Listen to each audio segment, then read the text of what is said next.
Good evening. The regular meeting of the City Commission for Tuesday, September 26, 2023 will come to order. Please join me in silencing your cell phones. Madam City Clerk, please call a roll. Vice Mayor Hartman. Here. Commissioner Martin. Here. Commissioner Perrine. Here. Commissioner McGurk. Here. Mayor Cleveland. Here. Thank you. Would you please rise while Police Department Chaplain Bill Kitchen delivers the invocation and remain standing for the Pledge of Allegiance. Father God, what a privilege.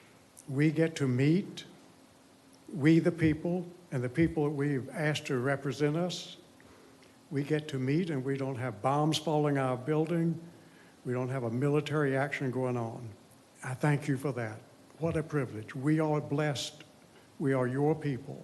Give us patience, tolerance, and we need some wisdom, and help us to be courteous and civil in everything we do today. In Jesus' name I pray it. Amen. And now, retired Navy Captain Mark Billings, the Executive Director of the Habitat for Humanity, will lead us in the Pledge of Allegiance.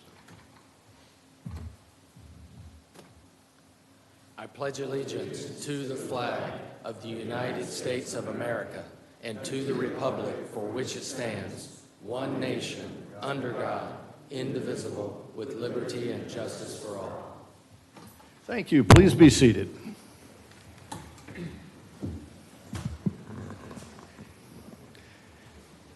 Mr. City Manager, are there any changes to the published agenda? Yes, sir. I have one change to item 7L, as in Larry, and I would like to change the title of that agenda item. It's a special event, and I would like to change it to consider the approval of the Canal Christmas Classic 5K 2023 on December 23rd, 2023. Okay, got it. Thank you so much. The change from disapprove to approve, and then we'll have comments on that, I'm sure. Appreciate that.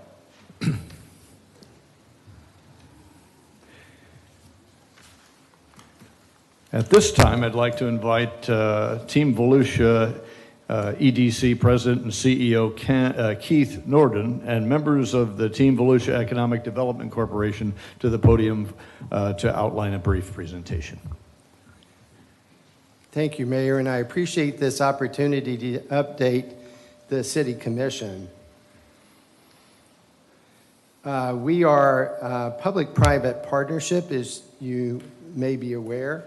51% of our funding comes from the private sector, 44% comes from the public sector, with 5% coming from institutions of higher learning. It's a great way to leverage funds from the private sector and the public sector. And I'll talk more about that. We have over 80 private sector partners. We have 15 municipalities, the County of Volusia, and 6 colleges and universities supporting us.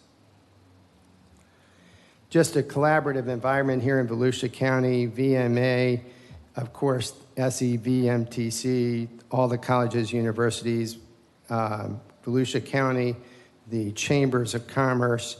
It's a very great collaborative experiment.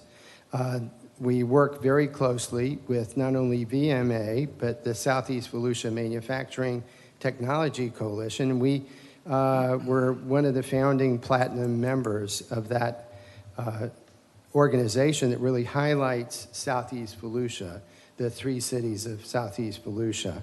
And so we're very proud to be involved with them as a manufacturing technology coalition.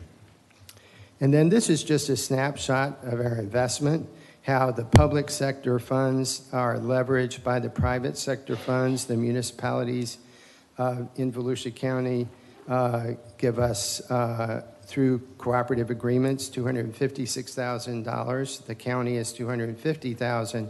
And then, of course, that's matched by the private sector of $532,000. What's interesting about that is the government funds pay for our operations, the private sector funds pay for all our marketing, our outreach, our strategic plans, all that are paid by the private sector. We have 2 new municipal partners as of 2023, the City of Oak Hill and the Town of Pounce Inlet. And then this is a snapshot of the private sector investors we have. Really proud to say that Advent Health is a founding executive committee member back when we were formed, as well as Massey Properties, but then we also have Jack Holcomb, we have the large hospital systems, B. Braun, and the list goes on and on. This is just a snapshot of our sales funnel. We are a sales organization where we try to push the stage 1 early leads through to stage 5, the locations. Stage 3, they've visited many times. Stage 4, they're in negotiations. And we watch this very closely. And then, of course, we have 5 announced projects so far this year. Very large Amazon project. We have Encompass Health and others. We are metric, so that we are very proud that there's a new annual payroll of $21.62 million in capital investment in Volusia County of $94.85 million, and more in the pipeline. This slide just gives you a snapshot of some of those projects that not only are located, Rainforest and Le Bourget, those projects are located, but we also have Yonder that is seriously considering Southeast Volusia. We have Project Opal that is looking very seriously at Volusia County. It's almost $1 billion of capital investment with 1 million square feet under roof in the aviation aerospace sector, and we are shortlisted for Florida. We also have STAR and another project, Advanced Manufacturing Project Orange, which is more of a high-tech solar manufacturer. As far as New Smyrna Beach, and we're proud of the wins we've had, Bahio, we're so excited that they located here in 2020. We also have worked very closely, as you have, with Wire 3. We have a snapshot of projects we're currently working on, and you can see here that we have 32 proposals of sites and buildings out with site location consultants and companies, currently of New Smyrna Beach facilities and sites. And you can see the different stages that they're in. These are our targets. These are very important targets to you, Southeast Volusia, aviation, aerospace, and technology. We have Ocelot. We recently announced a Brazilian engineering software company that works, that has its first U.S. facility here in Volusia County.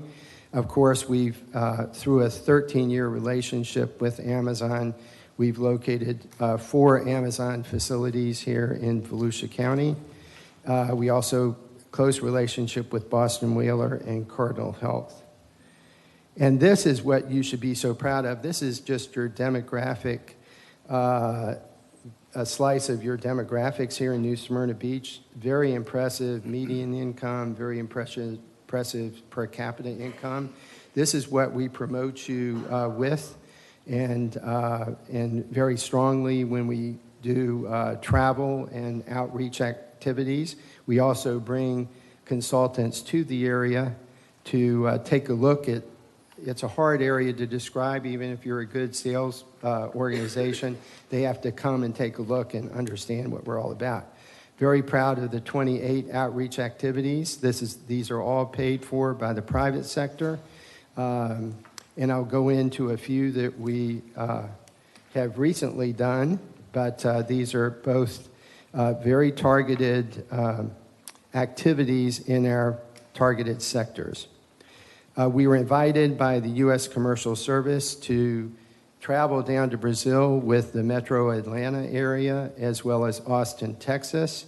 That was in February. It was invitation only, and we met with 300 companies there, 24 one-on-one meetings. As I mentioned, Ocelot was highlighted there at a reception, and that's the company that decided to put their U.S. facility here in Volusia County. We exhibited at SpaceCon. That's a very important space congress, happens to be in Orlando, so we were able to invite our local practitioners, and Mr. Edwards actually came very actively. We had over 30 meetings with companies. We are exhibiting there next year as well. This is a Hungarian summit mission led by Mayor Henry of the city of Daytona Beach, organized by our honorary consul from Hungary. Very upper-end mission, meeting over 500 business leaders in Hungary. So it was very successful, and they will be visiting in May. The whole contingent will be coming back in May to Volusia County. We semi-annually go to either with the Paris Air Show semi-annually and Farnborough the other year. We do normally get projects, visits, as we have every year since we've gone. We go with Embry-Riddle, Space Florida, Enterprise Florida, Florida Commerce as key partners. And so the meetings are very successful. We also exhibited at ICSC Florida in Orlando. That's important for municipalities that are interested in commercial retail. We did exhibit, and Mr. Edwards attended with us and was very active.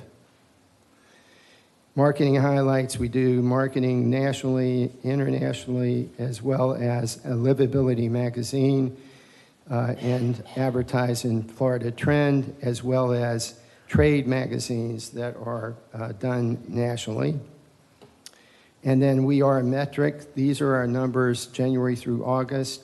We've had over 424 scheduled outreach meetings. These are not random meetings where we meet, a company on the road.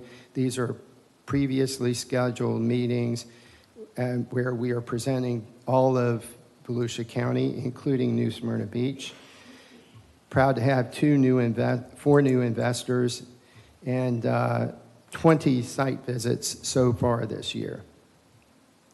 These just a random picture of our officers. We're very proud of the leadership we have, including Joyce Shanahan, who is city manager of Ormond Beach, as our secretary, Phil Maroney, president of the Root Company, and of course, because of the importance of Volusia County, we have George Rechtenwald, county manager, and our past chair is Dr. Charles Duva. Chuck is a well-known person in the county, but also a lot of relationships in New Smyrna Beach. And just a snapshot of our staff, very strong staff of individuals. Tawan Arrington, Harry Jorgensen are my colleagues, director of development and business development, and they're on the road with me. And then we have Tracy, our marketing director, who has experience in both New York and Austin in advertising, and of course, our executive assistant and bookkeeper. So I'm delighted that I've had this opportunity to update you this evening, and welcome any questions you might have. Any questions for Mr. Norden? Keith, thank you so very much for your impact and this very fulsome presentation. We're delighted you're working on our behalf, the city of New Smyrna Beach, depending on your work. So thank you very much. Thank you. I'd like to invite you to stay at the podium there, and we have a proclamation that the commission and I will be presenting here next, and we'd like you to be a part of that. This time I'd like to invite the director of the education of Volusia Manufacturing Association, Jane Pfeiffer, and the Southeast Volusia Manufacturing Technology Coalition, President Bliss Jameson, to the podium to accept this proclamation, along with Director Edwards. Chris, if you'll join us. And Commission, please join me down at the podium.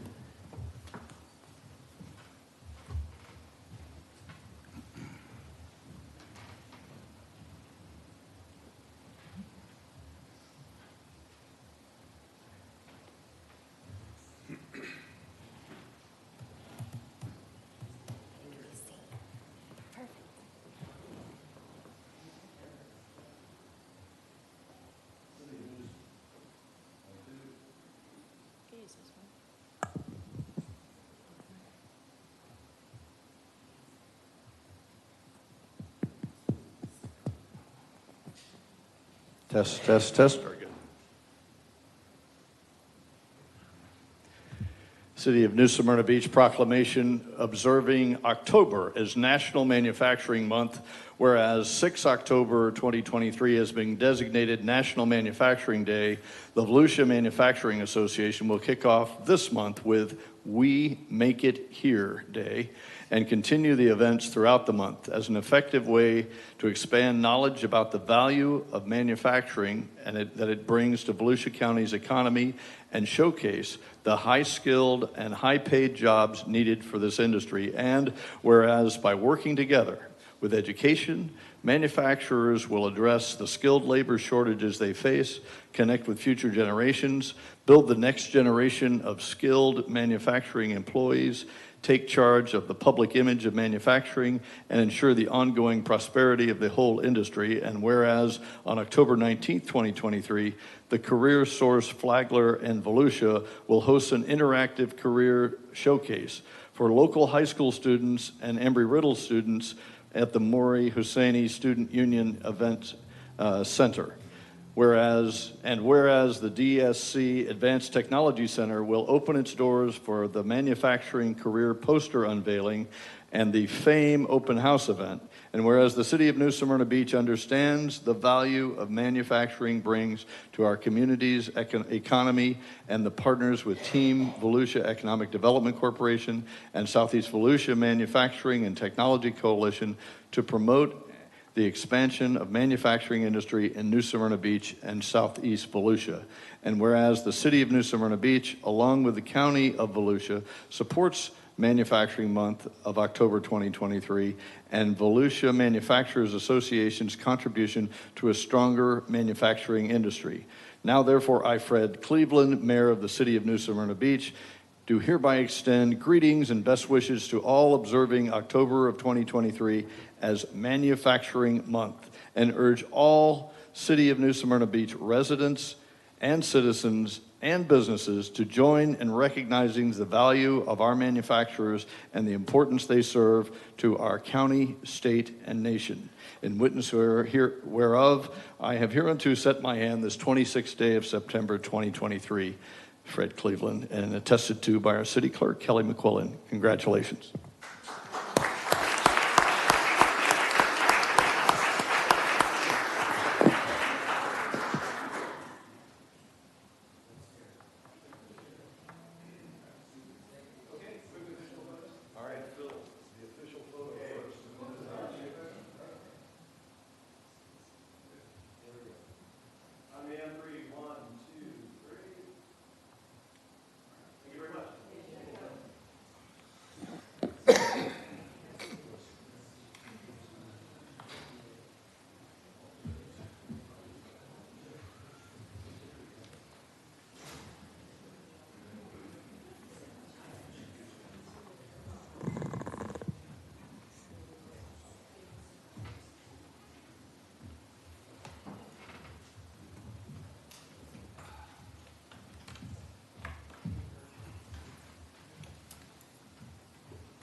On to the city manager's report. Mr. City Manager, have your report, sir. Yes, Mayor.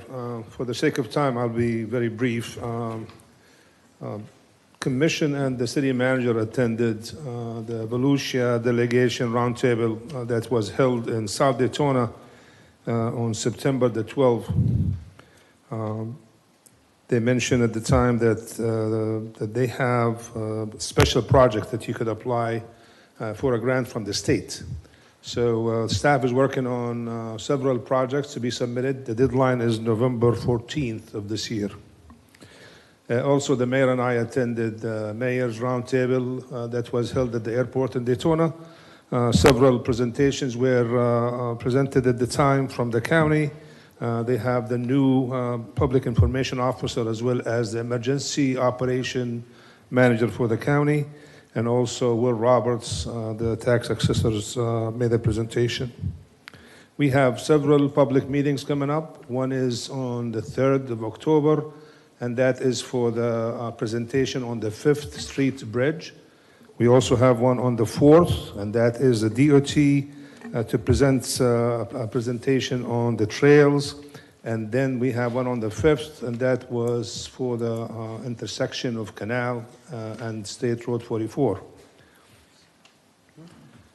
Also, I have attached, Mayor, in my city CM report, that is a letter from the Florida Green Finance Authority, and I would like to discuss that at the end of the meeting for some decisions to be made. Also quick, on the public participation for the September 12th, we had a couple of participants. They talked about the parking on Flagler. I think the new software that we have that will take some pictures of the valve for the tire, and that would determine if the car has moved or not, to maybe make sure that we have an issue with it. So I think that will be a solution because they come in and out of the office. We also have a couple of participants that they talked about homelessness. And as you know, at the last meeting, we have approved the agreement with First Step in Daytona. So that hopefully that issue will be resolved.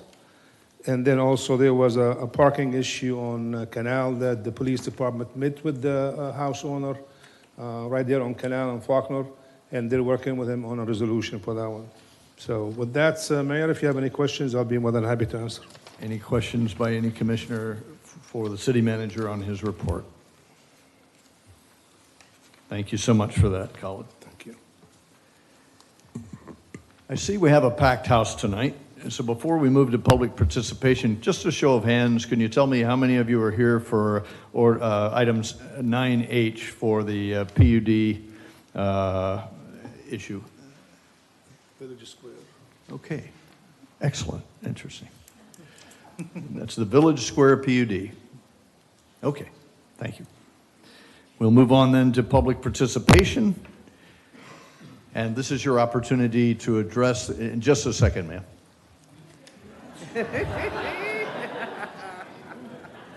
You're ready to go. That's all right. That's all good. Thank you very much. We appreciate it. This is our opportunity to listen, and that's what we do up here. We listen to the views of our citizenry and the businesses and residents of the city of New Smyrna. This is a delightful part of the proceeding where you get to give a monologue of your opinion about a certain topic, a concern you might have, an accolade for a member of the city staff, anything that's on your mind. You'll have 3 minutes to speak your mind. It's not a question and answer. We will not answer questions from the dais. The city manager taking notes, and if there's a need for follow-up, you'll be contacted and we will get back to you. So you'll be given 3 minutes of time. You'll see a green light when you begin to speak, a yellow light when you have 1 minute to go, and you'll be done at the red light. I'll help you off the podium if you don't see the red light. And then, we're delighted to have you here and watching the city conduct its business. So thank you for the large turnout tonight. We appreciate that. And with that, anybody that would like to speak, please now come forward. Yes, ma'am. Give your name and address for the record. One admission to the crowd. This is not for cheers and jeers, so please be silent, even if you agree or disagree with what they're saying. At the end of it, we appreciate we can move this along. No applause, no cheers, no boos, none of that, please. Thank you. Right ahead, Mr. ma'am. Mayor and Commissioners, thank you for this time. My name's Elaine Teslovich. I live in Venetian Bay, proudly. I live at 108 Portofino Boulevard. I'm here just to present a petition with signatures. It's a grassroots gathering of residents in Venetian Bay who oppose the zoning changes that would permit construction at the Venetian Bay Restaurant and Mini Golf at the corner of 44 and Airport Road. So I just want to present that to you. I have a packet here that's the database of every signature, a copy of the actual petition signed, and I'm just going to hand them out. Please just hand it to the city clerk, ma'am, and she'll do the rest.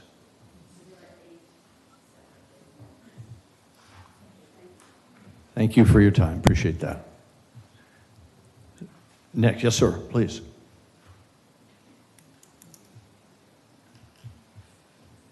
Mr. Mayor, Commissioners, city leaders, I'm Richard Polo from 138 Portofino Boulevard, which is in Venetian Bay. So you received a petition tonight I can, with 160-something signatures, if this meeting were in a month from now, there would be hundreds more. In short, we would like to enlist your support into preventing the building of what we consider a commercial eyesore. We are here because it's already been portrayed in the media that this is a desirable project, and none of the drawbacks have been considered. When we moved in, there was a 2-acre parcel. We were told that a small convenience center could be built there with maybe some gas pumps. We were astounded to learn that the golf course owner was allowed to sell 2 acres to the commercial developer to make it a 4-acre development, and with no vote from us. So we are here.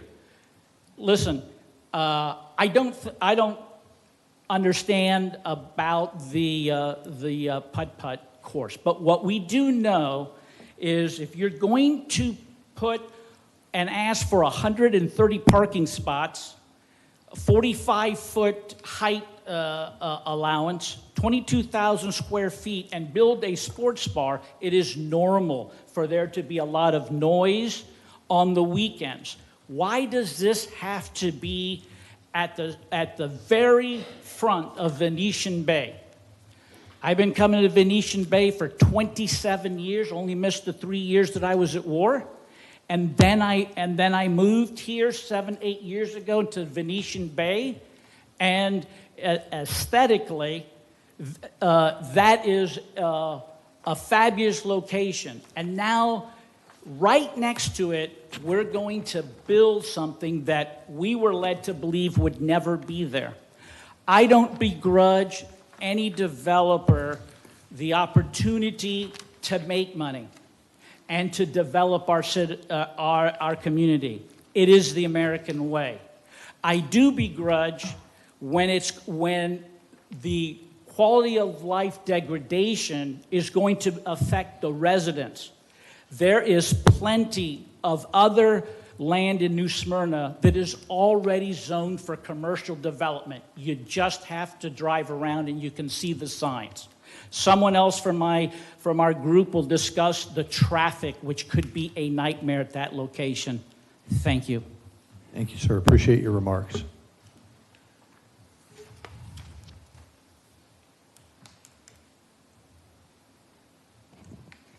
My name is Robbie Gibson Minor.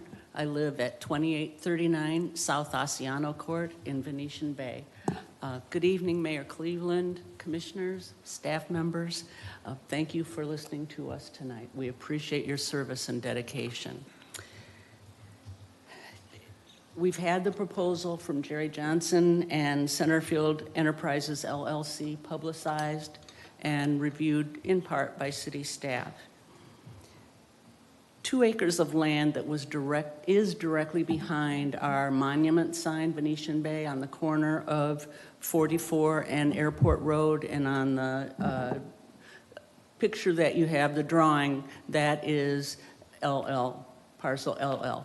We all knew that that was zoned commercial with specific purposes to benefit the citizens of Venetian Bay.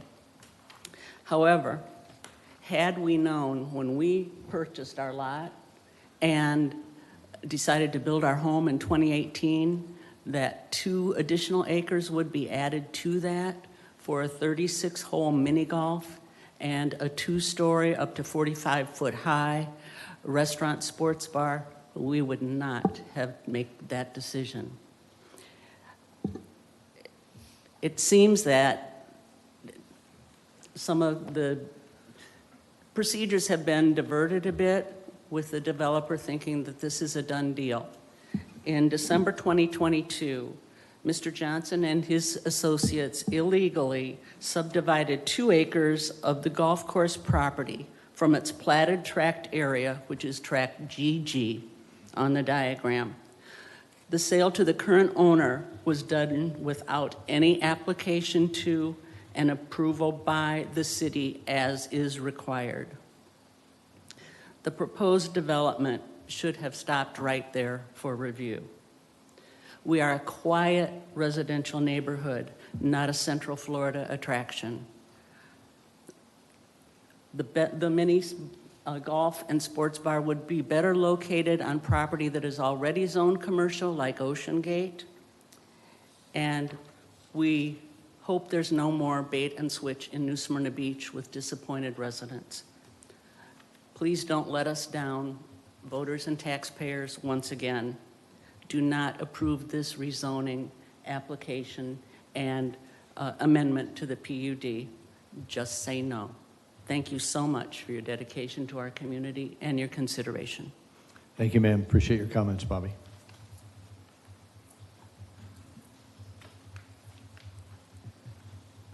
My name is Dave Vaden. I live at 110 Portofino Boulevard in Venetian Bay and Portofino Reserve. We moved here in 2016. We're the fifth home on the right when you come in. And from our living room and from our lanai, you can see the red light at 44 and Airport Road. The traffic at that intersection has always been heavy.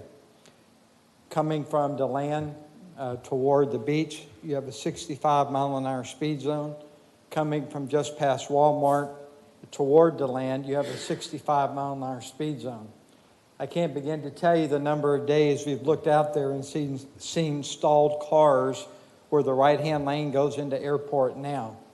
And now I understand from Mr. Johnson and them that now they plan to put an ingress and an egress at that same location. So now with cars stopped on 44, now coming at 65 miles an hour, people coming from the beach who may have had a few to drink and decide to have maybe one more before they go home are now going to pull into this sports bar, have a drink, and then go back out the same way into a 65-mile-an-hour traffic zone. It's a disaster waiting to happen. If you're coming from the beach toward DeLand late in the afternoon, you can see the setting sun that already impairs your vision as you're driving toward I-4. It's also been proposed that there will be another right-hand lane on Airport Road that give you an additional ingress into the sports bar miniature golf. It's also been said that the median between the north and southbound lanes on Airport Road would be subdivided, a hole cut in there, so that people coming out of the sports bar they can then make a left-hand turn and head toward 44.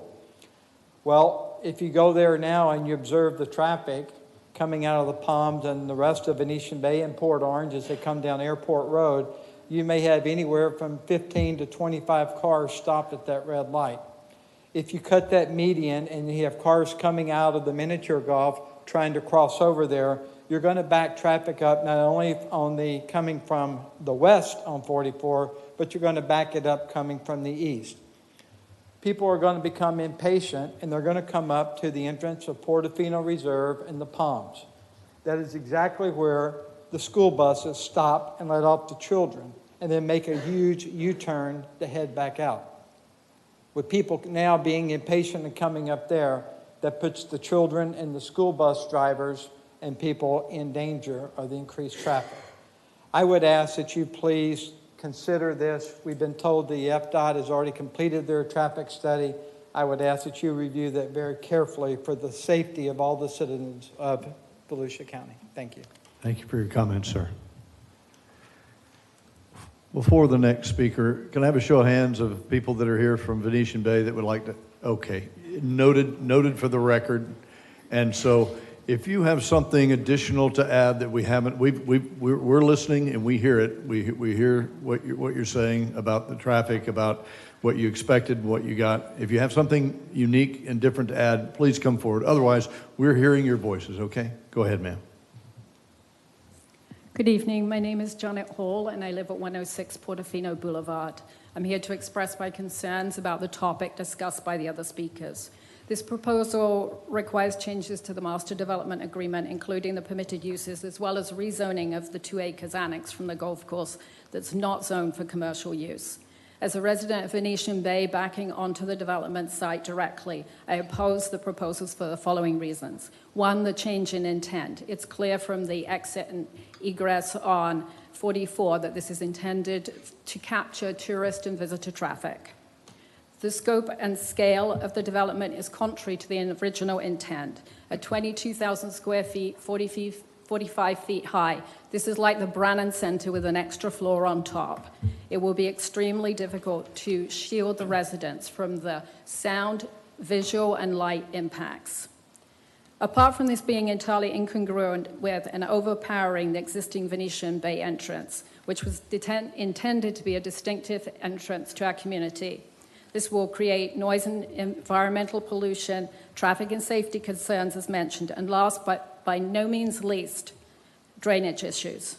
Several houses in the Portofino HOA area suffered serious flood damage in the hurricanes last fall. There was extensive flooding throughout the community due to a lack of poor planning and neglect of routine maintenance. The problem remains unremedied, with developers being extremely slow to help address.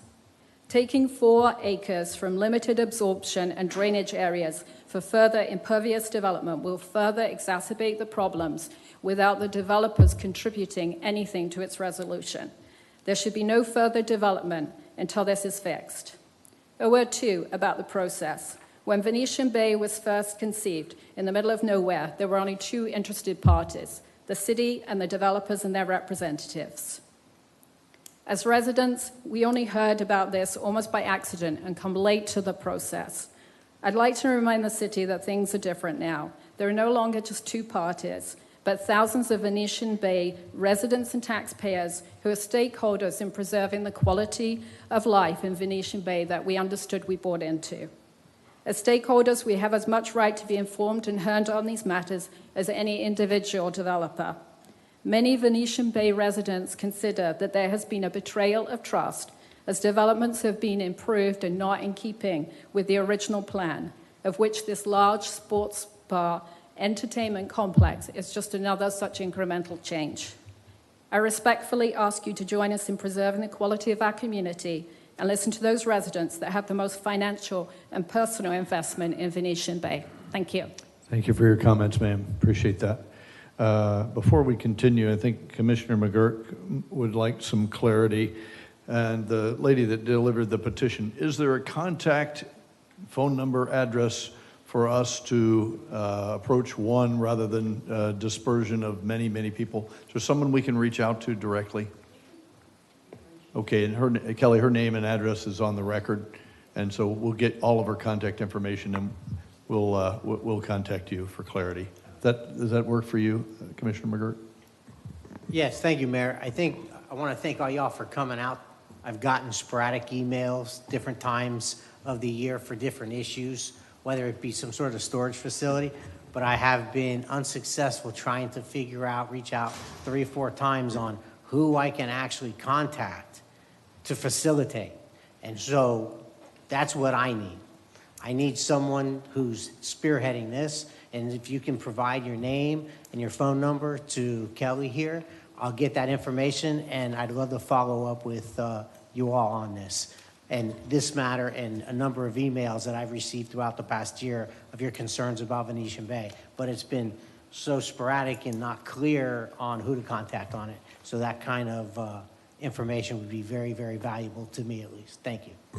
Appreciate that. Thank you for that clarity, and that's your commissioner at work. Is there someone with something different on this topic that would like to speak on Venetian Bay? We have the message, and we'll get clarity from a face-to-face, one-on-one meeting. Is there anybody with any unique characteristic about that would like to speak at this time? Thank you for your understanding. Thank you for your passion. We get it. Anybody else for public participation for any other topics?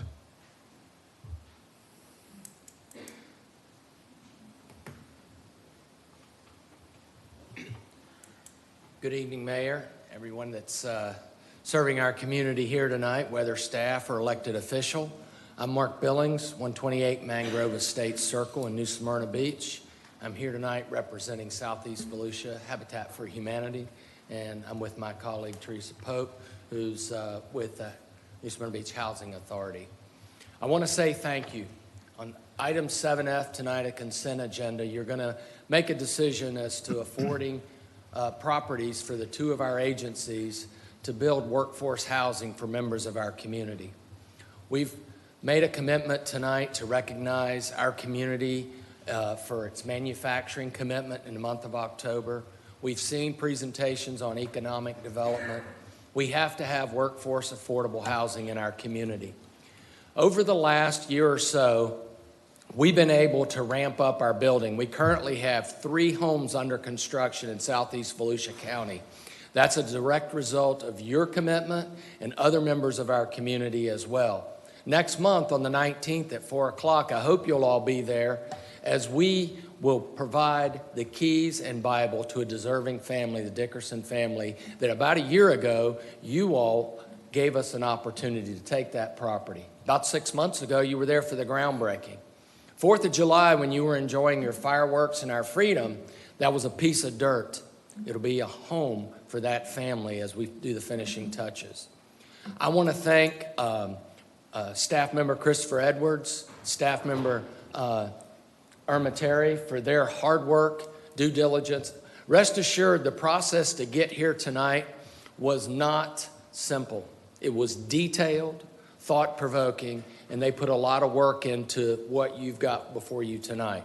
So on behalf of my board, many of whom are here this evening, and Teresa's board as well, I want to say thank you for your service. Thank you for working hard to make our community better on a number of topics. The last half hour or so has not been easy, I can only imagine. I just want to say we appreciate your leadership. I look forward to seeing you on the 19th of October, hearing comments from some of you that are very passionate, have reached out to me independently. Some of you sitting up there tonight have held the business end of a paintbrush while I was out watching you. I want to say I'm grateful for that. I'm grateful for your leadership. I'll yield to my colleague. Thank you all. Teresa Pope, New Smyrna Beach Housing Development Corporation, 1101 South Dixie Freeway. And I want to concur with Mark. Thank you so much for all of your hard work and dedication to affordable workforce housing, whether it be home ownership or rental housing. And we look forward to partnering with you with more future endeavors. Thank you very much. Thank you both for your comments. Appreciate your service.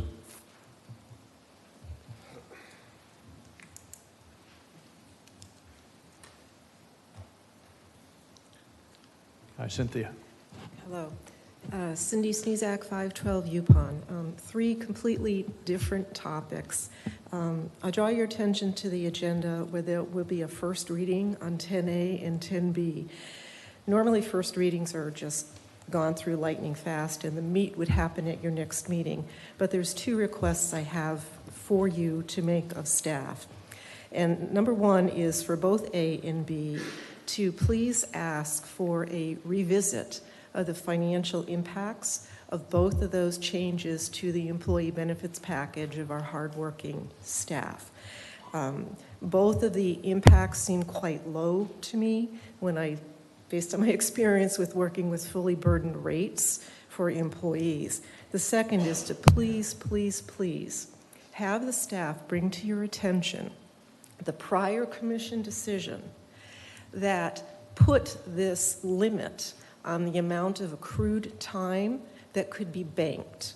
And that accrued time then needs to be paid out at the time of separation of the employee from the staff. So think of it this way. If I start working for you and you're paying me $10 an hour, but my time accrues, and it's banked, by the time I might leave, you're paying me out at $14 an hour.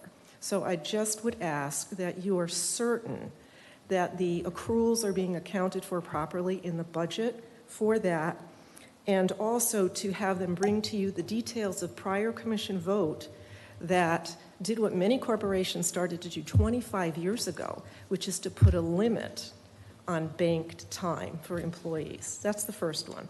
The second one is even easier. I also wanted to thank Rob Salazar for the amount of detail he had in his agenda item, and that is on 8A under new business. I confess it was a little difficult for me to read because I'm not a golfer and I'm not a boater, but my main question for you to answer for yourselves and for us is, if these changes are made to the pricing structure, Will operating income and capital improvements that are customary and necessary for these two types of enterprises, will they both be self-sustaining? In other words, will the general fund not be subsidizing services for both residents and non-residents? Because it's unclear to me whether those membership fees differ, whether you're a resident of New Smyrna or you're not, and I think that's important to know.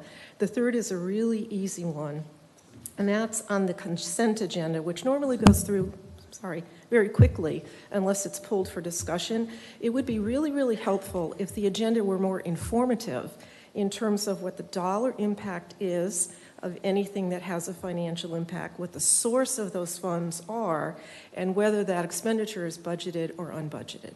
Thank you. Thank you, ma'am. Appreciate your comments. Go ahead, sir.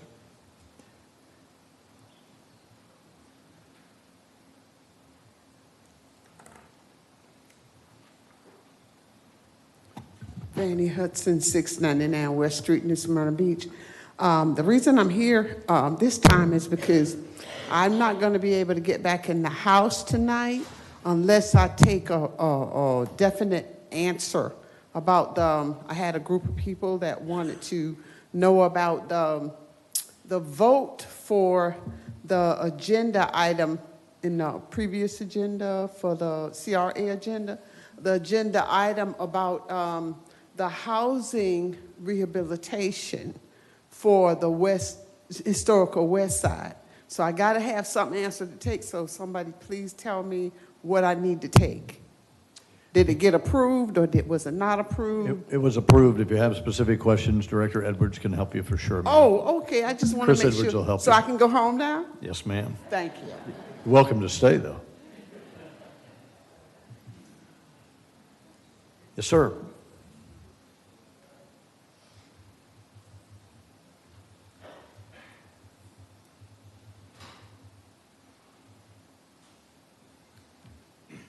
Commissioners and Mr. Mayor, my name is Dwight Baber. I was the mayor of West Palm Beach back in 1984, a town of about 81,000 people. It's amazing how things have stayed the same. You're facing growth problems, and that's what we had.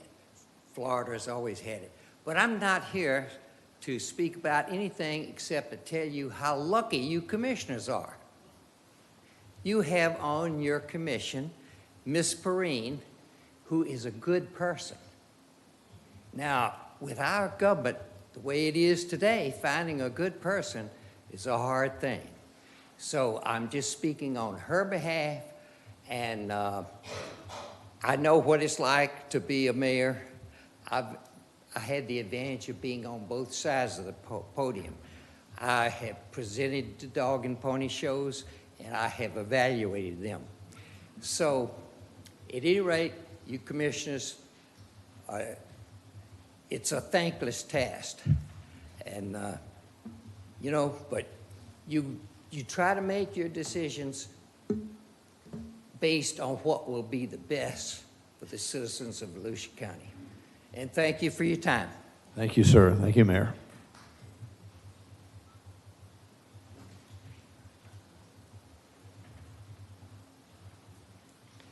Good evening, Mr. Mayor and Commissioners. My name is Tracy Berger. I'm a resident of New Smyrna Beach, annual leaseholder at the marina, and I'd like to address just some comments on item 8A regarding rate increases and procedural changes proposal for how the marina operates. We did have a considerable rate increase at the marina just a couple of years ago. And though I'm not opposed to any sort of a competitive rate increase, I would ask that the funds be used to repair and maintain the docks and the facilities at the marina.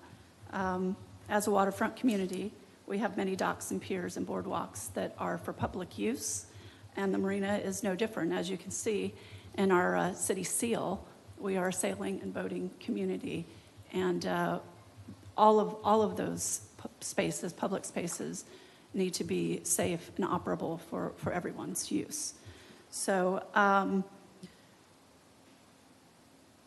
And currently, the marina is in pretty serious disrepair from the last several storms. The infrastructure is ready to be addressed. So finding creative ways for us to improve the marina for our city's residents should be our focus. Regarding the proposal number 2 that will be presented a little bit later, I would suggest that you consider a deeper market analysis and employ marina best practices and study boater trends before moving forward in that direction. Currently, transient boaters are extremely price conscious and savvy. They will go to the next port, or they will begin to anchor out in our basin if our rates are too high. People have gone back to work, so we don't have as many transient boaters as we did before. So I don't believe that the proposal actually supports the traffic for transient boaters that would be coming here. So, you know, let's do some work and study that before we make any kind of wholesale changes to the way we operate. Thank you. Thank you, ma'am. Appreciate your comments. Is there anyone else wishing to address the commission at this time?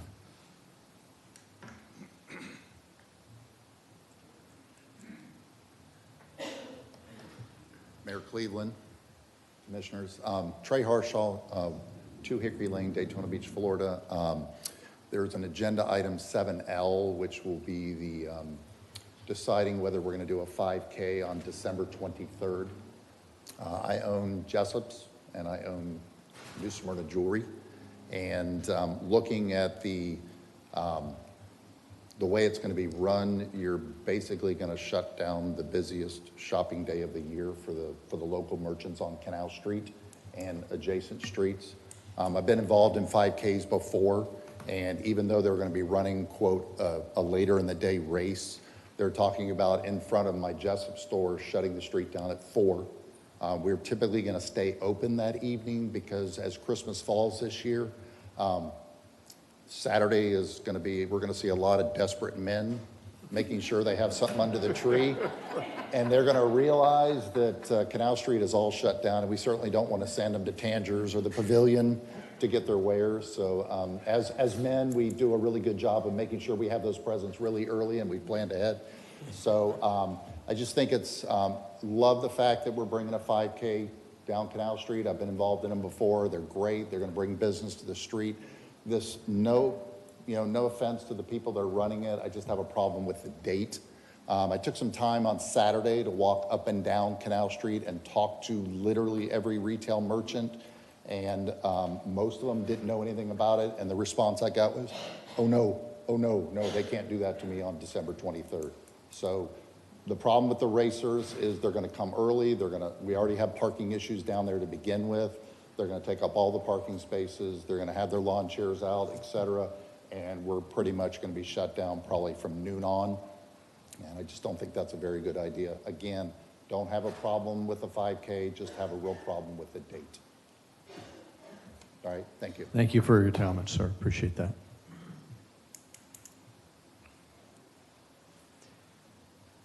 Any other comments from the public? Any other public participation remarks?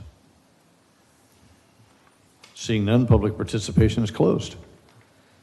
We'll move on to the consent agenda. Does any commissioner wish to pull any item off of the consent agenda? 7L.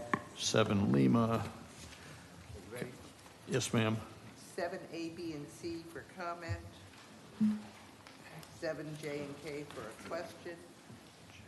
Of course, 7L and 7P. Anybody else? Vice Mayor or Commissioner Perrine? 7I. Okay. 7 India. Okay. Anybody else? Okay. I got the list here. I have a few myself. So we will pull 7A, B, C, D, F, I, J, K, L, and P. Therefore, may I have a motion to approve item 7E, G, H, M, N, and O, please? I'll make that motion. A motion, and there's a second. Madam City Clerk, please call the roll. Vice Mayor Hartman. Yes. Commissioner Martin. Yes. Commissioner Perine. Yes. Commissioner McGurk. Yes. Mayor Cleveland. Yes. Thank you. Okay, so those limit, we have more items to talk about than we just approved, so this will be sporty. I think 7A, is that anybody's other than mine? Okay, good. Go ahead, you start, please. Okay. Well, mine is actually A, B, and C. And my concern about citizen advisory boards. And I'd like to suggest that we do a reset on these. The current setup requires significant staff time with questionable pathways for producing results and action. Could we set boards by city department and have the department heads let us know what types of boards would be helpful to their work and produce results for the community? Particularly of interest is the economic development, which states that membership will vary in number and be determined by project. Who selects a project? Would that person then come to the city commission to request additional members? And with terms declared in Resolution 5323, what happens to those per project members? So those are my comments. I think we just need to rethink how we approach our citizen advisory boards and at least clarify what's happening with economic development. I share your views as previously expressed by Commissioner Perine some time ago. Any other comments or any other comments on 7A, B, and C as a group? So what I would then do is entertain a motion to either approve or disapprove, however you want to word it, to Commissioner Martin, and then we can move on from there. This would put it on ice for a little while, and maybe before we vote, could we hear maybe either from the city clerk or the city manager? You hear our concern, and so what's the fallout from this college? What are the goods and others? I mean, obviously, you'd like it to go forward and get on with it, but what are the second order effects that we're going to do if we say no to this stuff today? I think the A and B, I think it's, and I would agree with you and Commissioner Martin. The C, the Economic Development Board, I think we are set for it. We have established an agenda for tomorrow meeting. I think it's going to be a good one. But as I mentioned during my briefings with the commission, my concern is on staff time and staff level that we have at this point. So it's taken quite a bit of time from the staff. We are not producing what I'm looking for in terms of cooperating with the board and presenting the information that they need in order for them to make any progress. So let me go back, as she said, to the department heads and see if they have any suggestions in terms of what type of boards that they would have or they would like to see that would improve their department or the city overall. But economic development, I think we're set for it and we are eager to start. I don't deny the desire for the economic development, but please note again, or reread again, the part about the membership. So we've got a resolution tonight that says it'll vary in membership, but it also has term limits, and it doesn't say how the project will decide we need new members. So it's, yes, I would say go ahead certainly this week, but I really think we need to clarify what we're doing here. Yeah.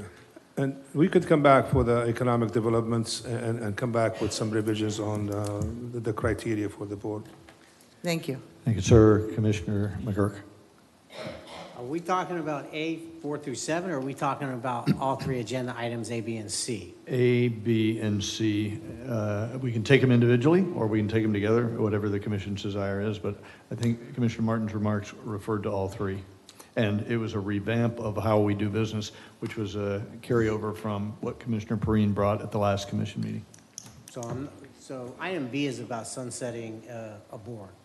I would like to go forward with that. I think that's something that gets dragged on all the time. We hang on to that. So I'd at least like to hear B separate. My opinion is I think we go ahead and sunset that one and We'll I take- can be we'll take them flexible on A and C. Very good. We'll take them individually for sure. Commissioner Perrine, any comments? The only comment that I have is we have a special meeting coming up to address all of the boards and look at the objectives and all of the details in the ordinances. So that's been something I've had issues with every board we've had with the language. So I don't know if we can look at all of them at that time, because those are good points. But I don't have a problem with sunsetting. Commissioner Martin? Yeah, just a quick question. When you say we have a meeting coming up, are you talking about the workshop? Is it a special meeting or a workshop? A workshop just on the boards. If you remember at one of the meetings, she has suggested, so Kelly and I were working on a date. So that should be coming sometime in October. She'll be talking to you Okay. sometime either at the end of the meeting or sometime tomorrow on a date. So we're looking at, if we're going to take a moment and look at all the workshops, I would prefer to table these for tonight and wait until we have an overall perspective. That'll be fine. Vice Mayor? So my understanding from the changes were, we were taking some of the workload off of Kelly's office and putting it onto the department head to oversee those. So in reality, it's lightening the load on the clerk's office. So I thought that was the reason why she specifically brought up these particular boards. My argument is the same as before at the last meeting, was you're messing with something in the middle of it. When you want to have, if we want to have a meeting and a workshop and talk about boards and committees, then we need to have that workshop and see what direction we want to go now. We have these in place now. This cleans up some of the language. It takes some of the load off of Kelly's office. And certainly, we've already had members notified, they have an agenda. And not 2 months ago, we were saying, there's no action, we need to do something. And now we're finally moving forward, and you want to tell them, oh no, take another 2 or 3 months off. I don't think we're going to have a lot of participation from the community if we keep doing that whole process over and over again. Certainly 7B is a delusion of a board. I have no problem with that. So why would we table something like that when the majority of us aren't in favor of all these committees anyway? But I think to take action on these 3 resolutions, when they're already in process and it's already a part of the process and the plan, is wrong, and we should wait until we have that workshop and determine where we're going to go in the future so that we can either fix the problems that we have or go in a different direction. But to keep tabling these things over and over and over again, you're going to just get the citizens say, I'm not interested. She already has problems filling some of the boards that are in existence now. So, I think that's the wrong message that we're sending people. We can always fine-tune these and fix them and work on them as we go forward, or once we have the workshop and say, we don't want to do any of these anymore. We have more boards than anybody else anyway in the county. So, that certainly would be something that would be interesting to have that conversation about. But having been on the last commission, this was the direction the last commission wanted to go. And this was the direction that they gave Kelly to go in. And so, it's hard to find people out there to volunteer anyway. And then you volunteer them and they commit to something and they're on a board and they go, oh no, we're going to table you for another 2 months. I think it's truly the wrong message to go. So I think we should just vote them up or down. So I'll add mine, and then we'll go a second time if everybody wants to talk again. I go into throwing good money after bad. I hear a plethora of current board members and would-be board members saying, we're frustrated because the work we're given is paper dolls, and we're getting told to color inside the lines. And what I hear Khalid saying is, I don't have the staff bandwidth to support the boards properly. And maybe it's a concept. Maybe the board is a labor force, and it's certainly a force of knowledge. And maybe there's more work that the board should do that the staff could offload, maybe in some cases.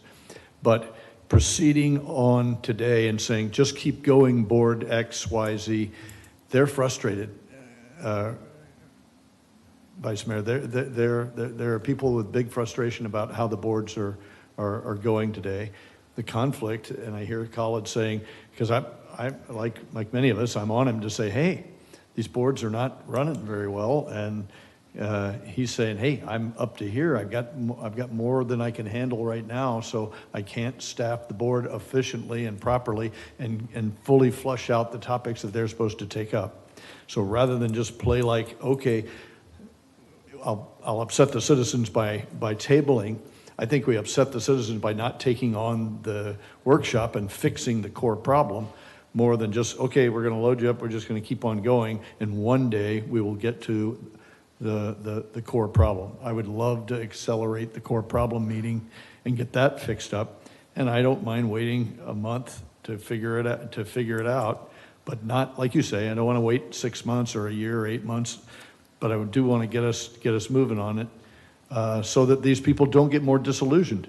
There are already people that have resigned.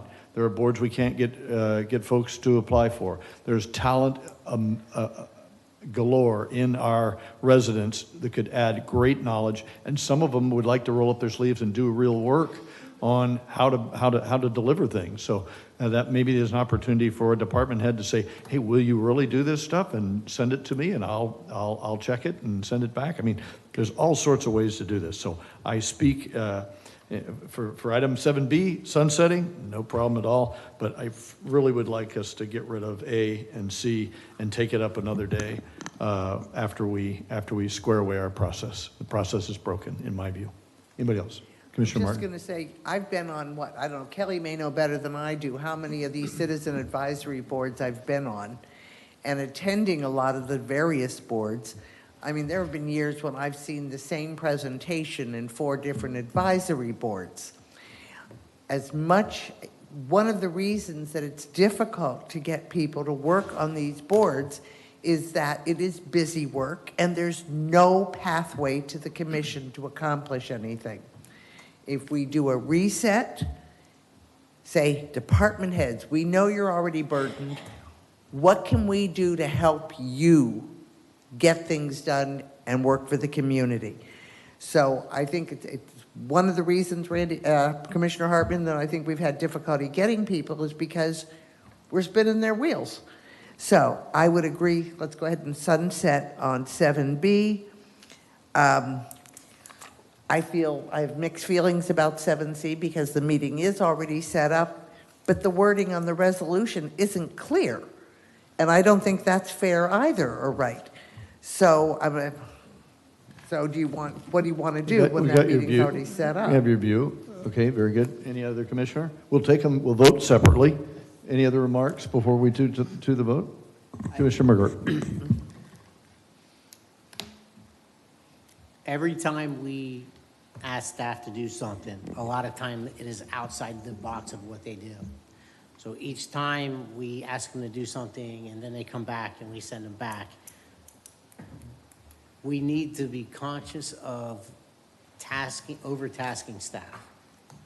Nothing's perfect. I could debate in good faith and in good fun all the reasons why I think people like boards, don't like boards, why they're effective, why they're not effective. We're not going to have a silver bullet. So I'm willing to vote on A and C to continue them. But I want to let you know that I'm going to be my patience are going to be very thin to keep doing this, because we have 5 of us up here. And when we have workshops, we tend to find some sort of common ground, and then they come back up a month or 2 later for a vote, and then things change a little bit, and we task staff again. So let's get stuff done when we can, and I'll be more than happy to bring this up in the future if I feel that we keep tasking staff over and over, and then, every time there's an election, someone new can come on, and then the process starts again. So it's not a perfect system. So let's not overtask. That we got a lot of important business to do in the city, a lot of important business that staff needs to get to. So I don't want to overcomplicate some boards and committees, because we've been working on those for years now, and everybody has a different opinion. So Thank you, Mayor. I'm with you. Thank you. The perfection is the antidote for good enough and the enemy of good enough.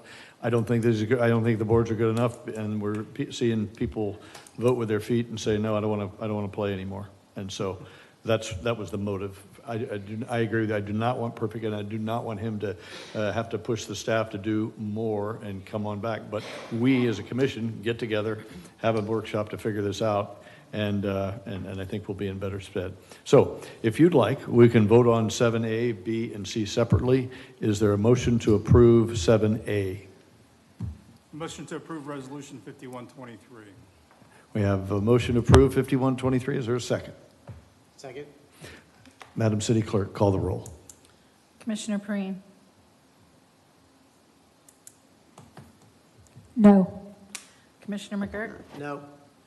Commissioner Hartman, Yes. Commissioner Martin, No.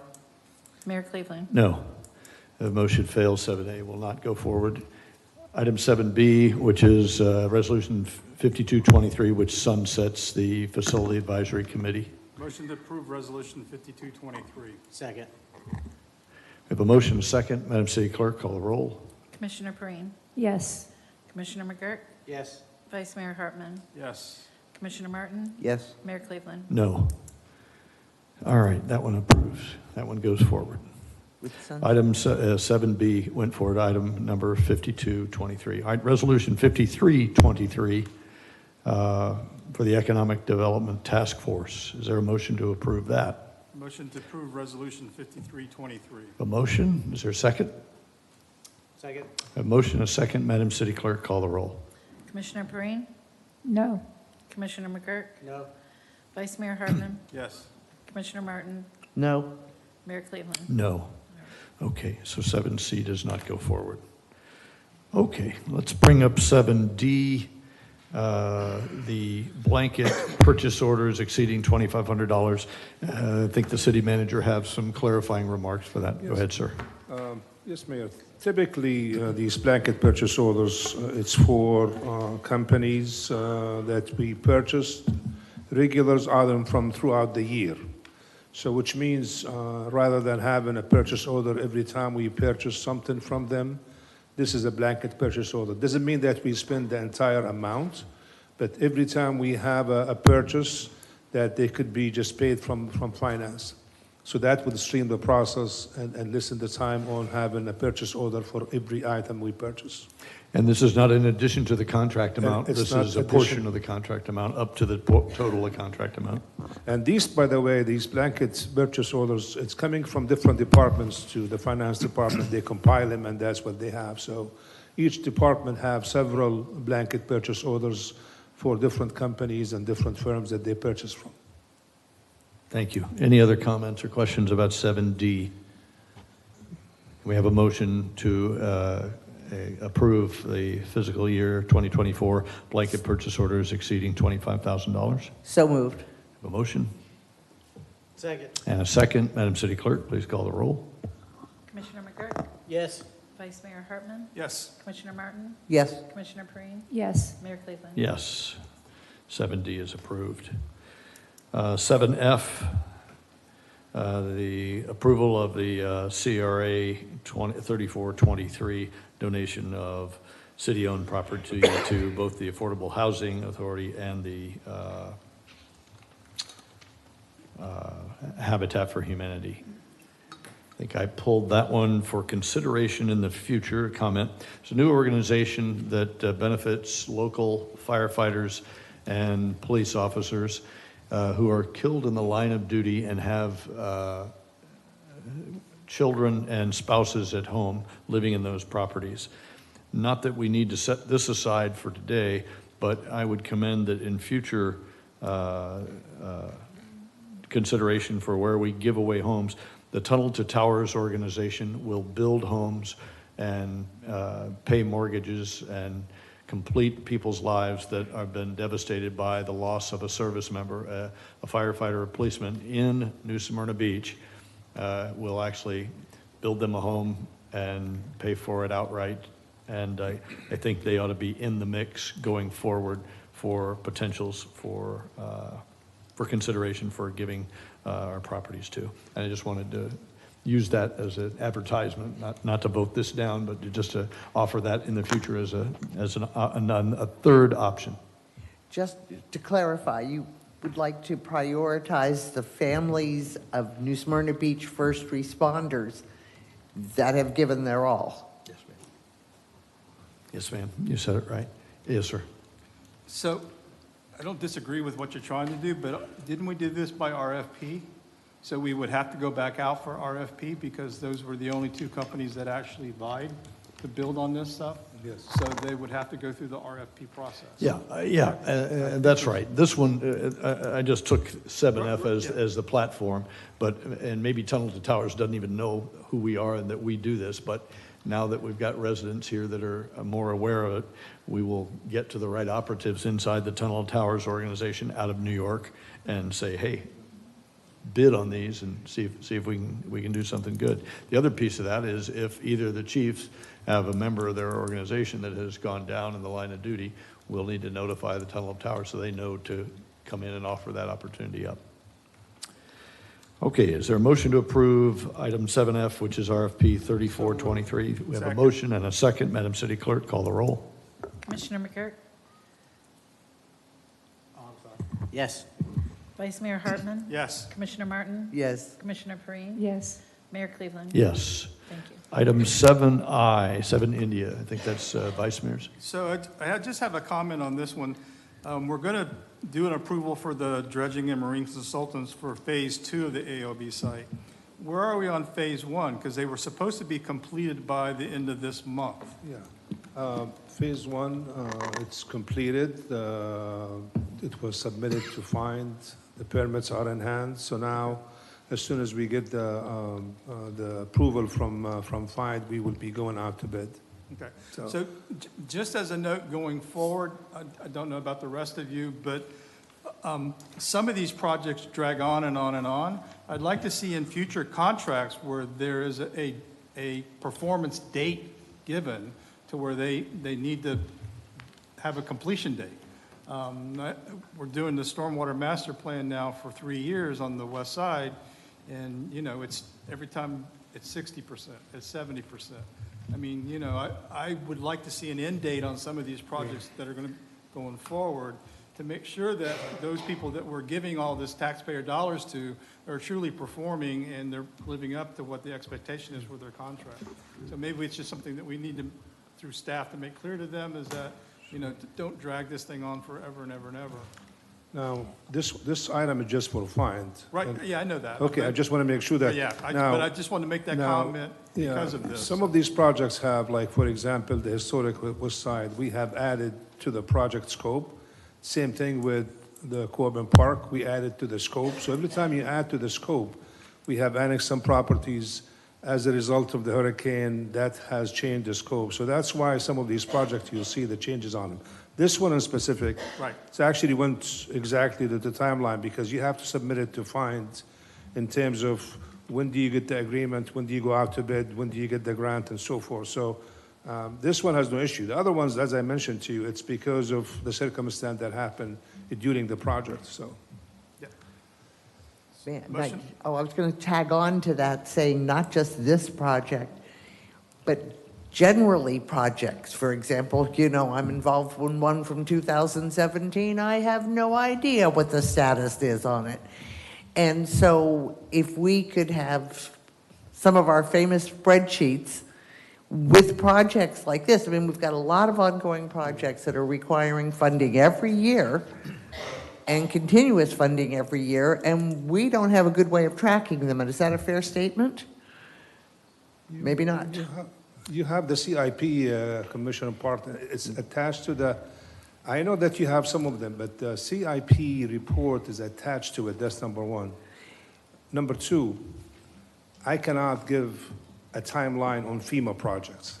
It's not just FEMA. That's why I wanted to be clear that we're talking about all, and we have great hopes of that CIP spreadsheet being updated, but I just think it's that Commissioner Hartman brought up a good process where we should be able to track all of these major projects more easily. End of story. Agree. Thanks. Thank you so much. May I have a motion for approval on item 7I, the dredging marine consultants? Motion to approve item 7I. A motion to approve, is there a second? Second. I have a motion and a second. Madam City Clerk, please call the roll. Commissioner Perine? Yes. Commissioner Martin? Yes. Commissioner McGurk? Yes. Vice Mayor Hartman? Yes. Mayor Cleveland? Yes. Item 7J, to consider the approval of coastal crisis negotiation team. Who's got that?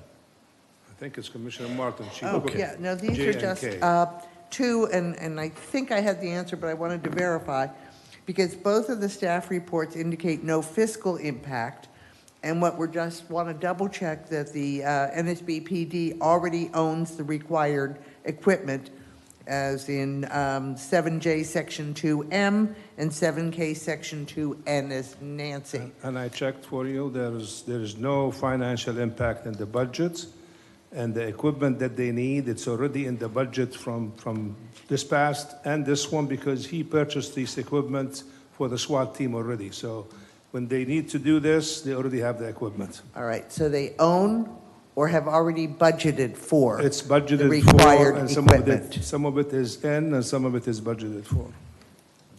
Any other questions or comments? Can I have a motion then, please, to consider approval for the Coastal Crisis Negotiation Team, MOU, 7J? So moved. I have a motion and a second. Madam City Clerk, please call the roll. Commissioner Perine? Yes. Commissioner Martin? Yes. Commissioner McGurk? Yes. Vice Mayor Hartman? Yes. Mayor Cleveland? Yes. Motion approved. Nice timing, Randy. All right, item 7K, consider the approval/renewal of the Southeast Volusia Regional Special Weapons and Tactics MOU, the SWAT. So moved. So motion, is there a second? Second. Madam City Clerk, please call the roll. Vice Mayor Hartman? Yes. Commissioner McGurk? Yes. Commissioner Martin? Yes. Commissioner Perine? Yes. Mayor Cleveland? Yes. Thank you. Okay, we move on to item 7, Lima, which is the consideration for approval of the Canal Christmas Classic 5K on the 23rd of December. Mr. Rashadat, will you set this up, please, sir? Yes, sir. The agenda item before you, it's for the 5K, and it just happened. I thought that it was during the day and the morning, which I don't think would be a problem, but I think the way that it presented, it's supposed to be in the evening, which that's the last 2 days of Christmas. I think the staff has major concern with that, because it does affect, this is the busiest time for the businesses on Canal. So staff recommendation as presented here, it's to deny the request. So the reason I changed the title is so when you consider it, you have to make the motion is to deny it. So Appreciate that, not to mention the load on the staff the day before Christmas. Any other comments or questions on this one? Commissioner McGurk? Well, I appreciate what the company does that does the 5Ks. I think they do the Shark Bite too. But this is terrible timing and not a good day to be doing this. So I certainly will not be supporting it. Anybody else? Okay. Can I have a motion, please? We always do it in the affirmative. Motion to approve the item 7 Lima special event. I'll make the motion, please. There's a motion. Now, this motion was made to To deny. approve.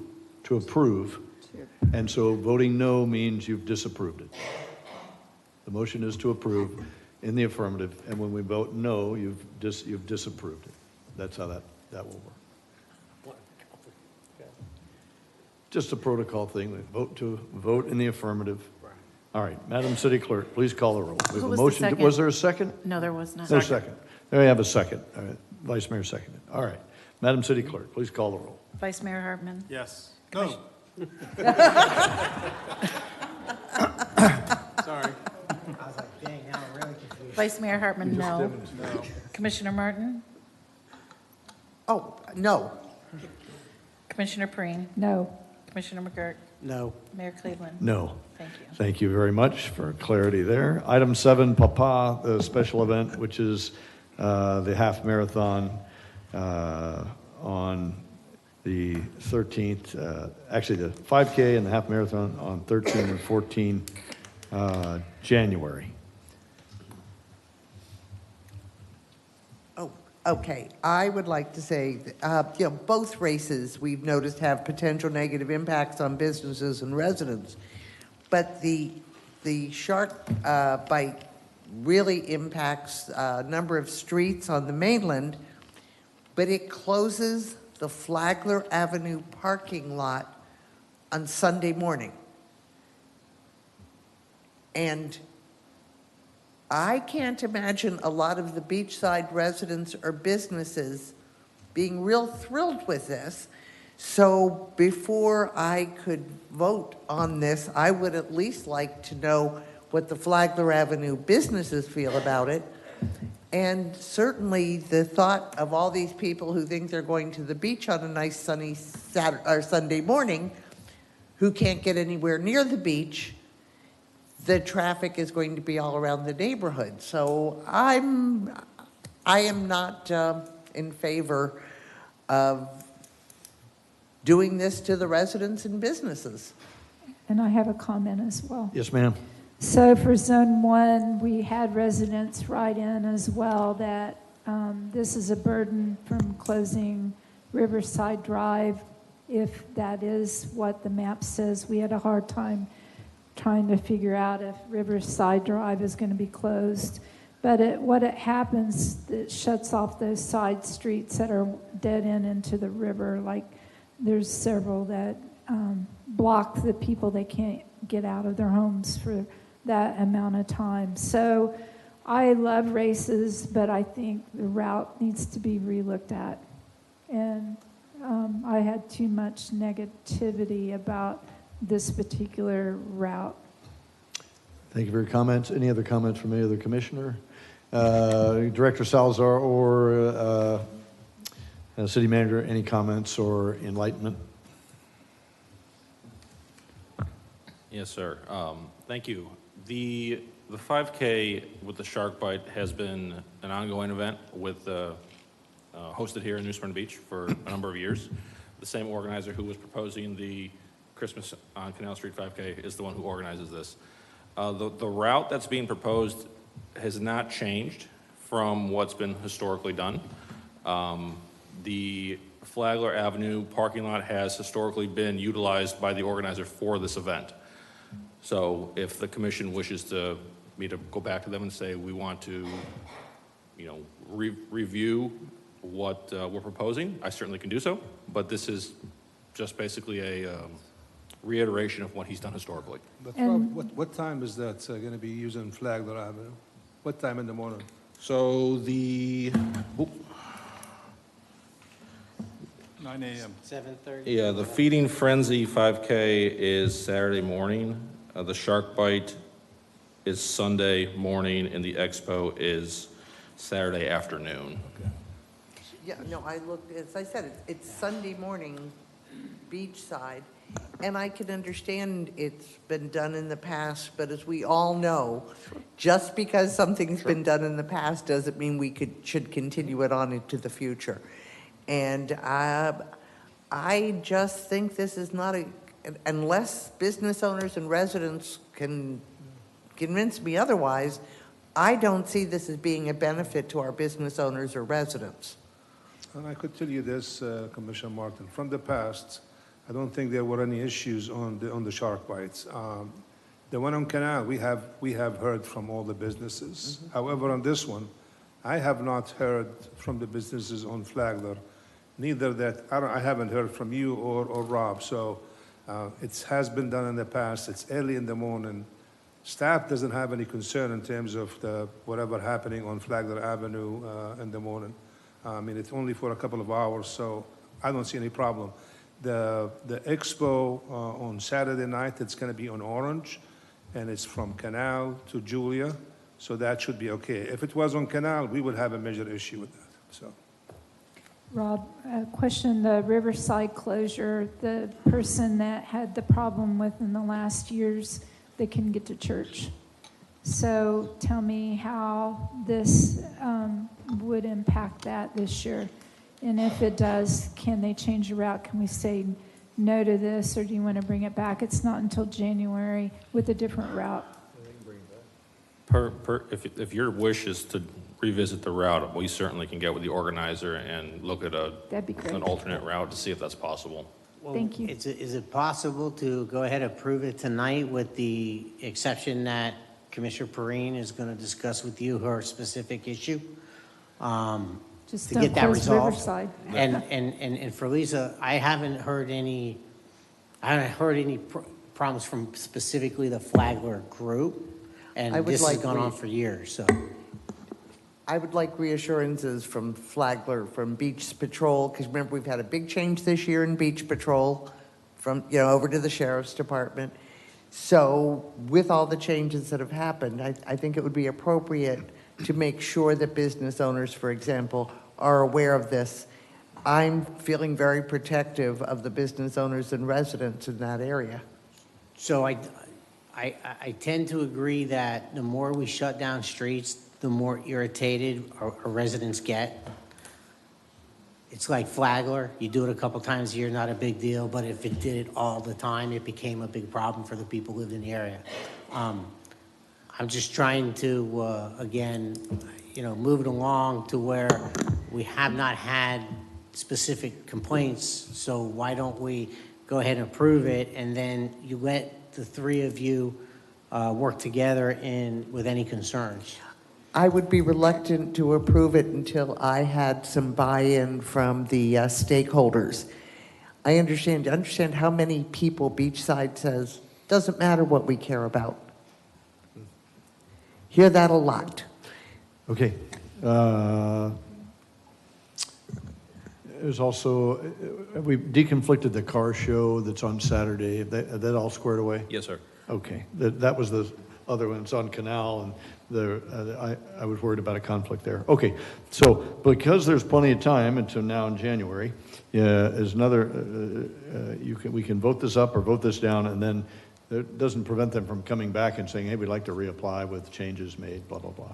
Okay. Do I have a motion, please, to accept and approve the Shark Bite Expo Half Marathon along with the 5K Feeding Frenzy 5K on January 13th and 14th, 2024? Motion to approve item 7P. Motion to approve. Is there a second? Second. Seconded. Good. Madam City Clerk, call the roll. Vice Mayor Hartman, Yes. Commissioner Martin, No. Commissioner Perrine, No. Commissioner McGurk, Yes. Mayor Cleveland. No. Thank you. Okay, 7P goes down. I think that's it. Thank you, Rob, for the briefing, and now you can relay that back to the participants. Okay, let's get on to new business and administrative items. Item 8A, the golf course and marina. Again, Leisure Service Director Rob Salazar, we're ready for your report, sir.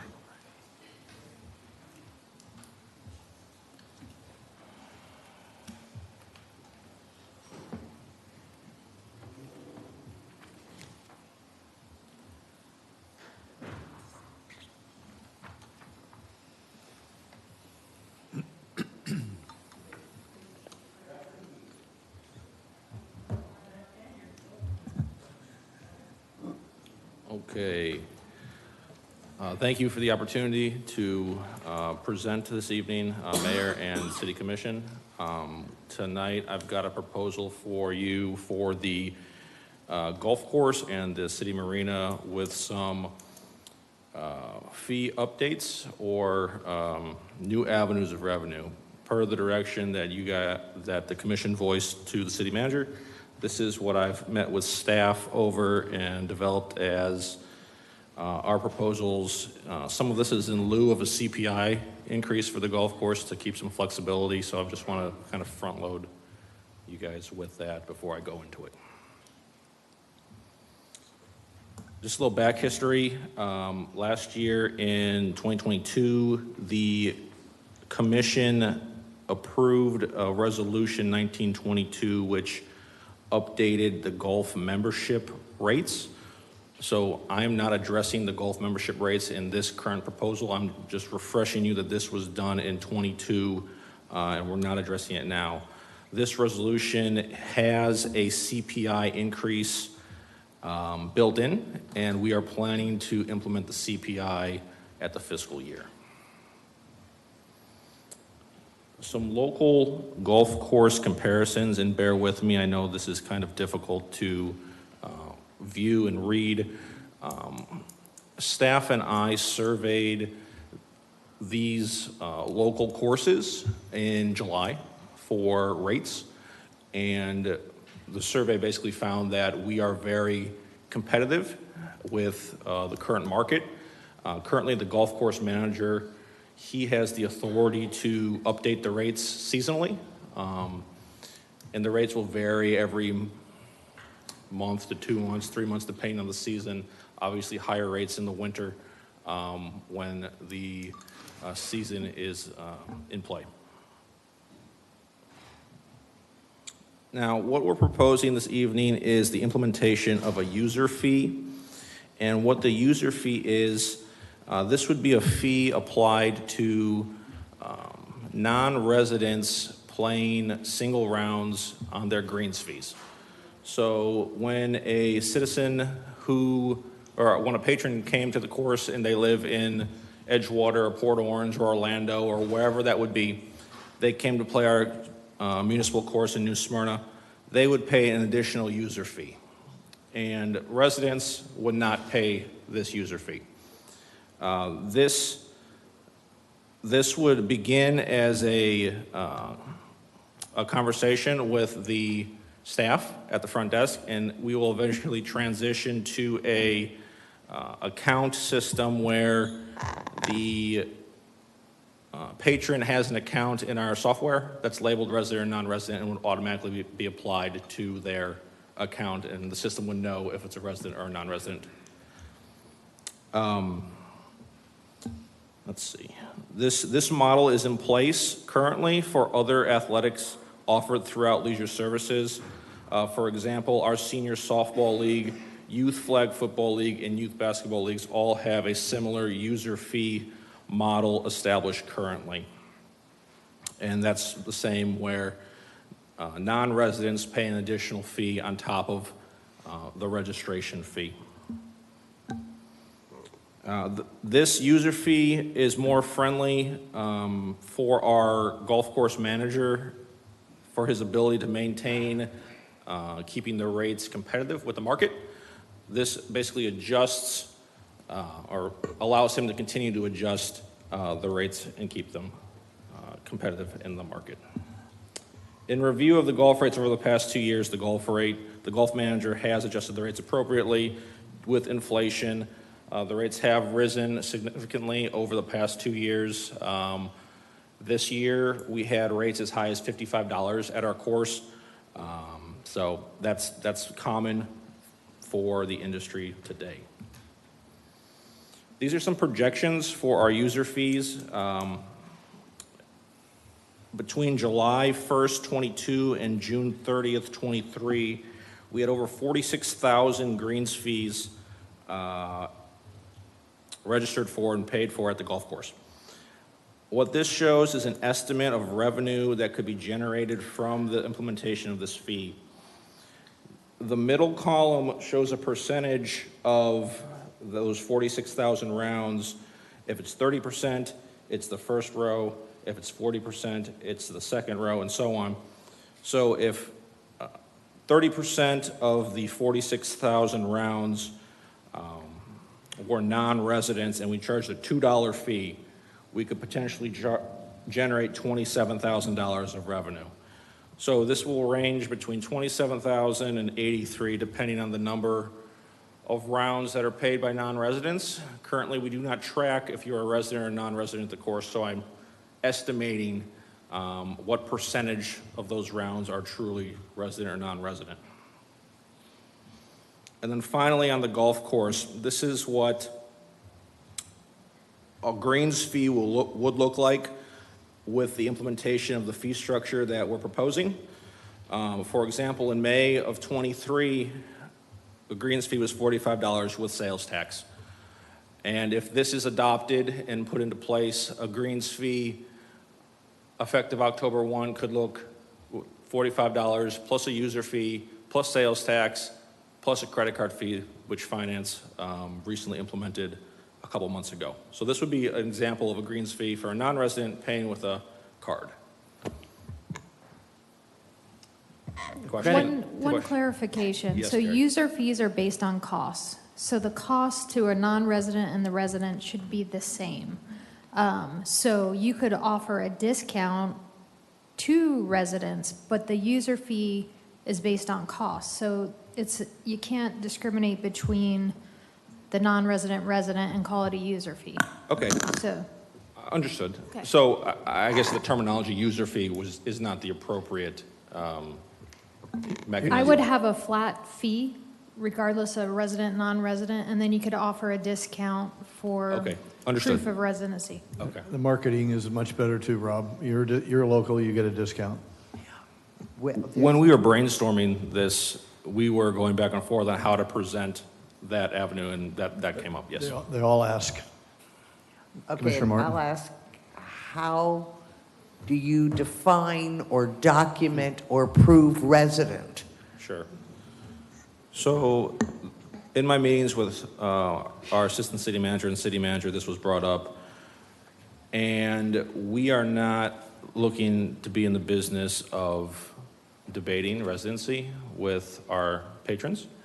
So if they have a driver's license showing New Smyrna Beach, or if they claim they own property on the tax roll, they're going to receive the resident rate. Wait, so if you're saying utility bill or driver's license establishes residency? Correct.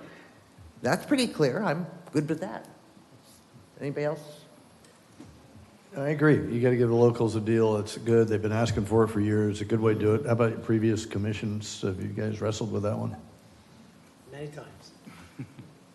So earlier in the presentation, you said the user fee was $2, yet here it says $3.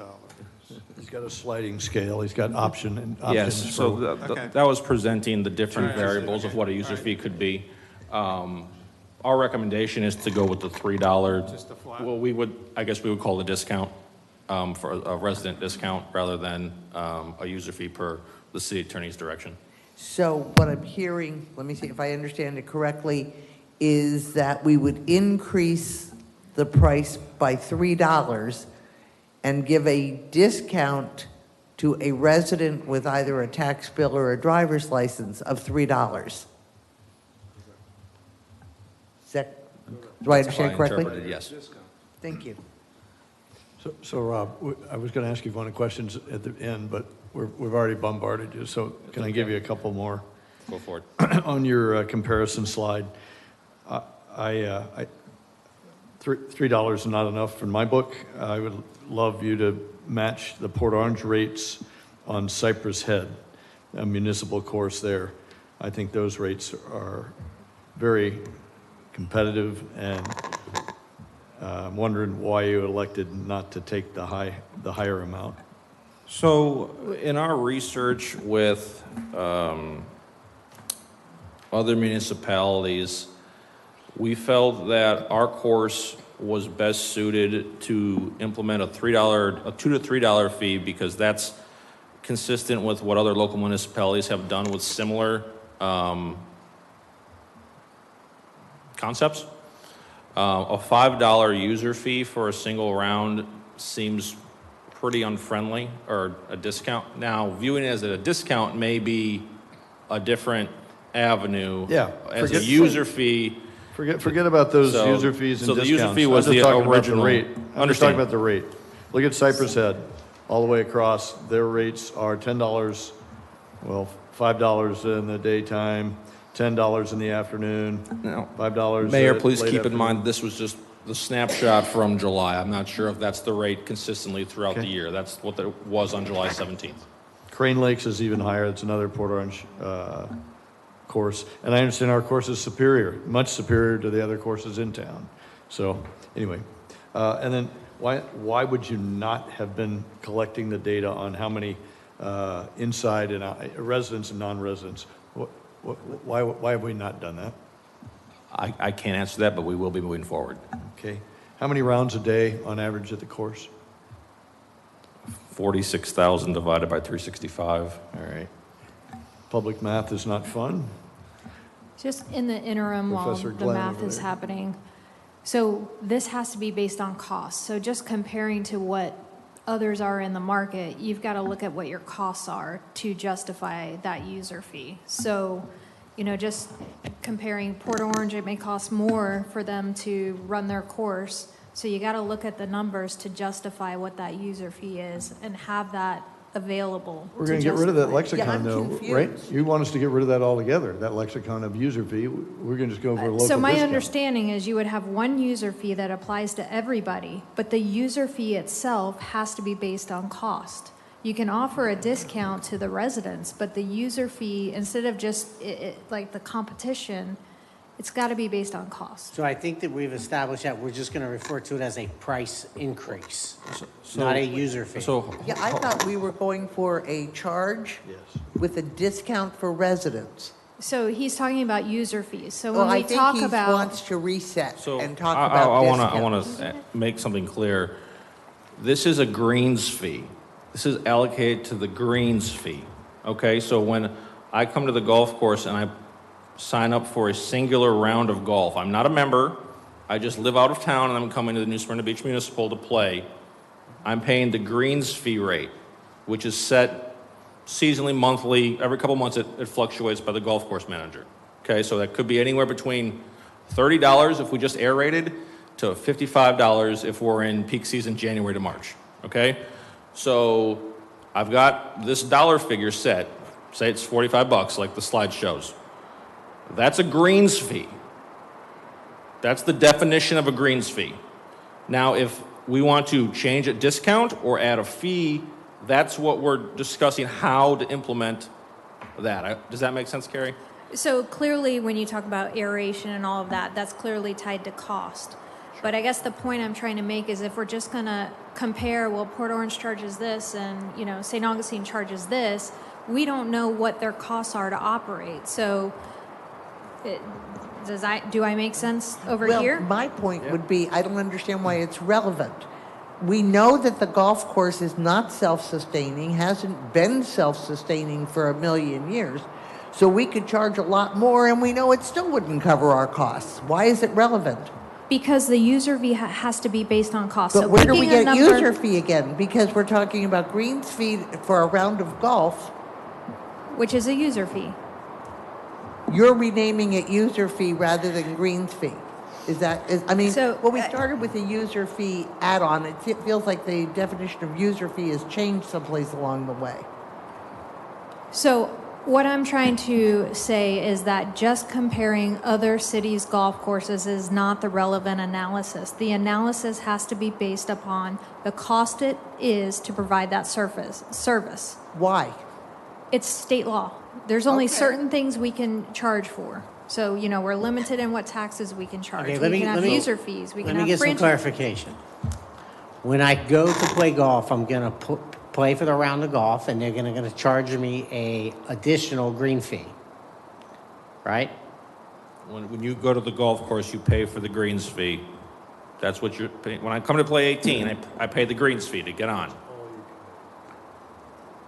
Okay, so you're referring the whole fee is a greens fee? Yes, sir. Okay. The greens fee, by definition of state law, is a user fee.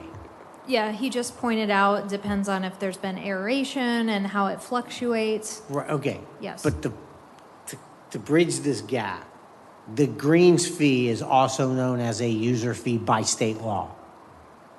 Yes, based Okay. on what I'm hearing. I don't Okay. know a lot about greens fees, but it sounds like a user fee to me. See, I play golf and I go to hit, I'll go play a round of golf and there'll be a price and then they'll say, and then the greens fee is additional. Or they discount the round of golf, you just have to pay the greens fee. So I think there's a lot of us there's a lot of confusion on the whole charging process. Is maybe Gary, I see Gary back there. How about Hey, as Gary. just in principle, maybe this will help, maybe you can help us, Carrie. Is it the point that we are not allowed to make a profit at this, and we must charge the cost of providing the service? So we are providing a service. Is this an enterprise fund? I mean, okay, so then it's based on cost. And so the Brannon Center, we can't make any money on that? Is that a special fund or it's a general fund as well? And we can't make any money on the marina? So I don't get that we can't make money. So the on it. marina is a special fund. All So right. that one you can make a profit. All right. There's nothing that says you can't make a profit, but we're providing this service. And so I think what I'm hearing is we probably need to take a look at our costs and compare what's included in our cost as compared to Port Orange and things like that. But it sounds like maybe we don't have our costs nailed Our down. costs are not, because that's right. Correct. They're separate costs this is what Commissioner Martin was bringing out. If you add all the cost up, it's much more than just the enterprise that we have at the golf course. And that's the justification we need as backup for an increase. Both the Brannan Center, and Colin, correct me if I'm wrong, but both the Brannan Center and the golf course were enterprise funds, but we could not ever get them to break even, and so the decision was made to stop pretending and push them into the Brannan Center. Not the Brannan Center, into the general Actually, they fund. both were, the Brannan Center and the golf course, at some point, they were special funds. Yeah. The golf course was making it even. However, it was covering expenses, operating costs, but if we have to go and get any capital equipment or capital projects, that's where the issues were. So they were going to the general fund to offset that. That's why the auditor suggested, why don't you just move it to general fund? The green fee, I mean, it's been fluctuates depending on the season. So the golf course manager, he uses that for a competition. Now, if you raise it too much, and the golf course manager is here, so I would like for him to, if you have any further questions, to come up and discuss this. But typically what happens, it fluctuates, so he wants to stay competitive in order to maintain our being level, not to be in the red, but hopefully to be either at the level or on the black. So if we, thank you, Colin, and I'd love to have Gary up here in the mix. So if we fully amortize the entire cost of running the golf course, I submit that just to stay out of trouble with the city attorney, we could charge a lot more. In fact, Gary would not be competitive. He would have to charge a rate that would make him uncompetitive with all the others. So I'm not interested in that, but I am interested in being at the peak of the competition. And I'm not I don't know this business. You'll forget more about it than I'll ever learn. So Gary, help us understand why you decided you didn't want to go with the top guys, like Cypress Head and what have you. Well, if you look at that, all the courses, we're within a couple of dollars of each other. The courses that you have, the Cypress Head that charges, a different fee for out-of-town guests that lives up north and stuff like that. But all the courses, Turnbull, Hidden Lakes, Cypress Head, Riviera up in Daytona, those are courses comparable to ours. We're always been within a couple of dollars of each other. And so to have a course that has a fancy clubhouse and all that, you can get more money. Yeah. We're limited to what we have to offer. We have a good golf course. We have the best golf course, and that's why we are doing as well as we're doing. And so when you're talking about the cost thing and what that, we had a budget of $2 million something this year. We're down to within a few $100 of meeting every single item on that budget, so we're at zero now. So we've spent what we said we were going to spend, and so I don't know that you could end up with a better budget than what we have right now, and we've made a good money. We started off the year with losing 3 months of revenue from that hurricane when we had no bridges, we had no driving range. We went 114,000 in the hole. We've made up for that. So the golf course is doing very well. We can only charge a certain amount to get the rounds that we do and make the money that we do, which we're competitive with the local ones around here. But I don't want to be the highest golf course in Volusia County because people won't come. They'll go and drive to Daytona or Ormond to save $5.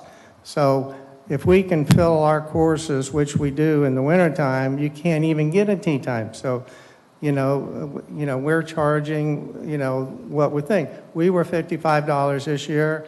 We're going to be probably 60 or more this coming winter. So we go up with everybody else, and we're not the highest, we're not the lowest, we're right up there, at the top with our competition, and that's where we base it from. Appreciate that. And Gary, I'll let the other commissioners ask, but before that, how do you compare the Cypress Head course and club to yours? What do you think of it? Well, it's an okay course. As far as the condition-wise, I've heard it's in pretty good shape now. They have a more of a clubhouse atmosphere there. But as far as the course is concerned, it goes up, it goes down. But you got a better course. Pardon me? You got a better course. Yes, we do. Okay, and then give me your average by season. How many rounds a day? What do you think? What's your high and your low? Average number of rounds a day. Well, we're doing, we can be doing 120 rounds, low season, summer season. Right now is the worst time of the year for anything or any business. So, and then, we go in the wintertime, we're playing 250 to 300 rounds. That's all I wanted to hear. It's great. That's perfect news. Thank you. Commissioner Martin. Just a quick question. You mentioned that Cypress Head charges differently for residents and non-residents. So making sure that we're comparing apples to apples here, is the Cypress Head here at $50 a non-resident or a resident fee to compare against our anybody fee? In other words, if that's a discounted for residents rate, that's one comparison. If it's the non-resident rate, so that would perhaps put us more on par. But the point is, what Kerry said, as I think is the solution if you're going to do anything, if you want to change what we have now, is that whatever our rate is, $50, $60 that we're going to charge in the wintertime, will be, if you want to do something for your residents, we're not in the business of checking IDs every time you come in there. We're too busy to do that.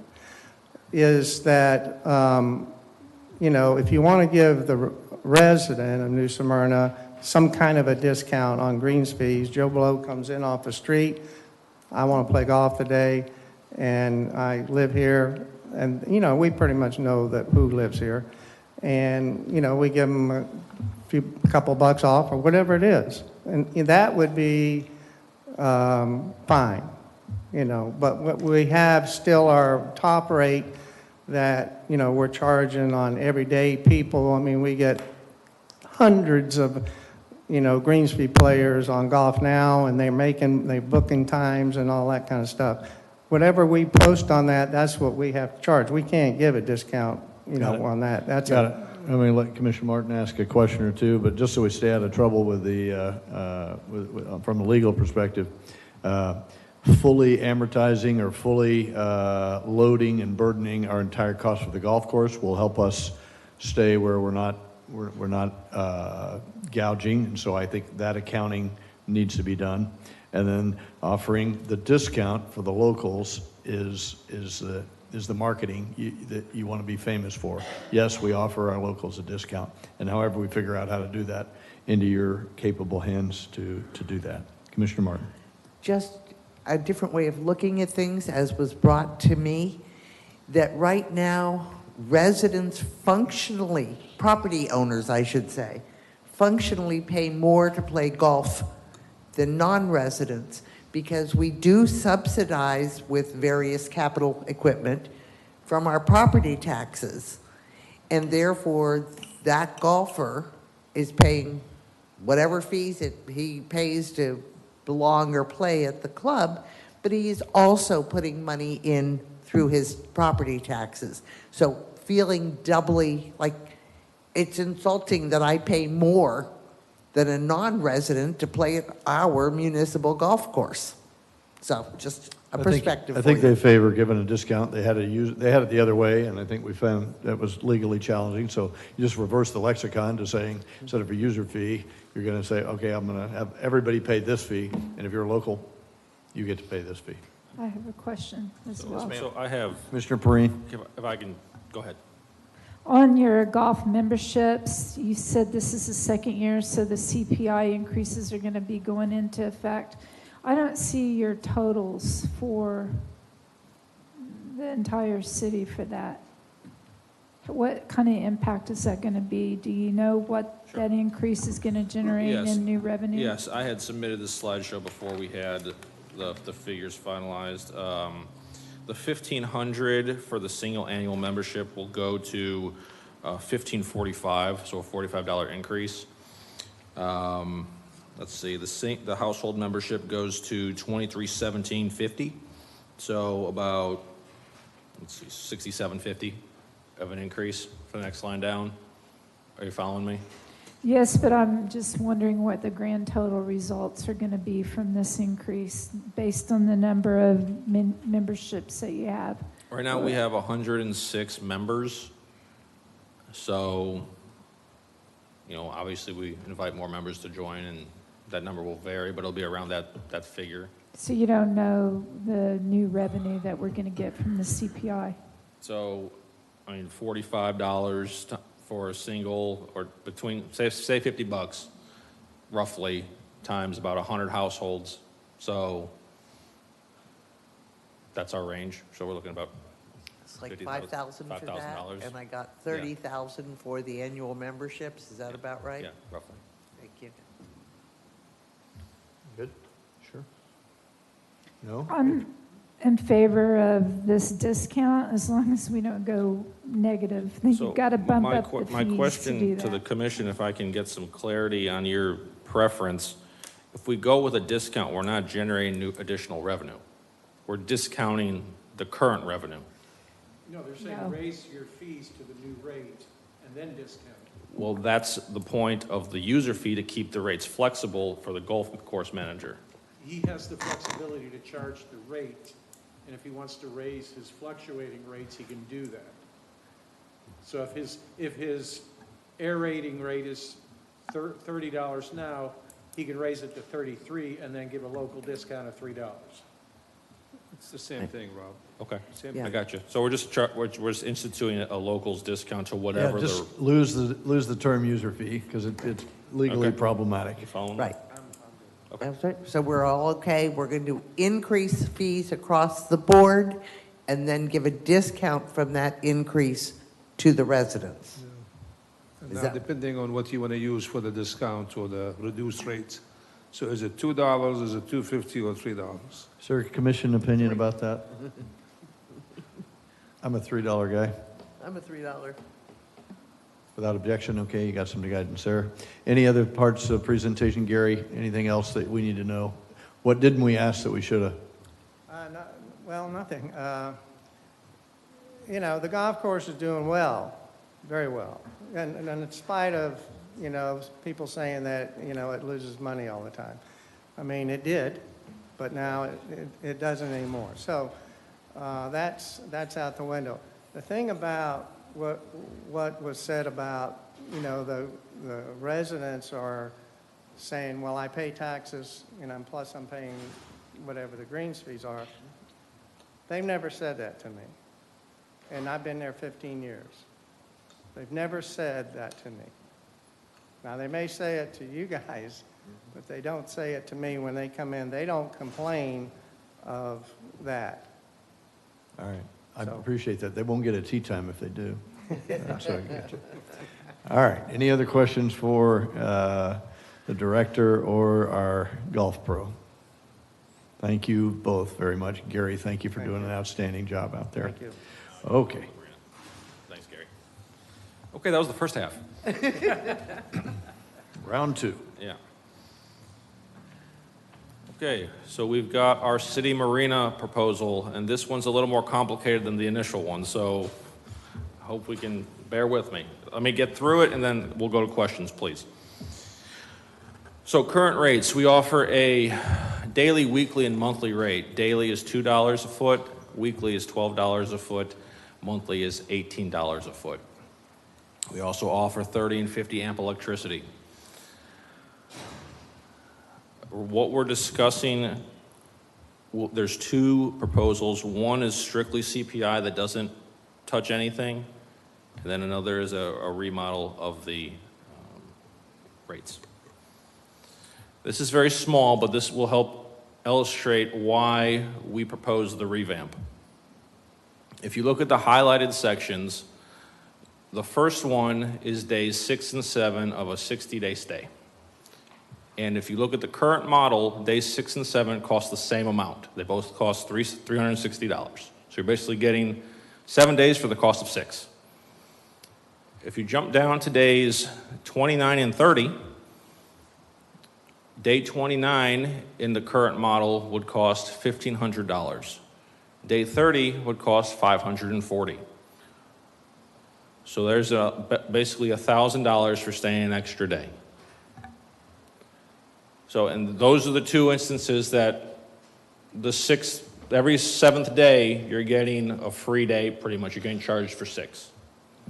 Okay, so that's the current model with the structure we have in place. Just a quick analysis of where we are with the revenue generation from the marina so you understand where we're coming from. The last 3 years snapshotted, showing the revenue generated from both annual leases, which we're calling residents, and transient vessels in the marina. The other revenue would be from, we've done utilities, we've done liveaboards, we've done some grants, just variable revenue that's come throughout the marina. So that's a snapshot of what the marina's produced the last 3 fiscal years. And all this money is strictly Marina Enterprise Fund. So all stays with the marina. This is just another piece of the utilities, the same concept, just strictly looking at the utility bill from the commission, the marina, roughly $8,000, $5 to $8,000. Okay, proposal 1. This is CPI. We estimated CPI to be 3%, so a 3% increase at all rates, just a flat 3% across the board. Every rate gets increased by 3%. That's what this is, including the utilities.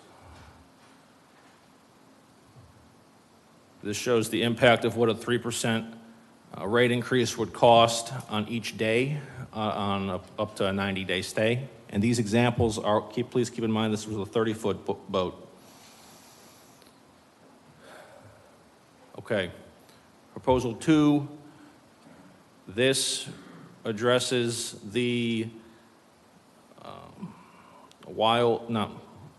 the swells in the rates, or the drops in the rates. So this would go to a daily, a monthly, and a 90-day plus system. And the electric would become a daily fee. So the changes, the daily rate remains the same at $2. The days 30 to 90 are $125, and days 90 plus are $1. The rationale behind this is the rates for the short-term transient vessels remain consistent. We have 7 transient slips in our 43 slips. The other 36 slips, we have 35 annual leases, and we have a fireboat that stays at the marina. So those are pretty much locked in. So we're talking about 7 slips that rotate in and out. And when you rotate the slips at a higher rate, at a higher volume, you generate more revenue than having a long-term discounted lease on site. So that's the concept. This shows the impact of a proposal 2. If you look at day 30, where we saw in the current rate structure, we go from $1,500 to $540. Well, now it's going from 540 to 1,800, and we're actually making money on a long-term transient, or making a substantial chunk more is where I'm going. So that's proposal 2. There's a lot to unpack. I'm open for questions. Okay, a lot of questions for sure. Commissioner Martin. Well, quickly, just, you may have said it and I missed it, and if so, I apologize. Going back to the electric, as an example, is it $2 per foot plus $6 for 30 amp and $10? Okay, thank you. Electric is additional. Okay, so we have a base rate plus the amp rate, correct? Yes. Thank you. Any others? You got? Take your time. Yeah, on the next one. Oh, okay. And so we do want, we want turnover, obviously, to maximize. And you want to set the rates to encourage turnover. Thank you. Commissioner Perrine? Our biggest goal here is so we can generate comparative revenue so that we can put the money back into the marina and start fixing the problem areas that we have. Because we don't want to, we have at least 30 people on the wait list. Yes, ma'am. So supply and demand tells me we can increase the fees if there's 30 people on the wait list. Yes. So we shouldn't have to pull any money from the general fund. And I think we need to have a reserve, capital fund, something to put back into the marina, fix the bathrooms. So whatever way you can generate the greatest amount of revenue without losing the extra 30 people, we've got to do this so that we can put the money back into the marina. So I'd like to follow up on your comment about the reserves. So currently, the marina has a large-scale capital improvement renovation project that would address a lot of the concerns with our docks aging, with the finger piers, with the through rods, with a lot of the general maintenance that has not been done over the recent years. We budgeted $284,000 for that in fiscal '23. We went out for bid in fiscal '23. The low bid was $499,000. Okay, so we budgeted, after consulting with a consultant, $215,000 too low. We have $447,000 in the Marina Reserve account. We're mandated to have $55,000 and change in that based off a 15% minimum of operating expense in the reserve. So with the current market, to do all the maintenance that's needed at the marina would fully deplete the Marina Reserve. So that's why we're proposing the revamp. One last thing. I did talk to our attorney about the transient boat slip. I guess it would be this slips when the leased dock owner is gone, that they took away the subleasing of those because of legality about the sublease, but I believe she can work on that, where we might possibly be able to bring that back. Yeah, we can work together and figure out how to Wait, hold on. categorize different fees. Okay. I hear something about bringing subleasing.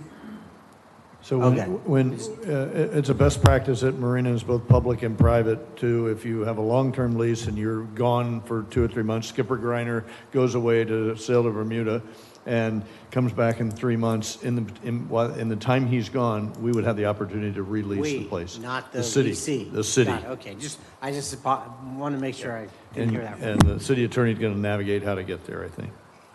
My question is about the waiting list, because a few years ago, a couple years ago, whatever, I understand that the waiting list was so long that people had died on our waiting list, and that we were no longer clear,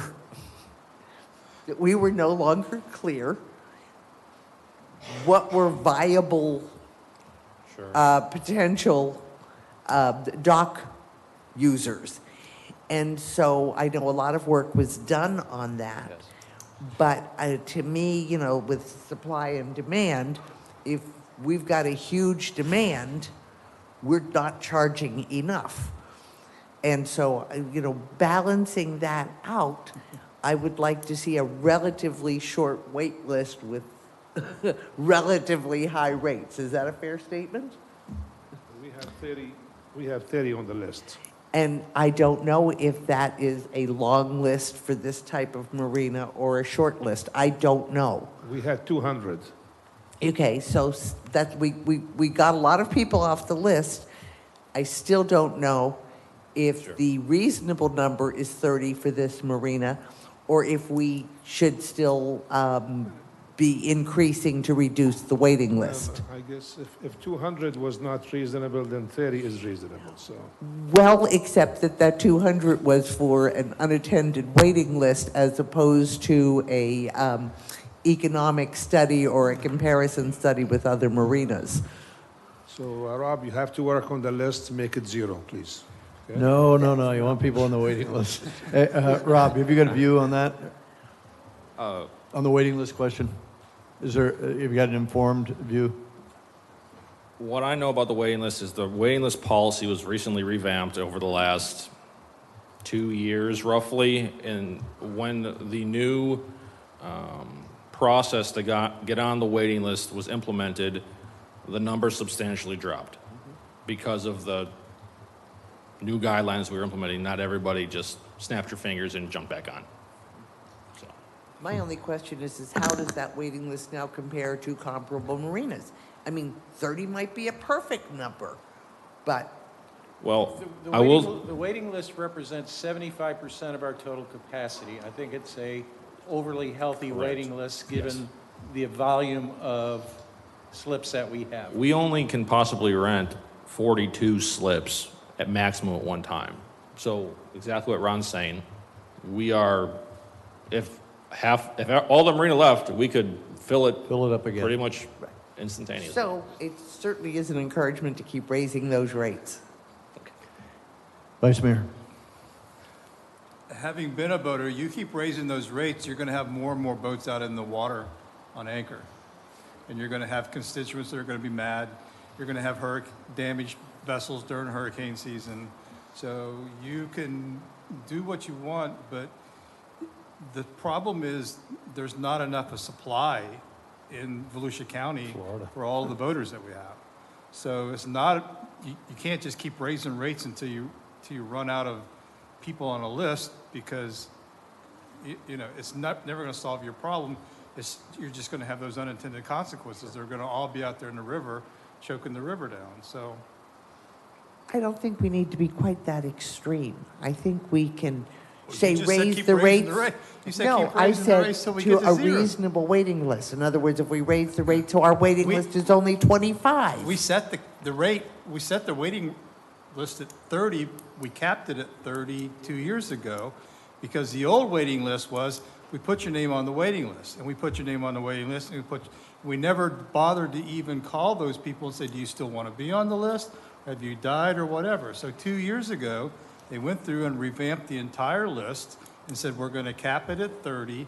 The top 30 people, will call them, do you want to be on the list? If so, that's where you are.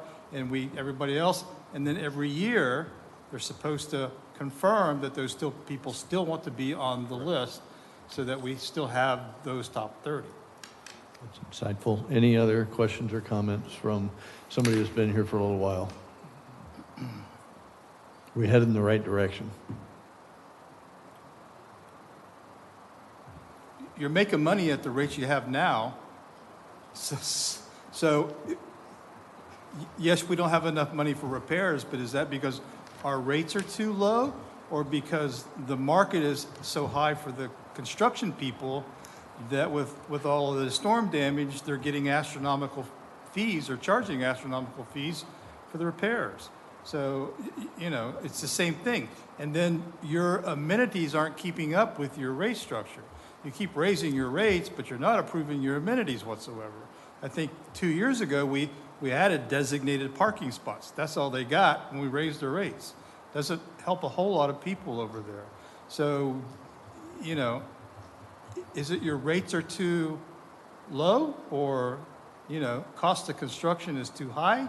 Or what truly is causing that deficit between the two? So We got a lot of chicken and egg kind of thing here, and it's going to be hard Exactly. to make our Yep. marina justify the cost if we can't.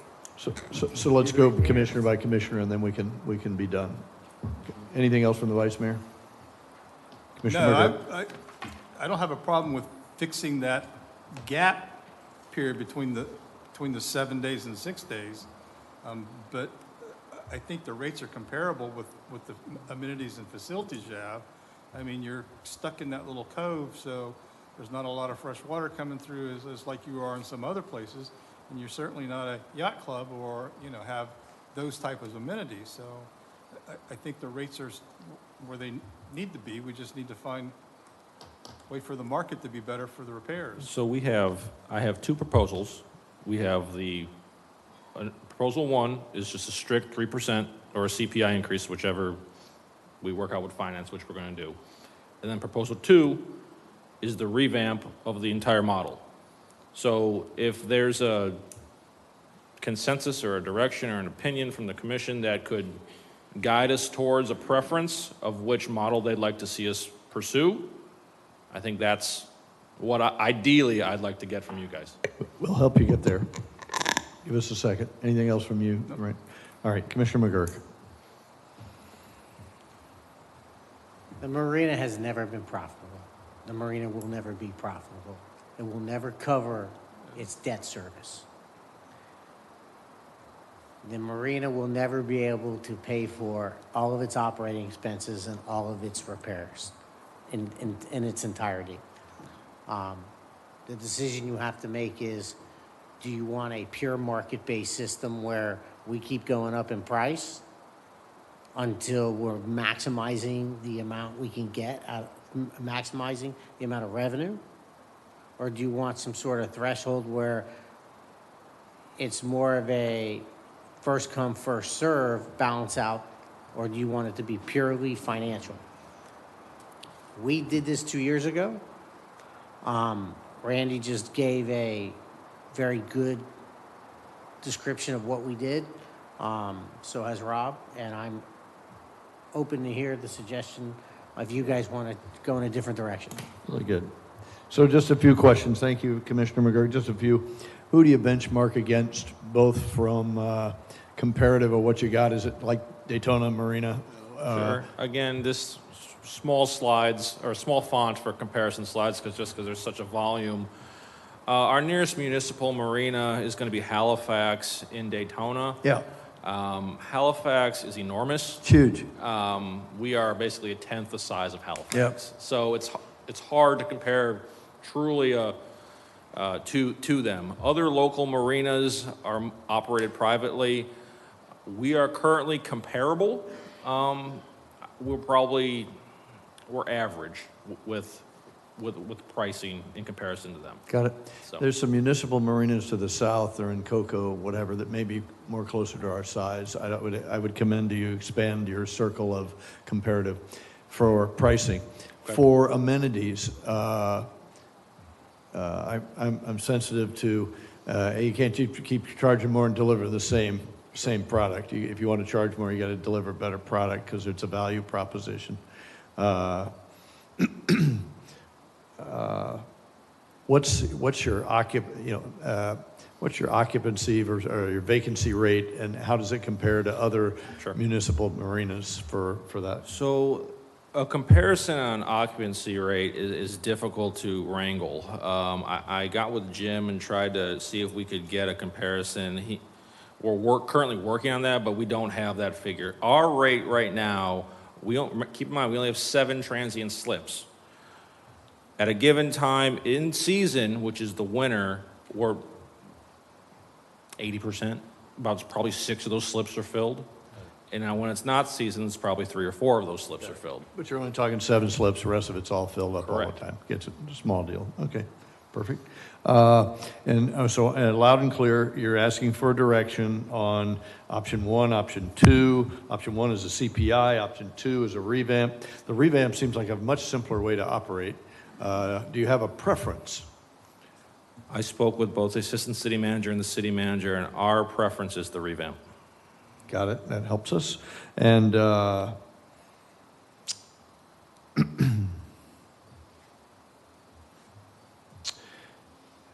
is there, is the marina, is it fallen in disrepair? It's not in disrepair, but it needs repair. Okay.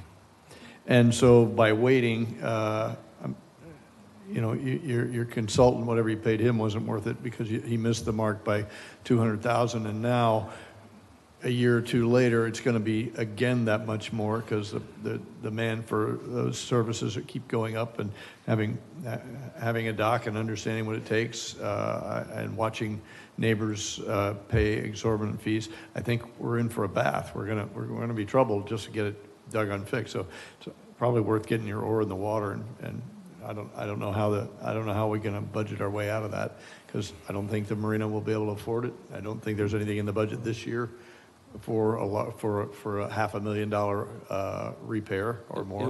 It was rolled forward, the 284, and I think before our former capital projects manager left and our current capital projects manager, I think they were adjusting that rate up slightly, but it wasn't to the full 499. Yeah. Well, I think you'll need 750,000 before too many more days pass. Anyway, from a commission movement standpoint, you've heard what their preference is. Would you like to have a motion and vote, or would you like to, by concurrence, accept their preference to go with option B, which is a revamp? I'd make a motion to go with the revamp. Okay, we're going to do the motion. Second. There's a second. Any more discussion on that? Any other wisdom from those of you who've come before? Randy or Jason, that would always a treat to have your perspective from where we've been. Madam City Clerk, call the roll. Commissioner McGurk. This is in favor of the revamp, which is the suggestion. Vice Mayor Hartman. No. Commissioner Martin. Yes. Commissioner Perine. Yes. Mayor Cleveland. Yes. Thank you. Okay, thank you so much. Appreciate that. Well, that was easy. Okay. On to item 8B, the approval of 2 real estate purchase agreements between Turnbull Creek Conservation Properties and our Assistant City Manager. For your report, sir. Good evening and thank you. As part of the Turnbull Creek Master Plan and to meet the objectives of the 2018 $15 million bond referendum to acquire conservation properties in the Turnbull Creek study area, staff has negotiated an agreement for approximately 7.48 acres along Page Avenue and east of Corbin Park Road from Mr. and Mrs. Bolin. They have offered for sale these properties for conservation purposes. Their asking price and the contract you have before you is $300,000 for the 7.04 acres. According to its policies, the city had 2 appraisals done on the properties, and the average of the 2 appraisals was $374,650, which far exceeds the $300,000 purchase price. The agreement also contains provisions that the sellers will pay for a Phase 1 environmental review survey of the property and for title insurance on the real estate. The city has the ability to... Do you want me to wait, Mayor? No, okay, yeah, go ahead. Okay. The city has the ability to terminate the agreement should we find unfavorable environmental circumstances on the property if we're not satisfied with the conditions on the property. I'll answer any questions that you have at this time. Any questions from any commissioner? The only question I have, is this just going to be set to go natural with no maintenance? Yes, if the commission desires, we could place a permanent deed restriction on the property for conservation purposes in perpetuity, and I believe that was the intent of the program. Good job. I'll make a motion to approve with the deed conservation in perpetuity. Okay, great. We have a motion, and is there a second? I'll second. Okay, second, and now we'll continue with discussion. Vice Mayor. How does this affect the 2023, 2024 budget, this $300,000, is it coming out of the, will it increase our 2018 tax? Correct. So- It's part of the authorization. We'll have to borrow the additional dollars, so it may affect the next year's millage rate from the bond proceeds. But not 23, 24 millage rate? Correct. All right. Yeah, now we have about $6 million in authorization still left of that 15 million. So at some point, if we exercise additional contracts, those rates would Right. increase based on that additional borrowing. Any other questions? Any other comments? I don't see any. Yes, sir. This property backs up along Page Avenue, It's on the north side of Page Avenue. Right. Yes, sir. So we would own the right-of-way, we still own the Page Avenue as a right-of-way, but. Correct. Then we'd also have the property, all of the property north of that. Correct. Thank you.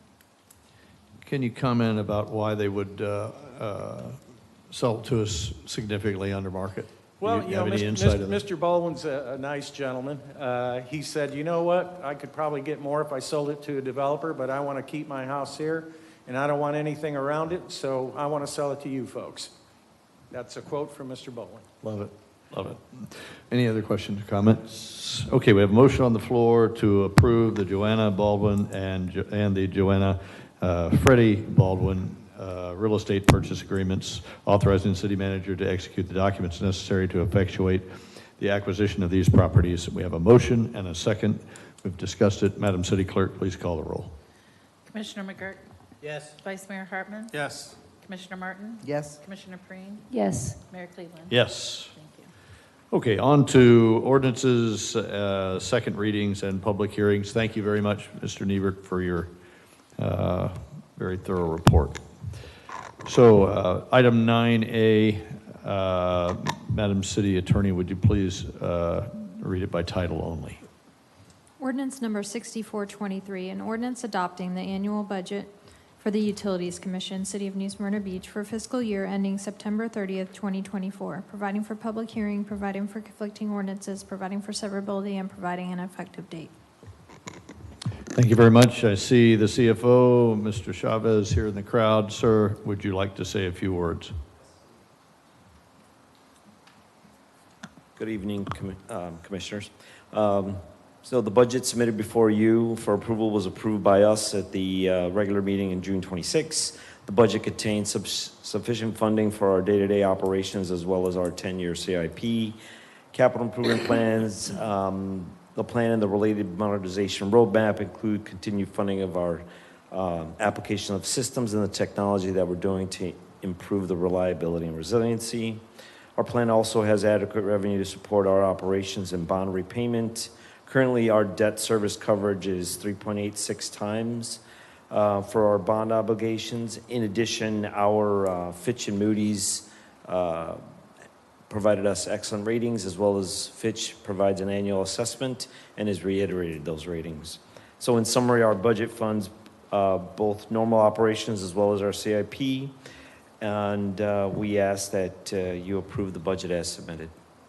Thank you for the report. Any questions for the CFO, Mr. Chavez, Vice Mayor?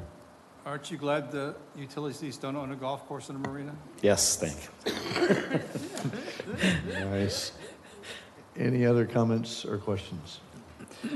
Thank you so much. Before we have the public hearing, I venture that New Smyrna Utilities is the best in the county, if not the state, both on reliability, that you continue and Joe continue to improve every day, and on your rate structure. We're grateful for the work you're doing.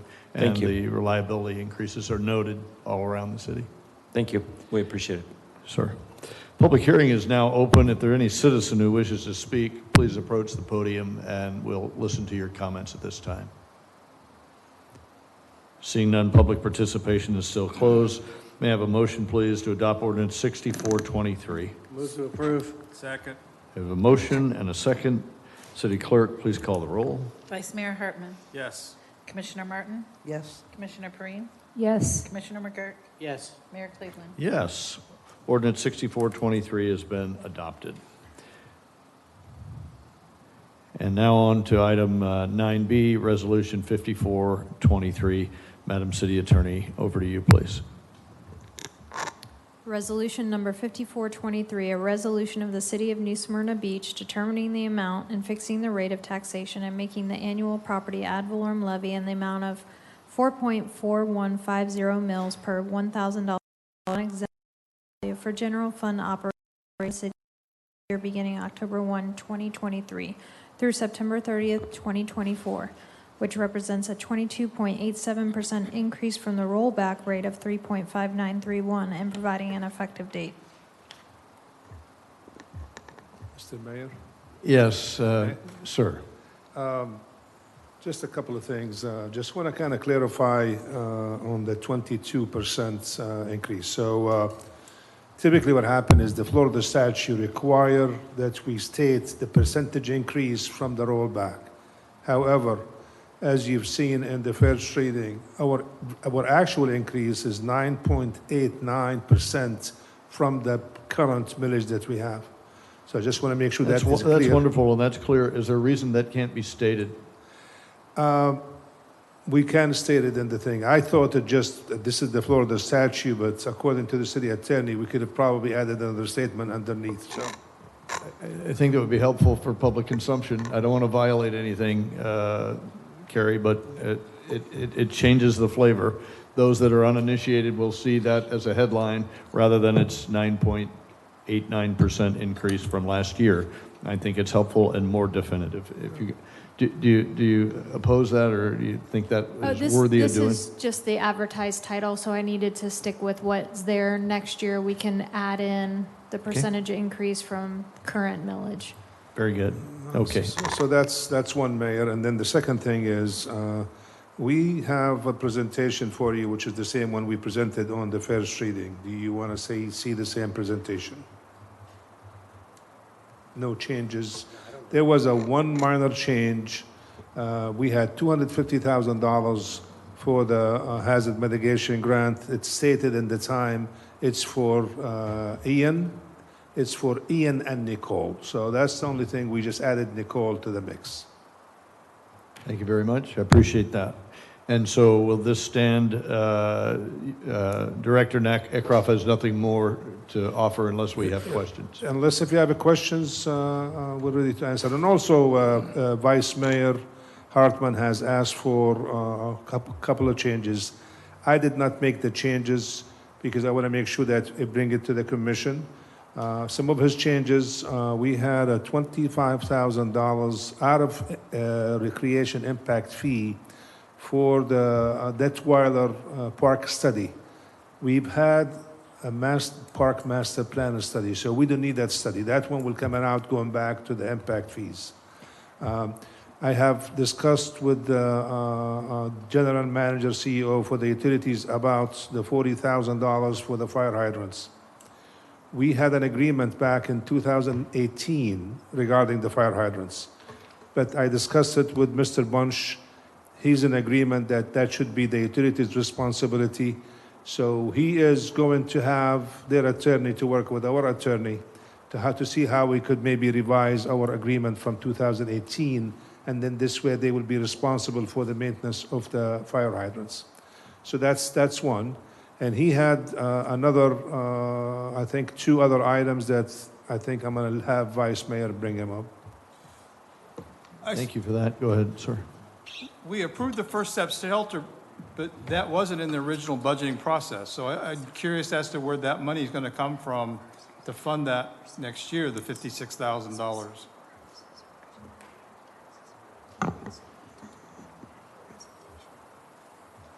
Do you understand the questions about where is the first step money coming from if it wasn't in the budget to begin with? It's not in the budget. However, we have the money for the homeless, which is, I think it's about, is it 40,000 or 50,000?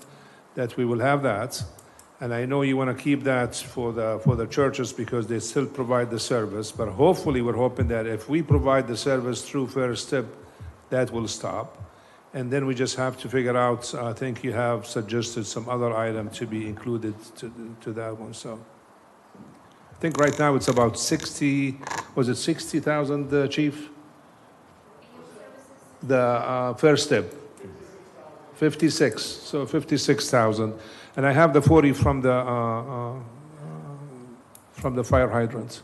Yeah, okay, so one at a time. I think his first one was, where was the money for First Step? I think I heard you say you're going to take it out of what money you had previously given to churches? I have $40,000 for the fire hydrants.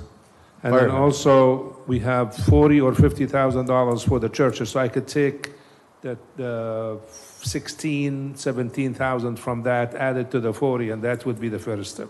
Maybe a problem will arise from shorting the churches who see that as their direct mission to, for outreach. I worry about the second order effects of that. One of the other things I was going to bring up during the approving of the budget is that there's also $15,000 for the spay and neutering program. I'm not so sure that that's a program that we want to continue going forward, since we're already into the Southeast Volusia Humane Society. We partnered with them to take all of the animals, and they do that process also. This was above and beyond that. So there's another 15,000 there that, you know, could be discussed or couldn't. And my question was, will that come before us at some point in time to renew? And if we simply don't renew it, it will remain in the budget. So. Yeah, I mean, if we don't renew, then it's going to go back to general fund, Right. obviously.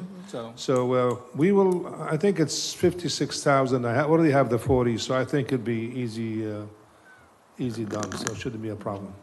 So as Commissioner Martin. Oh, yeah, no, first of all, as I understand it, anything that doesn't get used in '23 that's not fund restricted will go into general fund reserves and be available in '24. If it is general fund, if it was general Yeah, fund, for right. example, the 25,000, that was impact fees, so it has to go back to impact fees. And I have a solution for using that Yes, on the ma'am. recreation. As I said, could the 25,000 be used to provide adequate shade for the playground?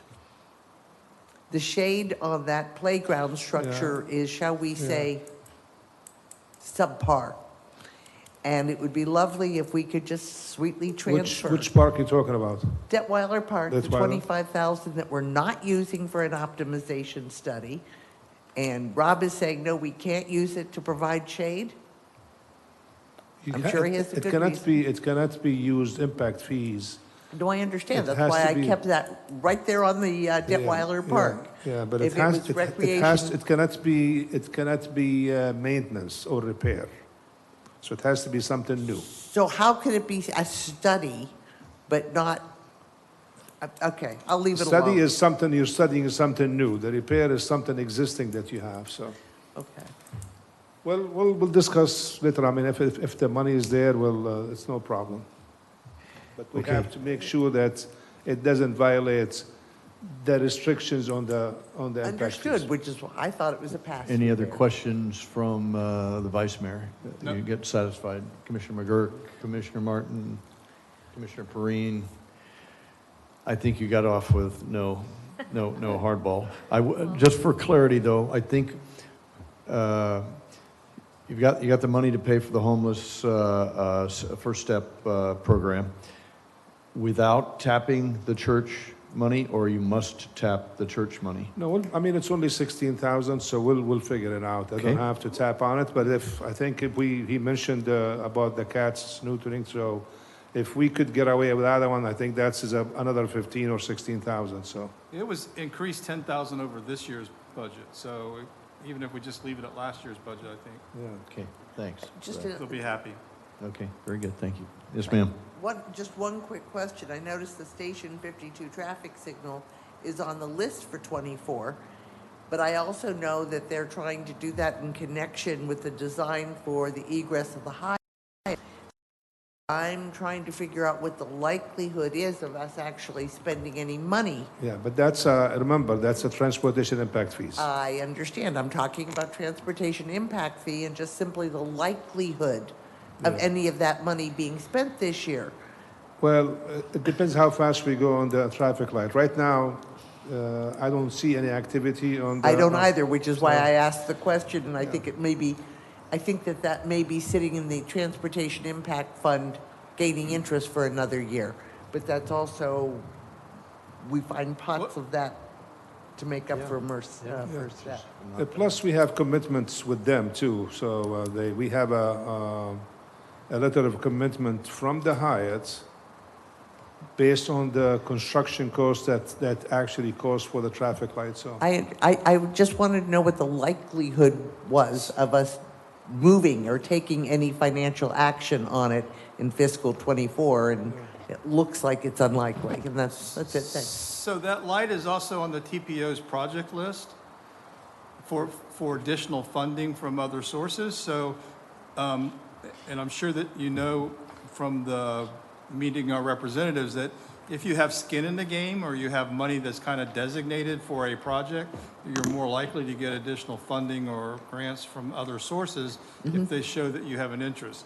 So yes, I agree with you. It will probably never be spent, but at least we can show on paper that we're making the commitment. Okay, which is a great reason to have it there. Thank you. And this is tied to the speed at which Hyatt will be built when they can start. Is that what you're saying? They already have, yeah. They already have their permit, but right before the hurricanes, I think they stopped, and I don't see any activity at this point. I'm informed that there will be activity soon. Hopefully. In October. Okay. Okay. Very good. We'll now open to public. Mayor, Ma'am. we do need to pull up either Natalia or Khalid. Per state law, we have to discuss the percentage increase in the specific purposes for which the ad valorem tax revenues are being increased. And then there's a couple announcements we have to make about the name of the taxing authority and all of that. So I don't know if you want to handle? Or? City staff, please proceed. The budget submitted for you had several capital projects, several capital equipment projects, as well as additional personnel for public safety, the city attorney's office. We had some for, I think, 1.5 position for the maintenance leisure services.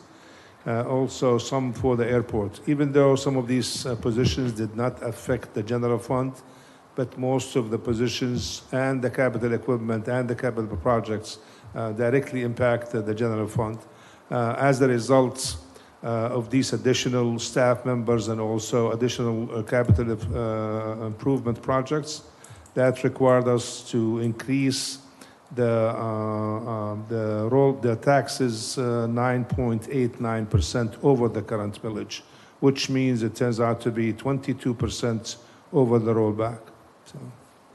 You want to comment on the proportion of that is structural or entitlement versus those of that is variable? You made a compelling argument previously about how much of that we actually get to decide, how much of that is previously decided. Maybe put that on the record as well.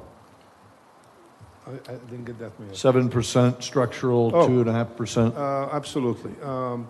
Also, in addition to that, the previous commission has made a commitment as a result of union negotiations to add 0.22 to the millage for the next 2 years from 2 years ago or a year ago. So this year we had to add the 0.22.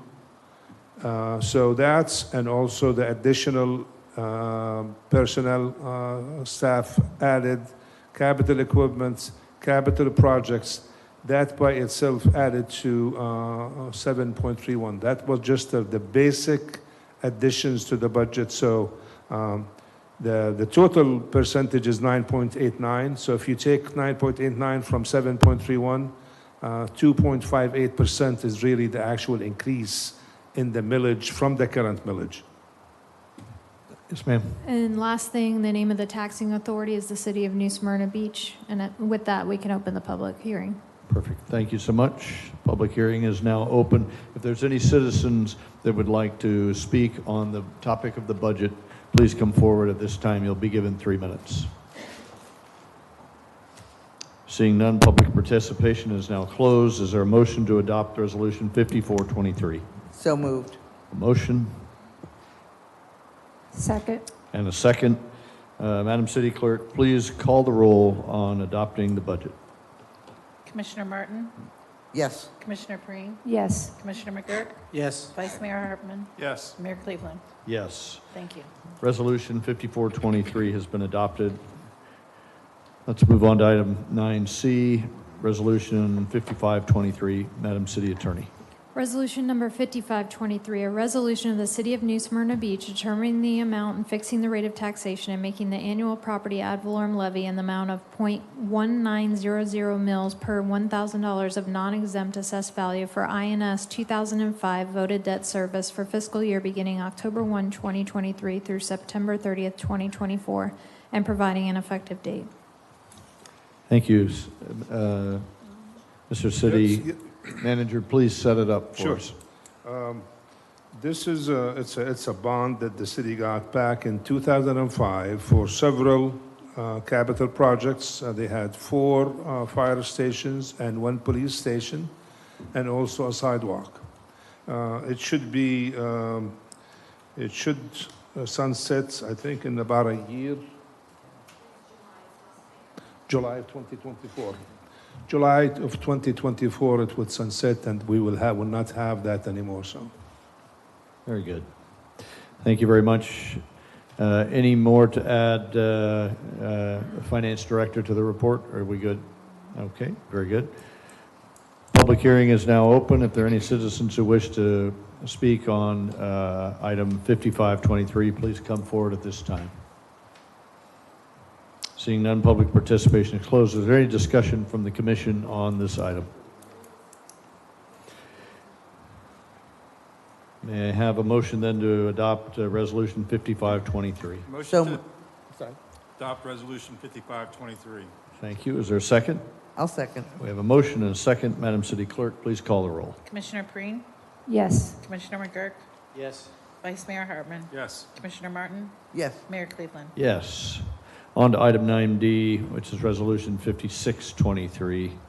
Madam City Attorney, please read it by title only. Resolution number 5623, a resolution of the City of New Smyrna Beach determining the amount and fixing the rate of taxation and making the annual property ad valorem levy in the amount of .0990 mils per $1,000 of non-exempt assessed value for INS 2018 voted debt service for the fiscal year beginning October 1, 2023 through September 30th, 2024, and providing an effective date. Thank you very much. City Manager, would you set this up, please? I believe this is the debt service on the property that we purchased. Yes, sir. This was a referendum on 2018 regarding the Turnbull Creek preservation. This one here would sunset in 2039, so it's probably quite a bit from now. So it's about 23, so 16, another 16 years. So. Very good. Any member of the commission wish to have a question or comment about this? Anything to add, Director Eckhoff? Anything else to add to that? No? Very good. Public hearing is now open. If there's any citizen who wishes to speak on this topic of Resolution 5623, please come forward. Seeing none, the public hearing is closed. Is there a motion to adopt Resolution 5623, please? So moved. We have a motion. Second. And a second. Madam City Clerk, please call the roll. Commissioner McGurk? Yes. Vice Mayor Hartman? Yes. Commissioner Martin? Yes. Commissioner Perine? Yes. Mayor Cleveland? Yes. Item 5623 has been adopted. Resolution 5723. Madam City Attorney. Resolution number 5723, a resolution of the City of New Smyrna Beach adopting the budget for the fiscal year beginning October 1, 2023 to September 30th, 2024, and providing for an effective date.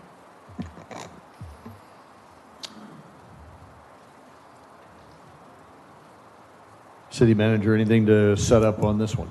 No, this was approved during the CRA meeting just previously. If you have any questions, I would be more than happy to answer it. That's the next one. We're still on 9E. Oh, I'm sorry. All right. This is our 2023, 2024 budget. The proposed budgets for 23-24 is $100,308,920. Not 111 million? It's 111. 111, okay, very good, perfect. Thank you so much. $111,308,320. Excellent, thank you very much. I wish it was 11 million. You and me both, wish it was 103. Okay, the finance director have anything to add? Okay, thank you very much. Any member of the commission have a question? Public hearing is now open. Is there any citizen who has a question about the 2023-2024 budget, resolution number 5723? Please come forward at this time. You'll be given 3 minutes. Hearing none, public hearing is now closed. Is there a motion to adopt 5723? Motion to adopt Resolution 5723 with the items as discussed previously. Thank you. Is there a second? Second. Madam City Clerk, please call the roll. Vice Mayor Hartman. Yes. Commissioner Martin. Yes. Commissioner Perine. Yes. Commissioner McGurk. Yes. Mayor Cleveland. Yes, thank you very much. Motion carries. On to 9F, Resolution 5823, which is the 2023 CRA budget. Madam City Attorney. Resolution number 5823, a resolution of the City of New Smyrna Beach adopting the annual budget for the Community Redevelopment Agency for fiscal year beginning October 1, 2023 and ending September 30th, 2024, providing for conflicting resolutions and providing for an effective date. Does the city manager have anything to set up on this or not? Mayor, this was presented previously, so unless if you have any questions, the CRA director is here and would be more happy to Very answer good. them. Director Edwards is available. Questions, Commissioner Martin? Just wondered how likely it was that any of these funds will actually be expended on the septic to sewer. Based on the fund I balance. mean, in '24. I don't mean ever. I mean, Oh, this coming fiscal year. I'm no, sorry. the plan is to use those funds for design work, and then hopefully we can use it for construction as well. I understand. And Yes, how far do we expect to get in fiscal year '24 on either of those? Definitely complete with design. Construction will be contingent upon. Okay, you know, so we're expecting to finish the design in '24. That's the plan. Yes, ma'am. Thank you. Any other questions from any commissioner? Good. Public hearing is now open. If there are any citizens who wish to speak on this CRA budget, please come forward and you'll be given 3 minutes. Seeing none, public hearing is now closed. Is there a motion to adopt Resolution 5823? So moved. So motion, is there a second? Second. I have a motion and a second. Madam City Clerk, please call the roll. Commissioner Martin. Yes. Commissioner Perine. Yes. Commissioner McGurk. Yes. Vice Mayor Hartman. Yes. Mayor Cleveland. Yes. 5823 has been approved. And now on to item 9G. It's Resolution 5923, which would approve the appropriating the 2022-23 Community Redevelopment Fund balance to specific and amended CRA projects in 2023-24. City Attorney, would you please read it by title only? Resolution number 5923, a resolution of the City of New Smyrna Beach reappropriating the Community Redevelopment Agency fiscal year 2022-2023 CRA fund balance to specific and amended CRA capital projects for fiscal year 2023-2024, providing for conflicting resolutions and providing for an effective date. Thank you. City Manager, anything to discuss on this? Yes, Any just setup? as it was presented to you during the CRA meeting, the total capital projects presented in 23-24 is $3,914,935. Very good. And both the CRA and myself are here in case if you have any questions. Any questions for Director Edwards or the City Manager from any commissioner? Public hearing is now open. If there are any citizen who wishes to speak on Resolution 5923, please come forward and you'll be heard. Seeing none, the public hearing is now closed. May I have a motion, please, to adopt Resolution 5923? So moved. Second. Motion and a second. Madam City Clerk, please call the roll. Commissioner Perine. Yes. Commissioner McGurk. Yes. Vice Mayor Hartman. Yes. Commissioner Martin. Yes. Mayor Cleveland. Yes. Congratulations. This concludes the 2023 second budget hearing. We'll now conduct public hearings for the remainder of the items. Item number 9H. We'll have a quasi-judicial hearing, which will be conducted to consider the adoption of ordinance 5623, which, if adopted, would allow the approval of a new planned unit development, PUD, and a master development agreement for previously approved and now expired Village Square PUD MDA, which would allow the development within the remaining 2 existing undeveloped parcels of an approximately 6.4 acre total PUD property area located along State Road 44, south of its intersection with Colonial Park Road, the PUD 3-21. We'll first hear from the Chief Planner, Planner Grove. Jeff Grove is here. We're ready for your report, Jeff. 1 second. Ordinance number 5623, an ordinance of the City of New Smyrna Beach, Florida, rezoning 6 ± acres of land generally located along State Road 44, south of its intersection with Colony Park Road, approving the Village Square Planned Unit Development Master Development Agreement, authorizing the mayor to execute the Village Square Planned Unit Development Master Development Agreement, providing for public hearing, providing for conflicting ordinances, providing for severability, and providing an effective date. Thank you. And now, Jeff. Okay, thank you. I'm sure you're all familiar with the site by now. It was discussed a little bit at first reading, and there's been communications from the public. And basically what we're looking at is a request to do a new PUD Master Development Agreement and a conceptual development plan to replace some that had expired in 2019. Those were valid for 10 years, and that original document was recorded, of course, in 2009. It should be noted that the current MDA that's being reviewed tonight has been revised due to those recent comments from the Commission at the first reading on September 12th. And my understanding is that revised version has been provided to you by the City Attorney. The changes in there, if you're not familiar, is to reduce the time period for that document to be valid from what was the prior 10 years to now be 5 years, in which a CO must be obtained, and also to reduce the percentages of requirements in the MDA that would be considered minor amendments and thus not require or go into a public hearing for the Commission.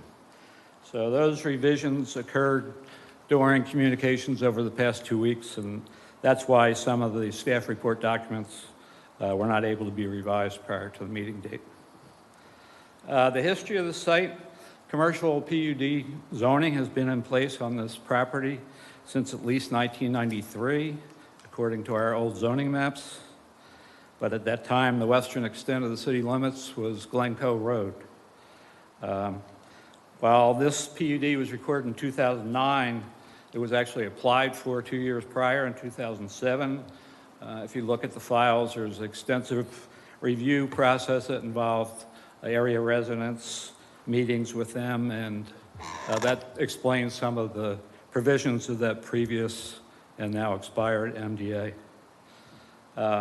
And then examples of what was occurring in this western area at that time, that being the western part of the city limits. You know, all these facilities around there. The Home Depot was built in 2006. The Murphy Oil convenience store was built in 2011. That's when Walmart relocated to I-95. So this kind of predated a lot of that development within the western, what was then the western limits of the city. The ABC store and all its infrastructure was constructed in 2012, and that includes the 2 currently undeveloped lots within this PUD. The total 6.4 acres contains the center lot of the ABC facility and 2 undeveloped lots, one east and west of the ABC structure. Part of that infrastructure development was that new roadway connection that went from Timberlane Drive to the southern leg of the signalized intersection of 44 and Colony Park Road to the north. It's not a public road, as many people think, but it's rather within a privately owned access easement that's maintained by these property owners. So when that prior MDA expired after 10 years, there was no agreement in place as to how the two remaining lots could be developed. This current application was submitted in 2021, and this hearing is the end result of that process, which has had various stops and starts during those 2 years. The proposed MDA contains a few more permitted uses that are requested to be added. The applicants actually had removed some of those previously proposed uses for car wash and convenience store at the request of the Planning and Zoning Board when it went to them in August. They also added safeguards for vehicle stacking for any drive-through facility that might be proposed. And at that P&Z meeting in August, it was unanimously approved with those conditions 4-0. There's another restriction in the prior MDA, which is now expired, that restricted the business hours to 9 p.m. closing. That restriction is no longer within the currently proposed MDA, but also the surrounding development, there's a lot more that's existing and open after that time. The current MDA would allow only one drive-through to be permitted within the entire 6-acre PUD property. And that could actually have multiple lanes, like you might see for a bank for a couple drive-through lanes and a pass-by lane. But just one of the 3 lots could have a drive-through.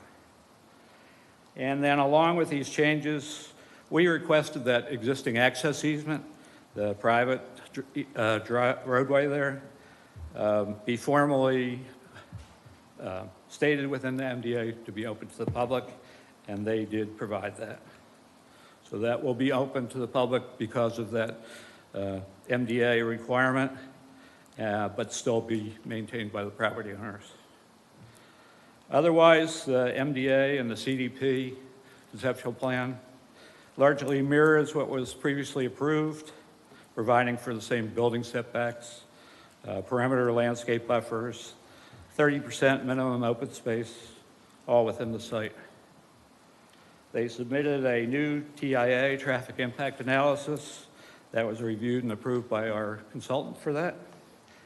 And basically this MDA will allow and regulate future development within the undeveloped lots 1 and 3 that now can't be developed because there's no existing agreement in place.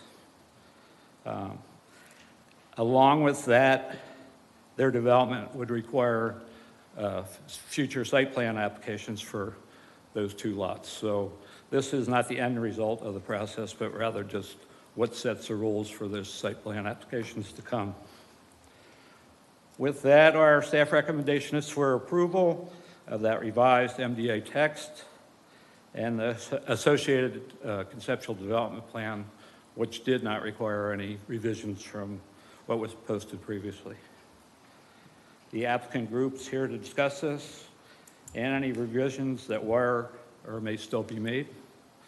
And with that, I'm open for any questions. Any questions from any commissioner to the city staff? Vice Mayor.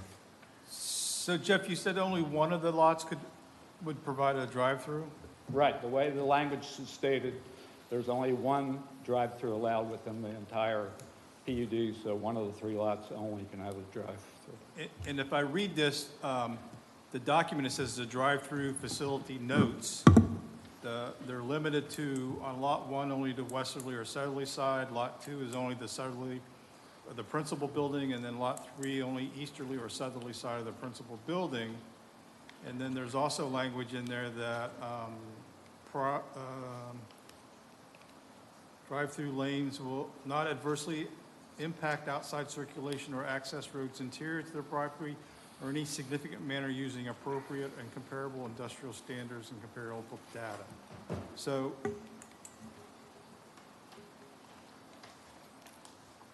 we probably don't know what that means until we get into the meat of that. Right, that's the language that got added after the P&Z because they were concerned. Our LDR has no vehicle stacking requirements, so there's nothing really in place to apply.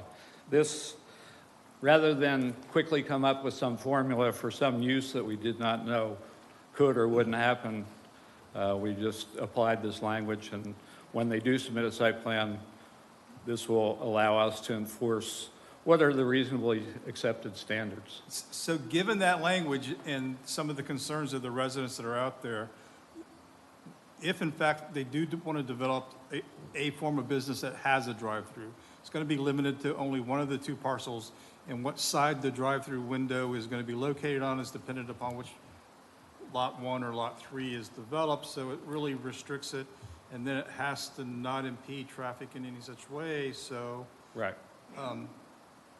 And they still have to follow design standards and everything else that go along with development on State Road 44. Right. Thank you. And the previous PUD that expired also allowed drive-throughs for banks. Right. So, Any other questions for the Vice Mayor? No. Commissioner McGurk?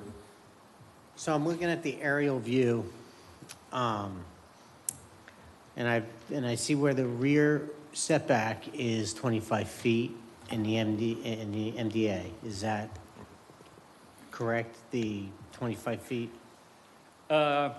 for the aerial or the MDA requirements? MDA requirements. Yeah, it's 25 feet. There's a 25-foot landscape buffer that will be along the south property line, and that's also going to be put into conservation easement. In fact, some of that for Lot 3 is actually already in a conservation easement.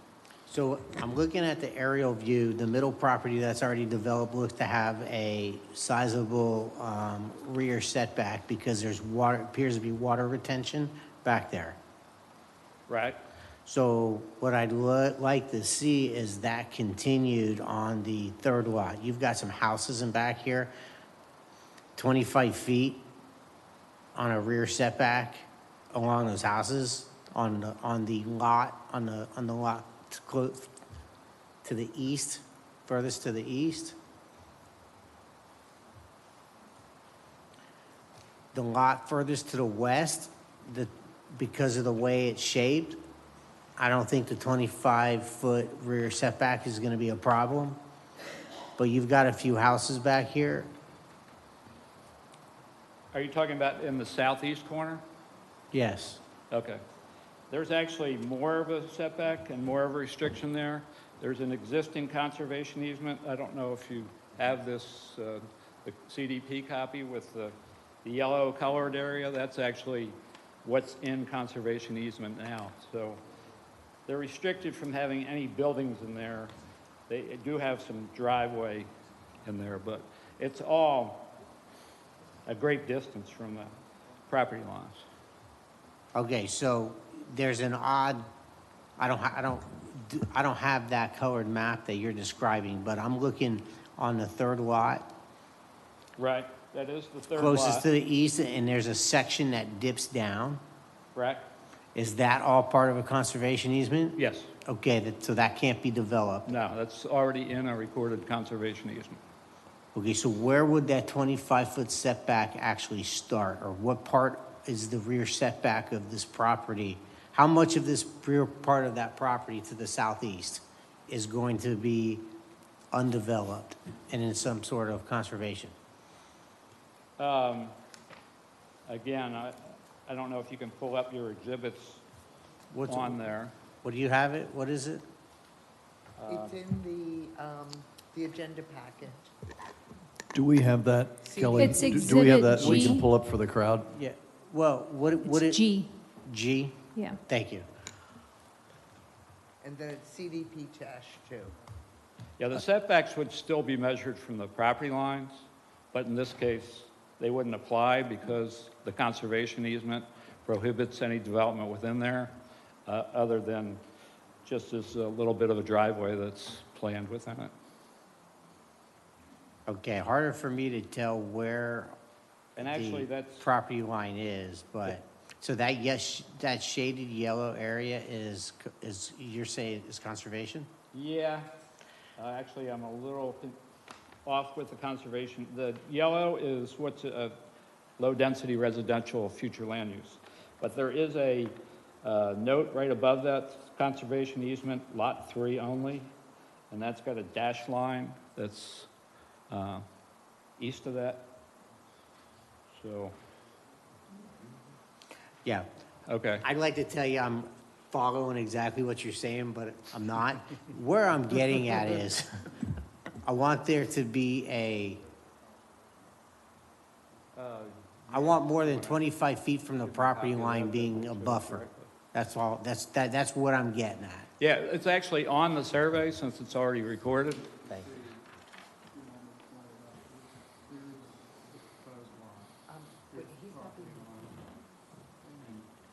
Gotcha. Perfect. So say that back on the microphone so that for the Yeah. record there. You might want to introduce yourself. I'm John Kelly with KPM Franklin, 6300 Hazeltine National Drive, Orlando, Florida, 32822. In regards to the question of the setback, the property line to the south abuts an area that we have either conservation easement or stormwater management. The nearest possible building that we can have is probably 120 to 160 feet from that, well beyond the 25-foot setback. Thank you. Understood. Thank you. Thanks for clearing that up. Yes, thank you. Any other questions? From All right now, thank you. Commissioner Martin? Okay, well, I'll say as many problems as we have had with old MDAs, sometimes we come across agreements that contain provisions of benefit to our current community. Much of New Smyrna's commercial area is closely adjacent to residential areas, as with this, and we do need to support residents as much as we do business and implement agreements that minimize impact to the immediate residential neighborhoods. We need to simply put it, I think when we're approving a business, I would hope that it would be something that we would approve next to our own home. The original agreement was sensitive to potential impact on neighboring areas. High-volume, 24/7 businesses have a negative impact on the adjacent residences. Please retain the 9 p.m. closing time consistent with other businesses in the area. And to protect the Timber Lane, I know we're talking about signage to protect those residents on Timber Lane from access from the PUD. Easier just to close it off, and that way we know for sure they'll only be using 44. There's no egress onto Wildwood. Why would there be egress onto Timber Lane? And yes, I know there is that access there. I would also say that the close proximity to residences should preclude fast food drive-throughs. Please restrict resident types to A and D. One lane for pharmacies, laundry, etc. should be sufficient for one lane for the types of drive-through that one would encounter in a non-high volume business. And to have 3 in that relatively small area, 3 drive-through lanes, I think is a burden to the residences in that area. So I would specifically ask that we retain a 9 p.m. closing time. We put restrictions for the very high volume, high turnover, high traffic businesses, and that we reduce the drive-through lane availability to 1 lane. Thank you. Can I get a input from either city planner or the city attorney to effectuate that request and make that happen? How does that happen? First, we would hear from the applicant, and they may offer up some concessions, so I would take it step by step and see where we end up. Got it. Okay, that helps. Thanks a lot. Appreciate that. Commissioner Perrine. No questions. Very good. Thank you. Just a few. Jeff, were you at the P&Z where this was discussed? Yes. Were the residents there to give their view as well? We got a couple emails, but I don't recall a lot of public at the meeting. But again, I get a lot. There's so many cases and so much comment. Gotcha. Okay, thank you. I Can you can't say tell that me for sure. how the 5-year expiration was determined? We just. Was 10, now you went to 5. What was the logic? When we came for the first reading, that was pretty much the direction that we had gotten, and asked the applicant at that meeting, and they were agreeable to it, so. You got direction from who to turn it to 5 years? From the board here, or the commission at the first reading. We did it, we said 5? Yeah. Just want to make sure. Private road that is now public, they have to maintain it? Well, it's not a public road. It Okay. says it's open to the public in the MDA. It's already an access easement, and they agree that we won't have to do any maintenance that's stated in the MDA or have any liability involved, so. Got it, okay. And on 6, permitted uses, are the LDRs up to date? How current are the LDRs that are in there that actually says in compliance with the standards set forth in the LDRs for such uses?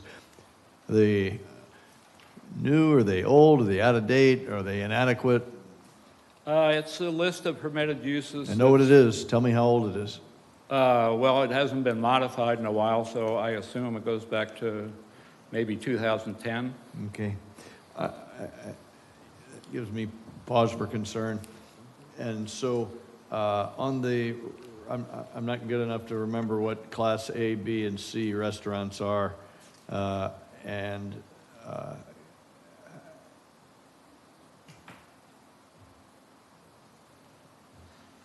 The original MDA allowed Class A only, which was a sit-down restaurant with no service outside the building. Why did we extend it, make it, why do we expand it to type B and C then? That's at their request because they want to have the ability to have a drive-through.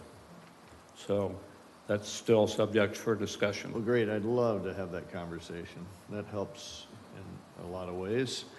And how about the exclusions? Is that, where did that list come from? I believe that was carried over the same language from the original MDA. How was an exclusion list determined is my better question. It could be an attorney question, but I don't know.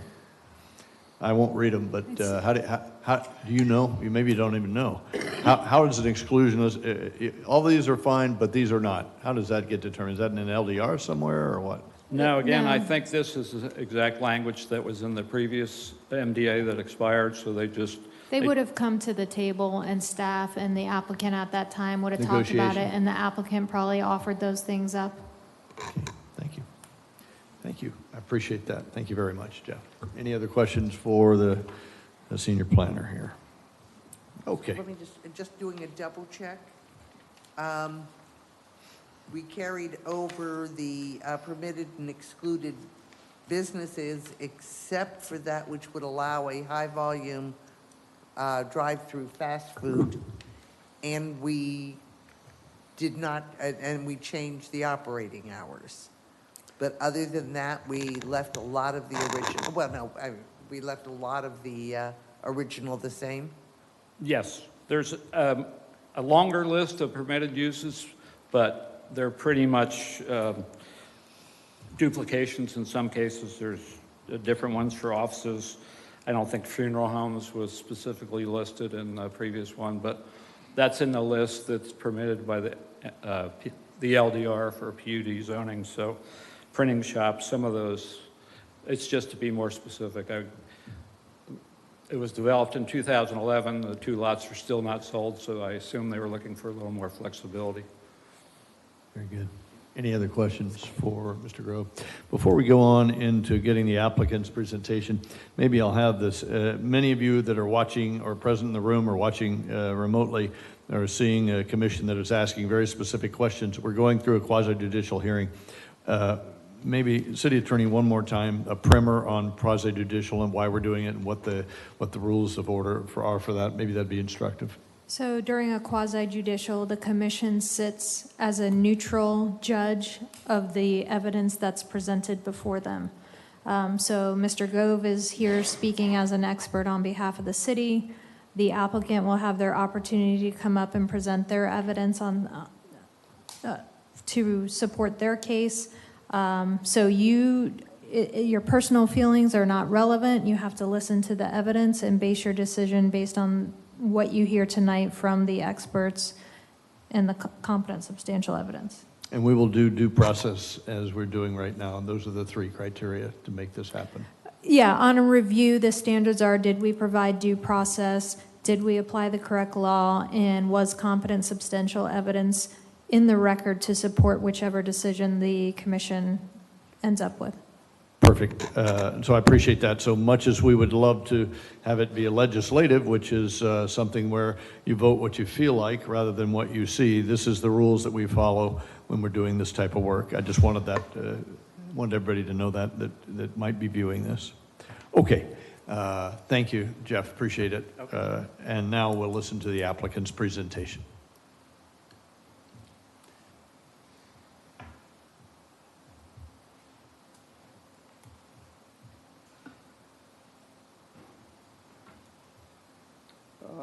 Good evening, Mr. Mayor, the rest of the commission. What I have to say is, I've already introduced myself. Do I need to do that again? You can for the record. Okay, for the record, I'm John Kelly with KPM Franklin. My address is 6300 Hazeltine National Drive, Orlando, Florida, 32822. Jeff did a very good job of reading my notes. Just to add to it a little bit, of the 6.4 acre site of the Village PUD, there's only one residential lot in the city of New Smyrna Beach that abuts it. The remainder that abut it are within Volusia County. Just wanted y'all to know that, be aware of that. But the 6.4 acre Village Square PUD has been approved as a commercial use since 1993. In 2009, ABC had approved the PUD zoning and developed an MDA, which we developed the ABC under in accordance with. The MDA expired, and ABC is now applying for a new MDA PUD. During this time, ABC built their store and completed all the necessary infrastructure that was necessary for the remainder of the site. They also contributed monetarily to the master lift station in the area and the force main that runs along Highway 44. When they originally were built, we were on a septic system. We've made available to the residents and the commercial developments over there that regional lift station and the force main, which we put in. We've got the previous MDA allowed for both restaurants and drive-throughs, but the drive-throughs were specific to, I guess, to pharmacies and to banks. But we only have 2 lots remaining and are asking for a drive-through on one of those lots. And the impervious ratio on this site, even though it's 30, is actually can only be about 50%. So it's not going to have a lot of stormwater runoff or impact to the environmental areas that we have preserved. We're proposing, as Jeff said, to make the access right or access public or private access that we have that connects Timber Lane to 44 to make that open to the public. We will still maintain it. We'll still take care of it. We will have the liability for it. And during P&Z approval, ABC agreed to eliminate the uses of convenience store and car wash, and at the first reading, we agreed to reduce the time period from 10 to 5 years, and also limit the amount of modifications to the current plan before requiring a public hearing in front of the commission. We anticipate the revenues, if approved, to be exceeding $15 million, which is a significant impact economically to the city. Taxes, jobs, definitely a positive impact. We've worked hand in hand with city staff to develop this PUD MDA. And now I'd like to ask for y'all's approval. Thank you. Thank you for that. Yeah, if I could, Mayor, Commissioners, I'm Kurt Ardeman, part of the applicant's team with the Fishback Dominic. firm at 1947 Lee Road, Winter Park, Florida, 32789. Just briefly, John did a good job. We have worked with staff. The commission at the last meeting made several requests. Those changes were made. We have a red line showing those changes. I'll be happy to provide those to you to make sure you can see exactly what they are. If you don't mind, I'll hand those. Just hand it over to the city clerk, if you don't mind.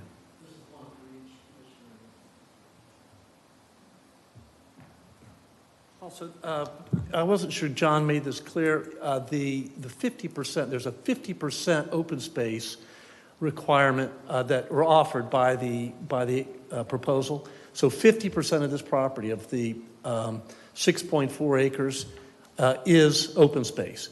And when you drive down Timber Lane and you drive down the Eastern Road, both dead-end roads, and you try to look at the ABC or where the two small parcels would be, they actually would, it's incredibly well-treed and landscaped. So you have I think it was Commissioner McGurk's question about the 25-foot setback.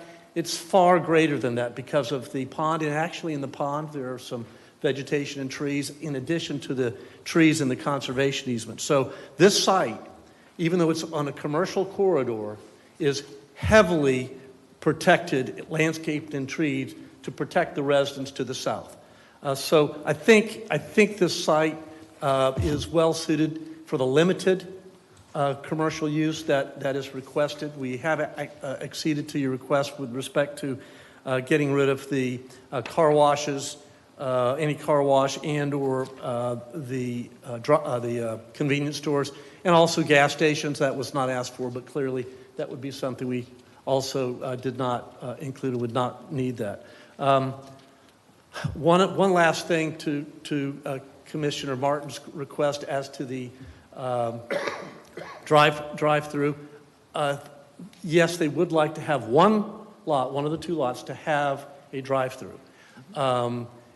And I think one of the concerns is you don't want a Chick-fil-A that requires the three. So your request, the hours are an issue. I mean, they need to have the hours, but I think what may solve a lot of the concerns is limiting the drive-through to one lane. One lane, as you requested, on one of the lots for one drive-through. That, I think, will help a lot. In addition to the fact that the lots are relatively small, they're not big, giant lots, and with the vegetation, the fact that ABC at the time spent back then over $1.5 million, that they put in all the infrastructure, these lots are there, the zoning expired, and there was no use allowed, but that should not preclude the property owner from being able to move forward with a commercial kind of use. And the top tier tenants that would come to this property, that's what they would be. They will actually enhance the value of the community at that location. And we would like the opportunity, Mayor, to be able to respond to any comments from the public. Absolutely. We'll give you that for sure. Any questions from the commission for either of the two gentlemen? Do you have a preference? Is there a preference on which lot has a drive-through? Probably lot one. Lot one. That would make the most sense. And one other thing I think that might make sense, because the staff asked for, and I think the commission was concerned about stacking. When the traffic backs up in a drive-through lane, it can go out into the roadways, the adjacent roadways, create some issues. So that's a requirement staff insisted upon. We worked with your city attorney to craft language that limits the amount of stacking that can happen. So they're stuck with that requirement, and they're happy to comply with that. Also, there's signage requirements on the plan in this document that say you gotta encourage this directional signage to have these exiting vehicles coming off that lot to go out at the signal, at the light. And we're happy to do that. Actually, if that is a bigger concern, there's the possibility to add a physical peanut directional to have those exiting vehicles go out, if it was on lot one, to go out to the signal. Finally, on that internal roadway that ABC constructed, it is to the signal, and it's a private road. But the commission and the staff and the residents actually wanted to have the right to use that. So ABC has agreed to do that and allow the public to use that, to be able to access out at that light and maintain that road at no expense to the city, only on the owner's expense. So with all of those concessions and that the property owner has made, and working with your staff and listening to the concerns that you and the P&Z recommended in your staff recommendation, we would respectfully request your approval. Appreciate that. We may have some more questions. Commissioner Martin? If you had the single drive lane Yes, ma'am. on Lot 3, and that would be more protective of that timber lane access. As the original CDP shows, that you've got 3 lanes of traffic that functionally, I read about the signage, but functionally directs traffic to timber lane and then down from there. And that, of course, is, I'm sure it would be next door to you, a nightmare to think of a 24/7 fast food restaurant with 3 drive-through lanes just a few feet from your backyard. Yeah, that's why I suggested, rather than having just a directional signage, have a physical, not only the signage, it says you gotta make a left to go to the light. Have you seen those concrete raised medians that have curves? So you can't, unless you go up over the median, you can't go out to the right to timber lane. So that would help for that lot 1. I think they've actually, lot 3, I don't know that would really work nearly as well, but it'd be a lesser use, a smaller use on lot 1. Any other questions? I have just a few. Did I hear you, so I think I've heard you say that it's stipulated, I don't know if it's in writing yet, that it would be a single lane drive-through? We're happy to add that language, Mayor. Would you also restrict from type B and C restaurants, only allowing type A? John?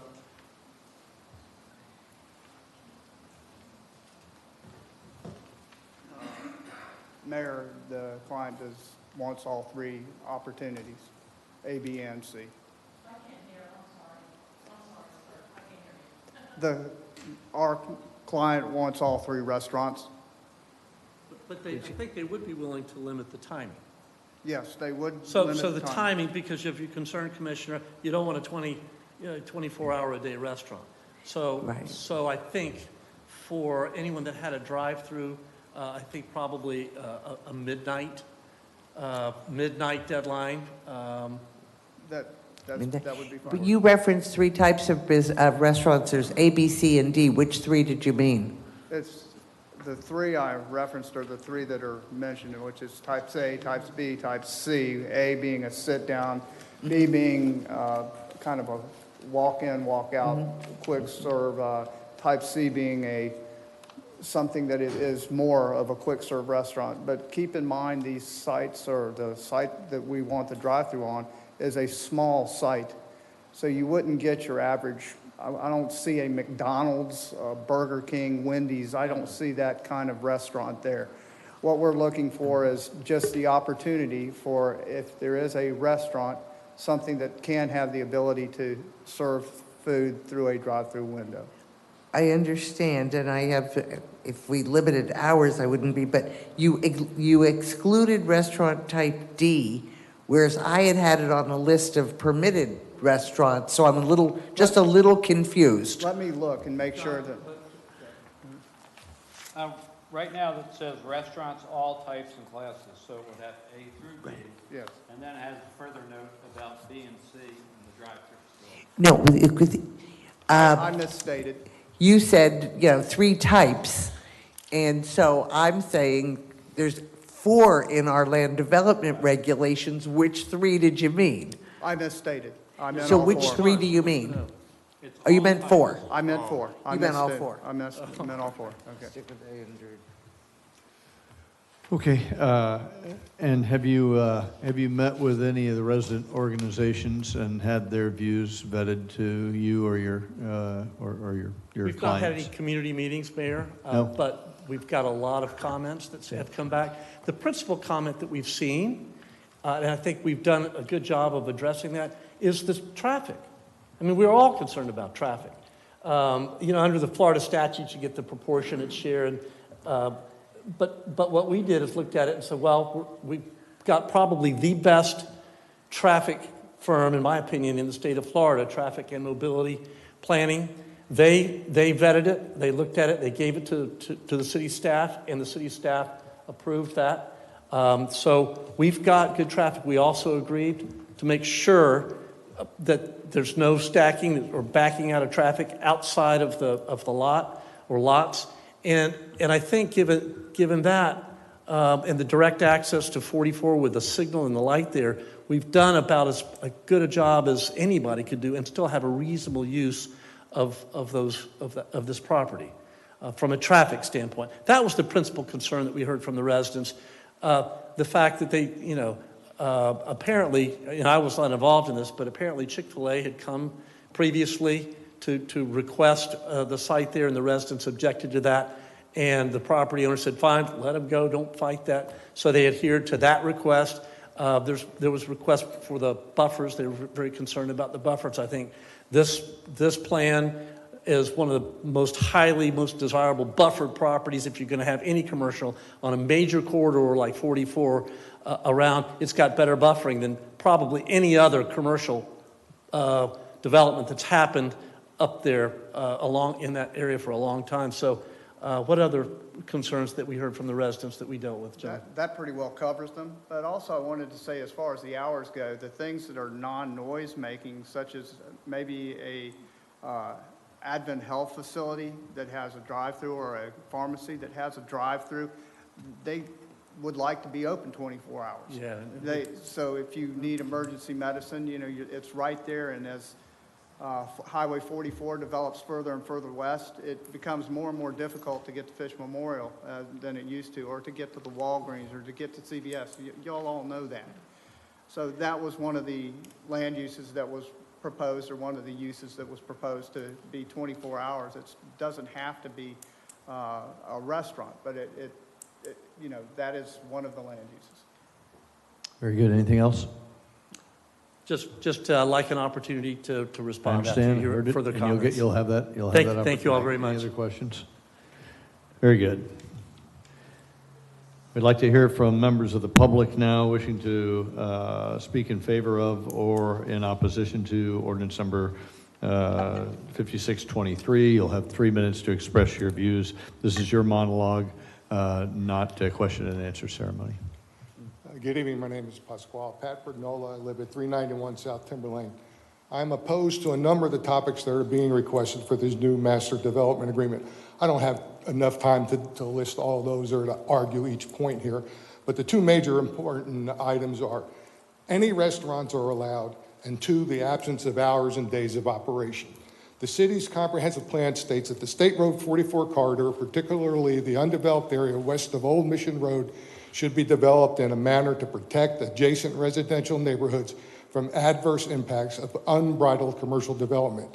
This new PUD MDA is the epitome of unbridled commercial development adjacent to residential neighborhoods for two reasons. One's the absence of hours and days of operation, and two, restaurants, all types and classes, A, B, C. Restaurants may have a drive-through facility pursuant to the drive-through facilities noted below was added. The rest of the approved businesses in this MDA are distractions. The applicant's objective is to get a 24/7, quote, quick service restaurant at this site. That was quoted from the August P&Z meeting. Also, a December 1st, 2022 letter to Ross Galbraith, project manager, from Chief Planner Jeff Gov confirms their objective. Quote, in the meantime, when we were speaking with your attorneys last month, they then verbally indicated proposed uses of an IHOP, which we assume would have no drive-through, and an Advent Health facility, unquote. This information is not in the current proposal, nor did the applicant admit it when asked about preconceived ideas for proposed businesses. Referencing the original expired PUD MDA are moot. It was not renewed nor extended, therefore it no longer exists. This MDA may mirror some of the original language, but it's actually starting all over where all topics and paragraphs are negotiable and are subjected to a new line item veto or approval process. There are no guarantees. This is an opportune time to strengthen compliance with the rules and regulations governing PUD MDAs, especially those that are bordered by residential streets, so as not to be so willing to modify, amend, or ignore them.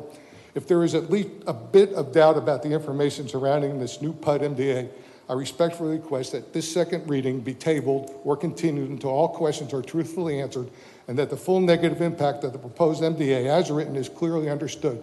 I do not think that due diligence was done at the August 7th P&Z meeting, and some serious questions have not been completely answered. A commission workshop would be required to review the video of those proceedings. It is necessary to produce an MDA that is in the best interest of the adjacent neighborhoods and residents. The residents of our neighborhoods were adamantly opposed to Chick-fil-A, a flagship drive-through restaurant. Why would anyone think that a 24/7 IHOP or any restaurant would be welcomed? A recently learned proverb is most appropriate here. Nothing good happens after midnight. This PUD is bordered by 2 residential streets that are not arterial roads, a very important difference that is easily forgotten and or conveniently omitted from the conversation. I adamantly oppose to any category of restaurant and or food service business and all high traffic impact businesses, for example, convenience store, car washes, laundromats, etc., as approved businesses in this MDA, and also opposed to the removal of hours and days of operation from this MDA. Thank you very much for your attention.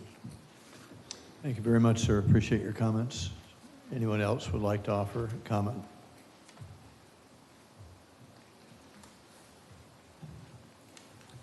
My name's Mitch Cole, and I bought my lot at 585 in 1984 and built a new house in 1985 and have raised 3 children there.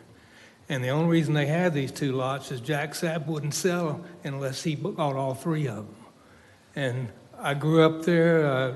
I've known Jack for years, and we fought hard to get that cut through because on the weekends, we sat there sometimes 20 and 30 minutes before we could even get out our street because there was no cut through across like there isn't now either. And then had to make a U-turn in the old Walmart to go back west.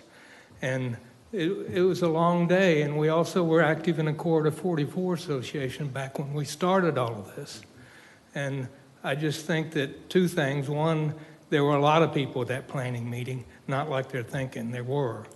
And one of the other things that still hadn't been addressed is the city doesn't have that plan for the drive-through as far as stocking goes. Also, how can you have a traffic study again that's approved when we have no idea what's going there? That makes no sense, and I said that at the planning meeting. And that was something we thought they might have a workshop again to talk about this, but obviously that didn't happen. And that's about all I've got to say. Thank you. Thank you for your comments, sir. Appreciate your time. Anyone else like to address the commission on this topic? I've been sitting so long, things have seized up. I understand. My name is Norma Donovan. I live at 412 Oliver Drive in New Smyrna Beach. ABC has been a great neighbor. You know, there's no shenanigans. People go up there, they do what they're there for, they leave. There's no drinking in the parking lot, this, that, and the other. They have been a great neighbor, got no complaints whatsoever about ABC. However, I do think that no restaurants, no high traffic drive-throughs, and closing at 9 o'clock. I think those are all very reasonable things considering where the area is in that it does butt up to these residential neighborhoods, established residential neighborhoods. And the concerns are the same as they were when we went through the Chick-fil-A thing. It's about the traffic.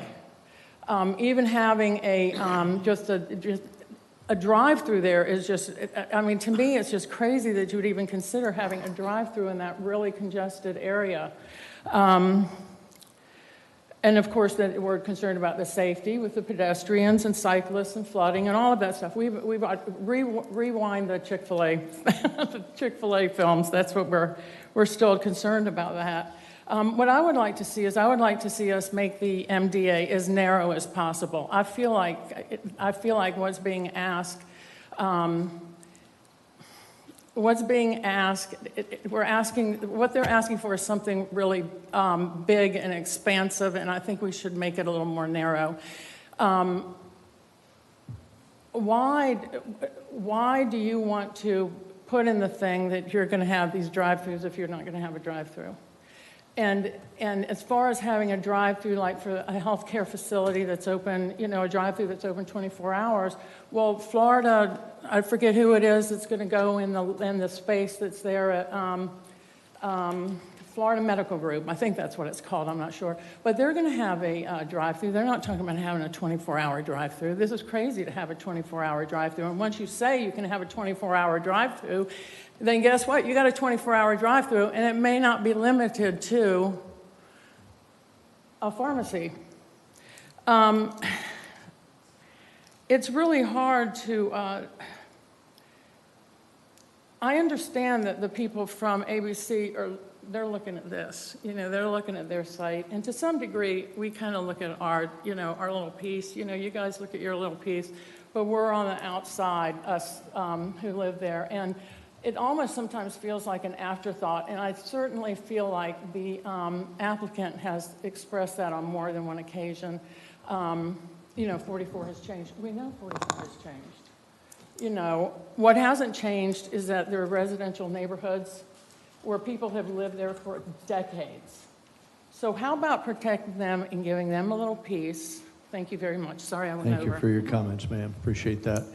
We're approaching a mandatory requirement to have a motion to extend. We have 2 minutes to go and entertain a motion to extend to 11 o'clock. So moved. We have a motion. Second. And a second. Madam City Clerk, please call the roll. Commissioner McGurk?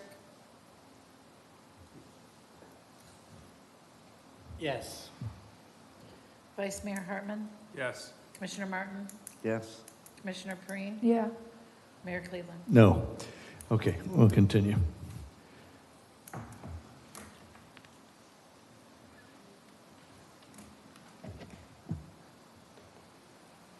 Yes, ma'am. Mr. Mayor, is the public hearing still open? Nope, go right ahead. It's all Thank yours. you so much. Cindy Snezak, 512 Yupon.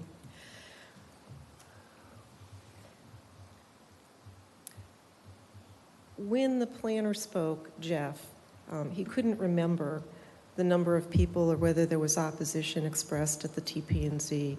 There was. All you need to do is look at the tape to see that. So I ask you to use your good judgment. These folks wouldn't have been here tonight as prepared as they were, and if I knew that someone was going to say there wasn't opposition, I would have given you a clip of the tape tonight. So, as the gentleman said, the old MDA isn't in effect anymore. It's gone. It's like it never happened. So it's not emotional, it's not personal, it's not anything other than you have the opportunity to do what you've said at many meetings, which is you felt constrained that you couldn't make decisions that you should be making for the city because the PDUs were written in such a way that you were hamstringed. This one doesn't have to go that way. So the idea of going past 9 p.m., which I'm pretty sure if we play the tape was clearly stated as workable at the TP&Z. So why on earth the applicant is now talking about something beyond that kind of came from nowhere, and it doesn't feel like it came from a very good place. I'm glad to hear somebody talk about going from 2 lanes to 1 lane in a drive-through, but admittedly, there was no, in the permitted uses, right, the type of restaurant that was originally imagined there was not a drive-through. So why are we even talking about a drive-through at that location? I don't think any of you would want to live next to that. Also, I go to that Home Depot probably twice a week because I live in a house that's 50 years old. And I can tell you now that the amount of traffic, just dealing with the ABC, who I think is also a great business to be in that area, and they've really laid out their site beautifully. But to think about intensifying that use, I don't see anything good coming from that. One of the major complaints at the TP&Z meeting was the number of pedestrians who have to try to cross 44 now.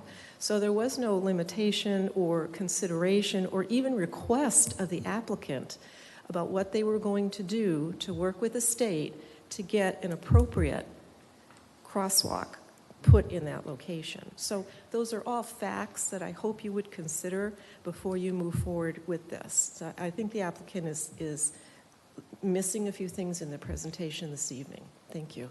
Thank you for your comments. Appreciate that, ma'am. Any other members of the public would like to offer their opinions? Seeing none, public participation is closed. The quasi-judicial hearing is now closed, but we'll first hear from closing remarks from the city staff and then from the applicant. Anything from you, Planner Grove?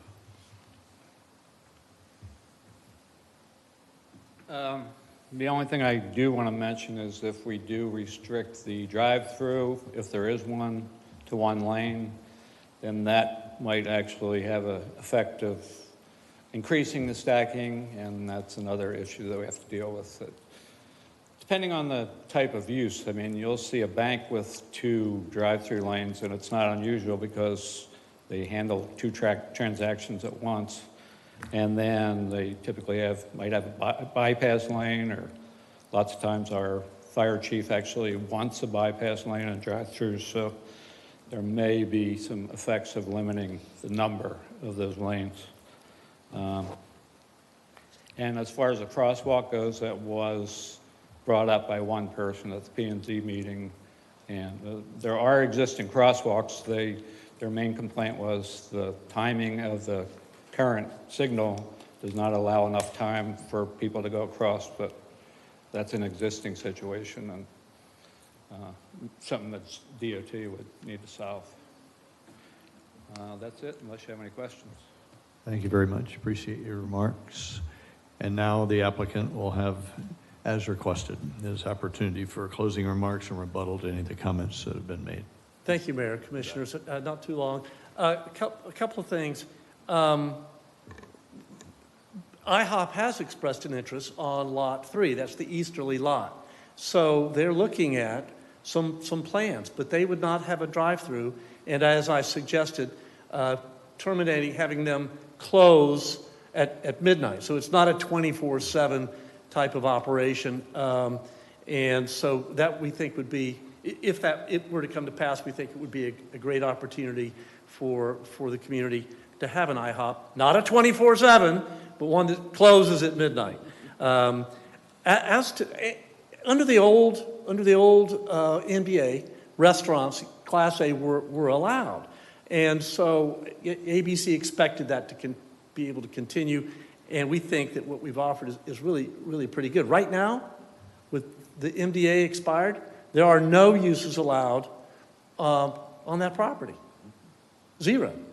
Well, it's got to be a viable, some type of reasonable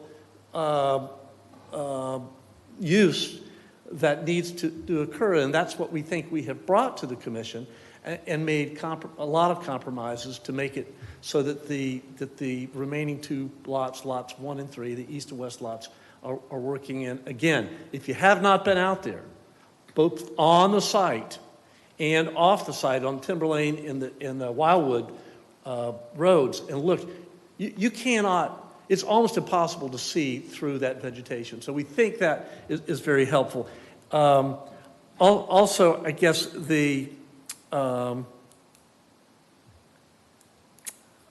I think the crosswalk idea is, as Jeff said, there are crosswalks there. The timing, that's not something we can control. The offer that we've made, I'm sorry? DOT. Yeah, DOT. The offer that we've made with respect to not only the directional signage for exiting traffic, but also a physical directional traffic, we think for exiting traffic for that lot 1 would be very effective. So we think what we've done is pretty good, very good for not only the neighborhood, but for the community. And I think when John spoke earlier, he said $15 million. That's the economic impact for the development of that property. So we think that's healthy. We think it recognized with constraints on the property rights and a fair use and protections to the neighbors. So, John, anything else you'd like I to say? think you've covered it well. Thank y'all. Thank you all very much. Appreciate your Thank time you. and your attention. Appreciate that. Thank you very much.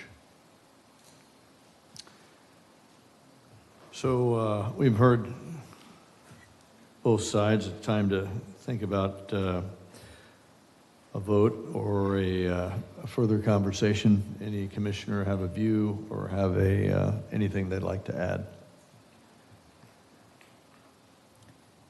My only ma'am. concern is how that traffic backs up, the beach traffic, all the way to 95 already.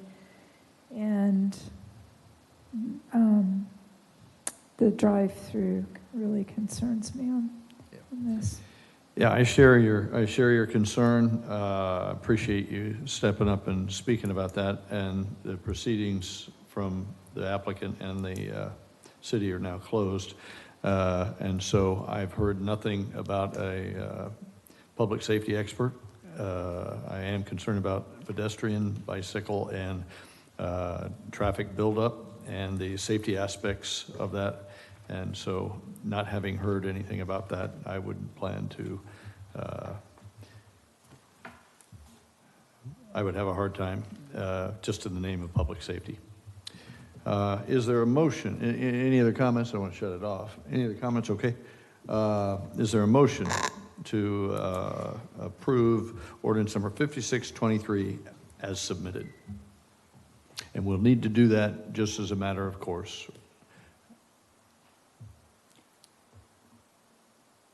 So I need a Yep. motion from one of Mr. us. Ardeman, would you like the application to be voted on as presented at this time?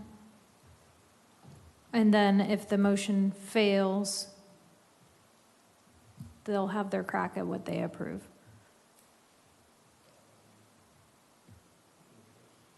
Yeah, I think, given some of the comments, I think would be in a position to ask for a continuance to see if we can meet some of the other concerns in a way that would be satisfactory both to the owner, to the neighborhood, and to the I know the city staff's already recommended approval. P&Z recommended approval unanimously, and I know the commission did, but we'll take another crack at it if the commission would like us to do so. So with that, we request a continuance. I have a request from the applicant for continuance. Is there a motion for that? Move to continue this item. Motion to, Second. is there a Hold on, second? hold on. We need a hold on. date Yeah, certain. I realized that when I made the motion. What date would you like it continued to? We meet twice a month, second Tuesday, fourth Tuesday.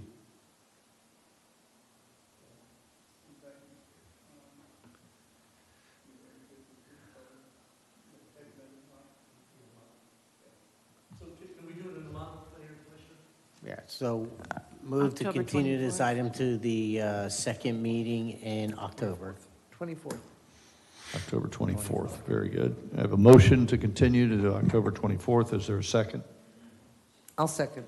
Okay, motion to continue in a second. Madam City Clerk, please call the roll. Commissioner McGurk, Yes. Vice Mayor Hartman, Yes. Commissioner Martin, Yes. Commissioner Preen, Yes. Mayor Cleveland. Yes, motion is continued. Thank you all for your participation. We're going to move on now to item 50, ordinance 5723, 5823, and 5923. Public hearing will be held to consider the adoption of the following ordinances for annexation of the properties located at 684 Corbin Park Drive. Madam City Attorney, would you please read the ordinances?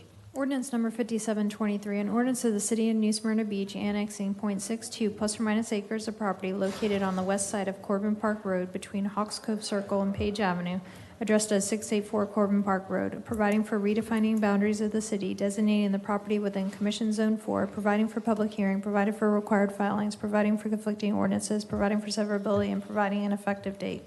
Ordinance number 5823, an ordinance of the City of New Smyrna Beach amending the comprehensive plan, changing the future land use designation of .62 plus or minus acres of land located on the west side of Corbin Park Road between Hawks Cove Circle and Page Avenue, addressed as 684 Corbin Park Road from Volusia County Urban Medium Intensity to City Medium Density Residential, providing for amendment of the associated comprehensive plan maps to show the area incorporated into the city, providing for public hearing, providing for conflicting ordinances, and providing an effective date. Ordinance number 5923, an ordinance of the City of New Smyrna Beach rezoning .62 plus or minus acres of property located on the west side of Corbin Park Road between Hawks Cove Circle and Page Avenue, addressed as 684 Corbin Park Road, from Volusia County R4A Urban Single Family Residential Airport Overlay to City R2A Single Family Residential Airport Overlay zoning district, providing for conflicting ordinances, providing for severability, and providing an effective date. That was great. Thank you very much, ma'am. And I see Mr. Mason at the warm-up, and we're ready for your report, Bob. Yes, sir. So the property owner has requested a voluntary annexation, a small-scale comprehensive plan amendment and rezoning from Volusia County future land use designation of urban medium intensity and a Volusia County zoning designation of R4 urban single-family residential with an A attached for the airport height notification zone. The site contains approximately 0.62 acres, plus or minus. It is located on the west side of Corbin Park Road between Hawks Cove Circle and Page Avenue. At the regular scheduled meeting on August the 7th, 2023, the Planning and Zoning Board voted 5-0 to recommend the City Commission to approve the overall annexation application. Staff also recommends the City Commission to approve the requested annexation, small-scale comprehensive plan amendment of the future land use to city medium density residential and rezoning to city R2 single-family residential with an A attached for the airport height notification zone. And that's a summary of the staff report. So if any questions the Commission may have. Appreciate that. Thank you very much. Public hearing is now open. If there are any citizens that would just speak for or against this annexation, please come forward.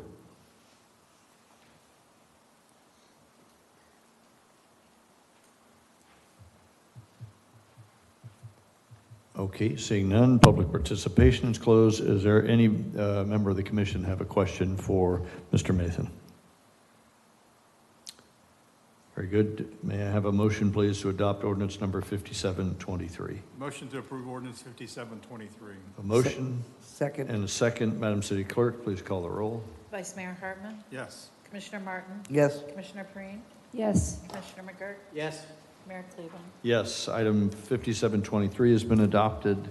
Is there a motion to adopt ordinance 5823? Motion to adopt ordinance 5823. Second. And a second. Madam City Clerk, please call the roll. Commissioner Martin, Yes. Commissioner Preen, Yes. Commissioner McGurk, Yes. Vice Mayor Hartman, Yes. Mayor Cleveland. Yes, thank you. The motion carries. Is there a motion to adopt ordinance 5923? Motion to adopt 5923. And a second, please. And a second. Madam City Clerk, please call the roll. Commissioner Preen, Yes. Commissioner McGurk, Yes. Vice Mayor Hartman, Yes. Commissioner Martin, Yes. Mayor Cleveland. Yes, it has been adopted. And we'll now conduct a public hearing to consider the adoption of the following ordinances in regard to annexation of a property located at 579 Palm Drive. Madam City Attorney. Ordinance number 6023, an ordinance of the City of New Smyrna Beach annexing .22 plus or minus acres of property located on the east side of Palm Drive between Clare Avenue and Lydia Way, addressed as 579 Palm Drive, providing for redefining boundaries of the city, designating the property within Commission Zone 4, providing for public hearing, provided for required filings, providing for conflicting ordinances, providing for severability, and providing an effective date. Ordinance number 6123, an ordinance of the City of New Smyrna Beach amending the comprehensive plan, changing the future land use designation of .22 plus or minus acres of land located on the east side of Palm Drive between Clare Avenue and Lydia Way, addressed as 579 Palm Drive, from Volusia County Urban Medium Intensity to City Medium Density Residential, providing for amendment of the associated comprehensive plan maps that show the area incorporated into the city, providing for public hearing, providing for conflicting ordinances, and providing an effective date. Ordinance number 6223, an ordinance of the City of New Smyrna Beach rezoning .22 plus or minus acres of property located on the east side of Palm Drive between Clare Avenue and Lydia Way, addressed as 579 Palm Drive, from Volusia County R4A Urban Single Family Residential Airport Overlay to City R2A Single Family Residential Airport Overlay Zoning District, providing for conflicting ordinances, providing for severability, and providing an effective date. Thank you very much. Mr. Mason, we're ready for your report, sir. Yes, sir. So the property owners have requested a voluntary annexation, small-scale comprehensive plan amendment, and rezoning from Volusia County future land use designation of urban medium intensity and Volusia County zoning designation of R4 urban single-family residential with an A attached for the airport height notification zone to a compatible city future land use designation of medium-density residential and city zoning of R2 single-family residential with an A attached for the airport height notification zone. The site contains approximately 0.22 plus or minus acres. It's located on the east side of Palm Drive between Clear Avenue and Leah Way. At its regular scheduled meeting on August 7th, the Planning and Zoning Board voted 5-0 to give the City Commission to approve the requested overall annexation application. Staff also recommends the City Commission to approve the requested annexation, small-scale comprehensive plan amending the future land use map to city medium-density residential and rezoning the city R2 single-family residential with an A attached for the airport height notification zone. And that is a summary of the staff report, subject to any questions the Commission may have. Thank you very much. Any questions for Mr. Mason on this annexation? Appreciate that. Thank you, Bob. Public hearing is now open. Are there any citizens who wish to speak to this? Please approach the podium at this time. Seeing none, public hearing is now closed. City Commission will consider the adoption of each of these ordinances separately. Is there a motion to adopt ordinance 6023? So moved. A motion Second. and a second. Madam City Clerk, please call the roll. Commissioner McGurk? Yes. Vice Mayor Hartman? Yes. Commissioner Martin? Yes. Commissioner Perine? Yes. Mayor Cleveland? Yes. The motion carries. Is there a motion to adopt ordinance number 6123? So moved. A motion. Looking for a second? Second. And there is a second. Madam City Clerk, please call the roll. Vice Mayor Hartman? Yes. Commissioner Martin? Yes. Commissioner Perine? Yes. Commissioner McGurk? Yes. Mayor Cleveland? Yes, 6123 has been approved. Is there a motion to adopt ordinance 6223? So moved. A motion and a second. Madam City Clerk, please call the roll. Commissioner Martin? Yes. Commissioner Perine? Yes. Commissioner McGurk? Yes. Vice Mayor Hartman? Yes. Mayor Cleveland? Yes, 6223 has been adopted. And so now we'll consider ordinance 6323, and we'll conduct the second reading and public hearing of an ordinance which, if adopted, would revise the charges for household and commercial solid waste. Madam City Attorney. An ordinance of the City of New Smyrna Beach amending ordinance number 5422 to revise user charges for the collection of garbage and household trash, yard trash, and household receptacles, providing for public hearing, providing for conflicting ordinances, providing for severability, and providing an effective date. Excellent. I see Director Ray. David, we're ready for your report, sir. Yes, sir. So this is the second reading. Essentially what this is doing is clarifying the exact cost and the dollar change to the ordinance that you all approved in June for the CPI increase for the household and commercial waste.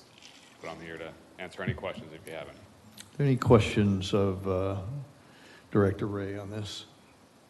A couple, David, it has to do with the recycling. We pay a premium for recycling? Yes. And are we getting what we're paying for? Are they actually doing the recycle? They are doing the recycling. They take it over to a plant. One of our neighbors, one of our neighbor counties is actually paying almost $50 to $60 more per ton than we're paying. And we do meet with Waste Pro every year to go over the cost structure of the recycling to make sure that we're getting a fair product for it. And you know that you verified that that's actually what's happening, right? I know we're paying for it, but how do you know that they're doing what they say? So our staff has toured the facility that they actually take the recycling to, and there's certain things, if it's contaminated, there's certain issues that go along with that. But they really do the best job they can to recycle as much as they possibly can out of every load. Really good. Any other commissioner with a question? I'm still looking, I know the marketable recyclables changes every year.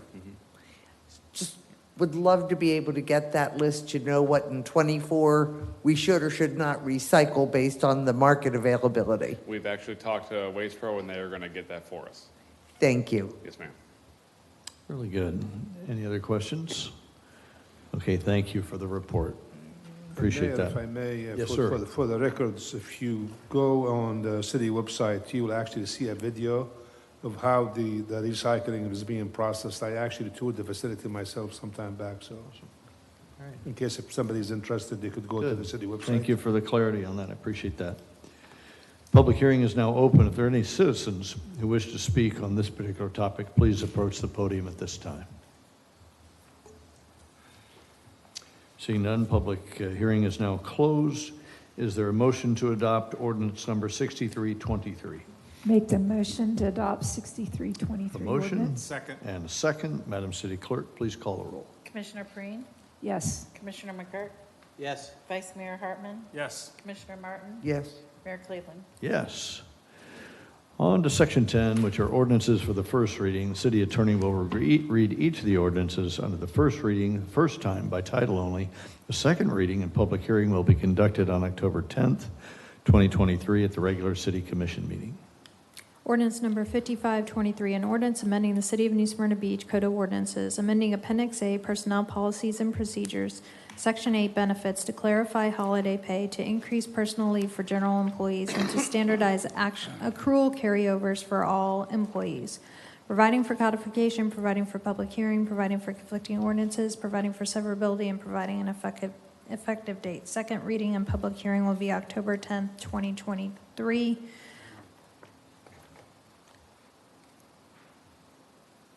Mayor? Oh, that's it? Yeah. I'm Oh, sorry. there's one. What? Go ahead. So, I checked with Carrie and both Heather. We have 3 contracted employees that this does not cover.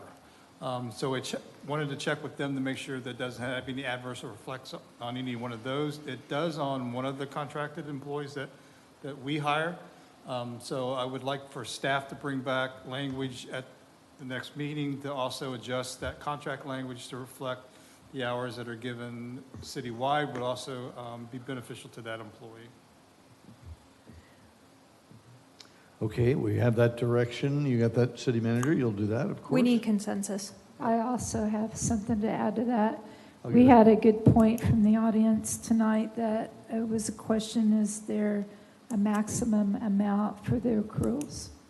I'd like that brought back Okay. as well.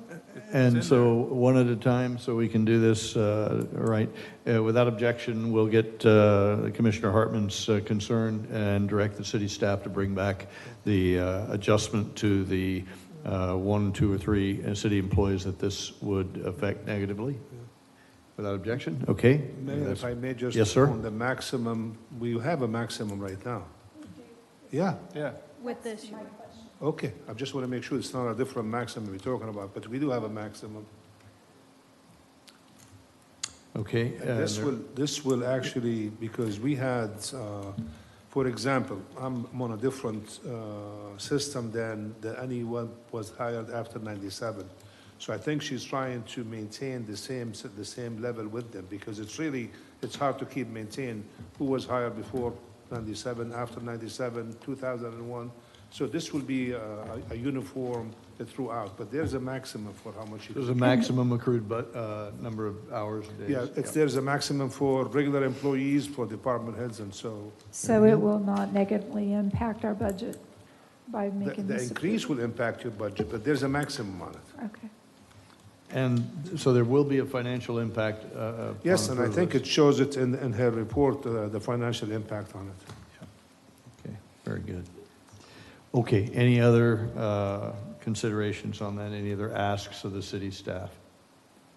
Very good. Okay, we have 5 minutes remaining. Yes. One more. Oh, I'm sorry. I thought we had them Ordinance both. number 6523, an ordinance amending the City of New Smyrna Beach Code of Ordinances, amending Appendix A Personnel Policies and Procedures, Section 8 Benefits, B Holidays, to add Juneteenth as a holiday, providing for codification, providing for public hearing, providing for conflicting ordinances, providing for severability, and providing an effective date. Second reading and public hearing will be October 10th, 2023. Very good. So I have a question on this one, too. So what's not included in the staff report are the floating holidays.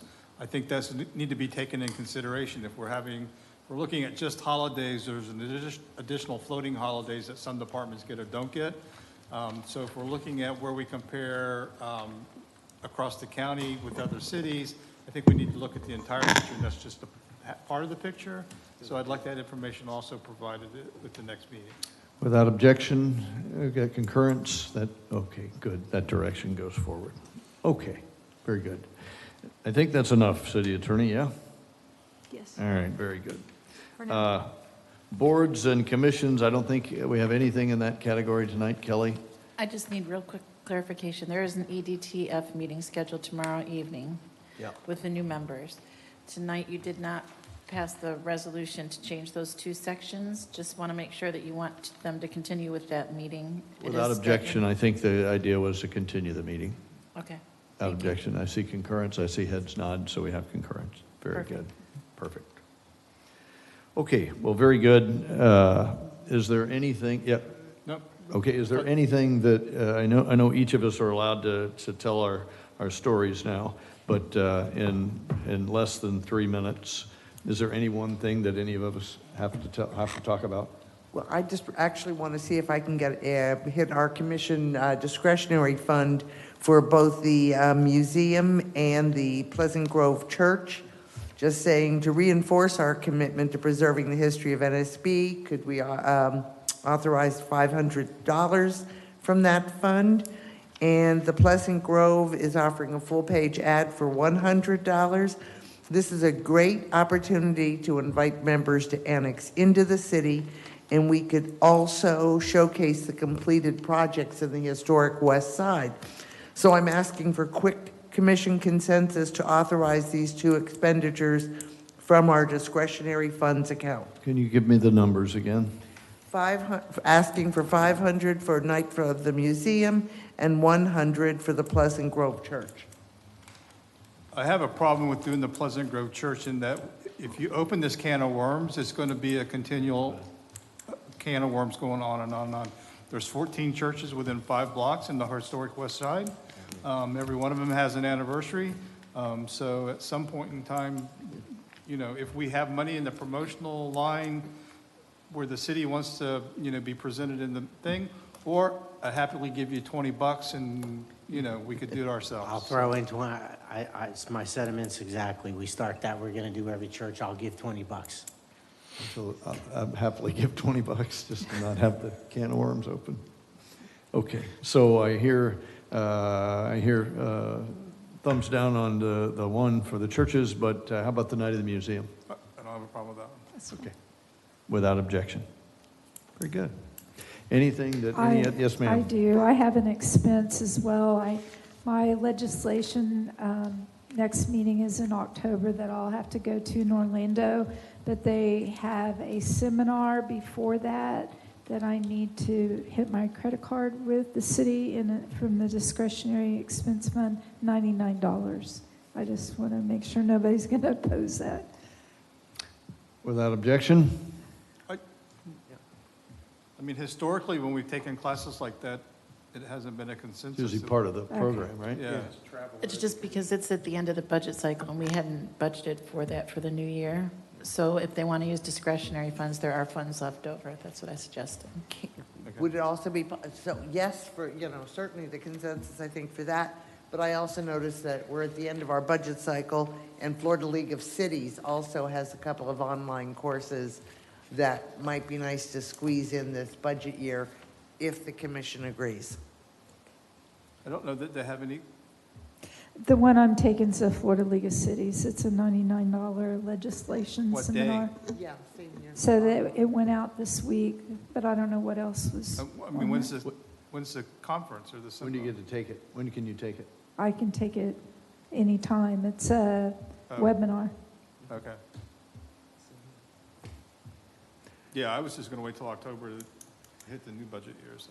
Do you have your meeting before? Yes, the new October year? 6th, I Yep, believe. okay, So I got it. wanted to get it in before my legislation meeting. I understand that. Okay, and there is money to do it. There's about $7,300 left in the promotional expense account, and the reason why is because the seminar and conference account is depleted, so we could take money from there. Very good. Anyone else? I know I'm over time. Carl, are you gonna bring up this board membership? Let me just bring it up real quick. The Green Florida Yeah. Finance, yep. So are you gonna bring it up real quick? Yeah, as soon as you guys finish, I'll. Oh, okay. Well, I just didn't know if you were going to bring it up, because Yes. if you weren't, I was. Yeah, Okay. no, I got two. And the first one is about, we have Veterans Day coming up, 11th of November. I would be happy to offer my services to help, as I did with the Memorial Day service. But I don't want to overstep and don't want, I know Khalid got some pushback on how we did the last one. If you would like me to be the ceremonial lead for that event, I'm happy to do it as asked for in the charter. Any objections So I don't to have an that? issue with that. Okay. If there are, that's no problem. I'm happy to step aside. Okay, very good. And my last one, I've given you a piece of paper from the U.S. Mayor's delegation. You see the impact. It's a financial burden on us of $3,400. The impact, the benefit is in the billions, city by city. I'd like to join that organization and be effective in bringing our message outside of the League of Florida League of Cities, up to the U.S. delegation, up to the White House and up to Congress, if that's your will. If it's not, then I won't do it. It's a $3,400 expense. There's a lot of traveling involved, isn't there? Oh, I'm sure, there's twice a year events. That's what I'm told. Yeah, They have one in Florida and one in Washington, D.C. So would this be this year's budget or next year? Next year's budget. Next year's budget? And I assume there's money budgeted for travel? Yes. Okay, without objection. Thank you very much. Mr. Rashadat, over to you. thank you, Mayor, and I'll be quick. We received a letter from the Florida Green Finance Authority asking us that there is an open seat on their board. And they given us 30 days to let them know if we want to have somebody on their board. However, the mayor and I went into the roundtable meeting at the airport in Daytona, and Will Roberts, he came in and he actually brought up this issue with this, I don't know if it's this specific company or somebody else, but they have, somebody got a loan from them. I guess it's one of the veterans in Edgewater. And the interest is so high that his payments is $6,000 a month. So the question is, initially I was going to ask if somebody wants to be on the board, but now I'm thinking about, do we need to pull out of there? So. Yes, so I want to say that I had a meeting with Will Roberts, and he's currently in a lawsuit with this organization. And has a number of examples that are basically highly predatory lending. Brutal.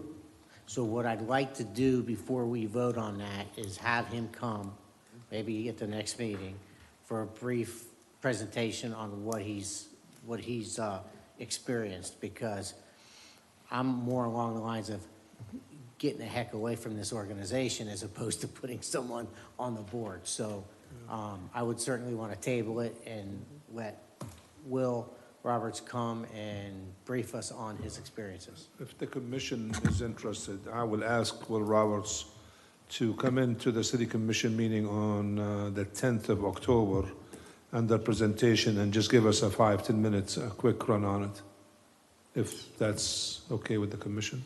Without objection? Yep. Okay, so ordered. Anything else? Thank you, sir. Thank you, Madam City Attorney. I actually have 4 quick ones. I'm going to do Khalid or I will do an agenda item on October 10th. I was contacted by Mr. Dalton from Coastal Claims just this afternoon. A market equity firm is purchasing 60% of Coastal Claims, but they don't want the real estate, so Coastal wants to know if they can transfer the properties to a holding company. It's essentially the same people, different name, or if the city wants to exercise its first right of refusal, which in year 2 is $1.55 million. So I wanted y'all to start thinking about that before you have to talk about it in a meeting. Also, First Step Shelter, they're going to put forward a resolution to add New Smyrna as represented on the board on October 3rd. The North Atlantic rezoning, I have not yet seen the brief, but I've heard that the attorney filed it last Thursday. So if anyone happens to have a copy they'd like to send to me, that would be great. And in good news, I had a application for recertification for city, county, local government, and I was notified yesterday that I have been recertified. Congratulations, and yes, the direction is, you have consensus. Very good.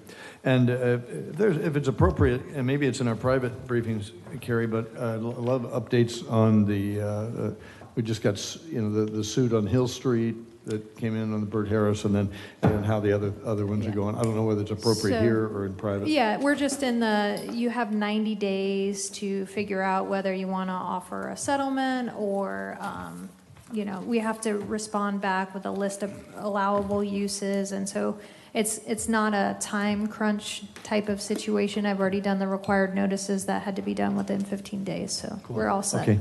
Thank you very much. Thank you, Commission. We're adjourned.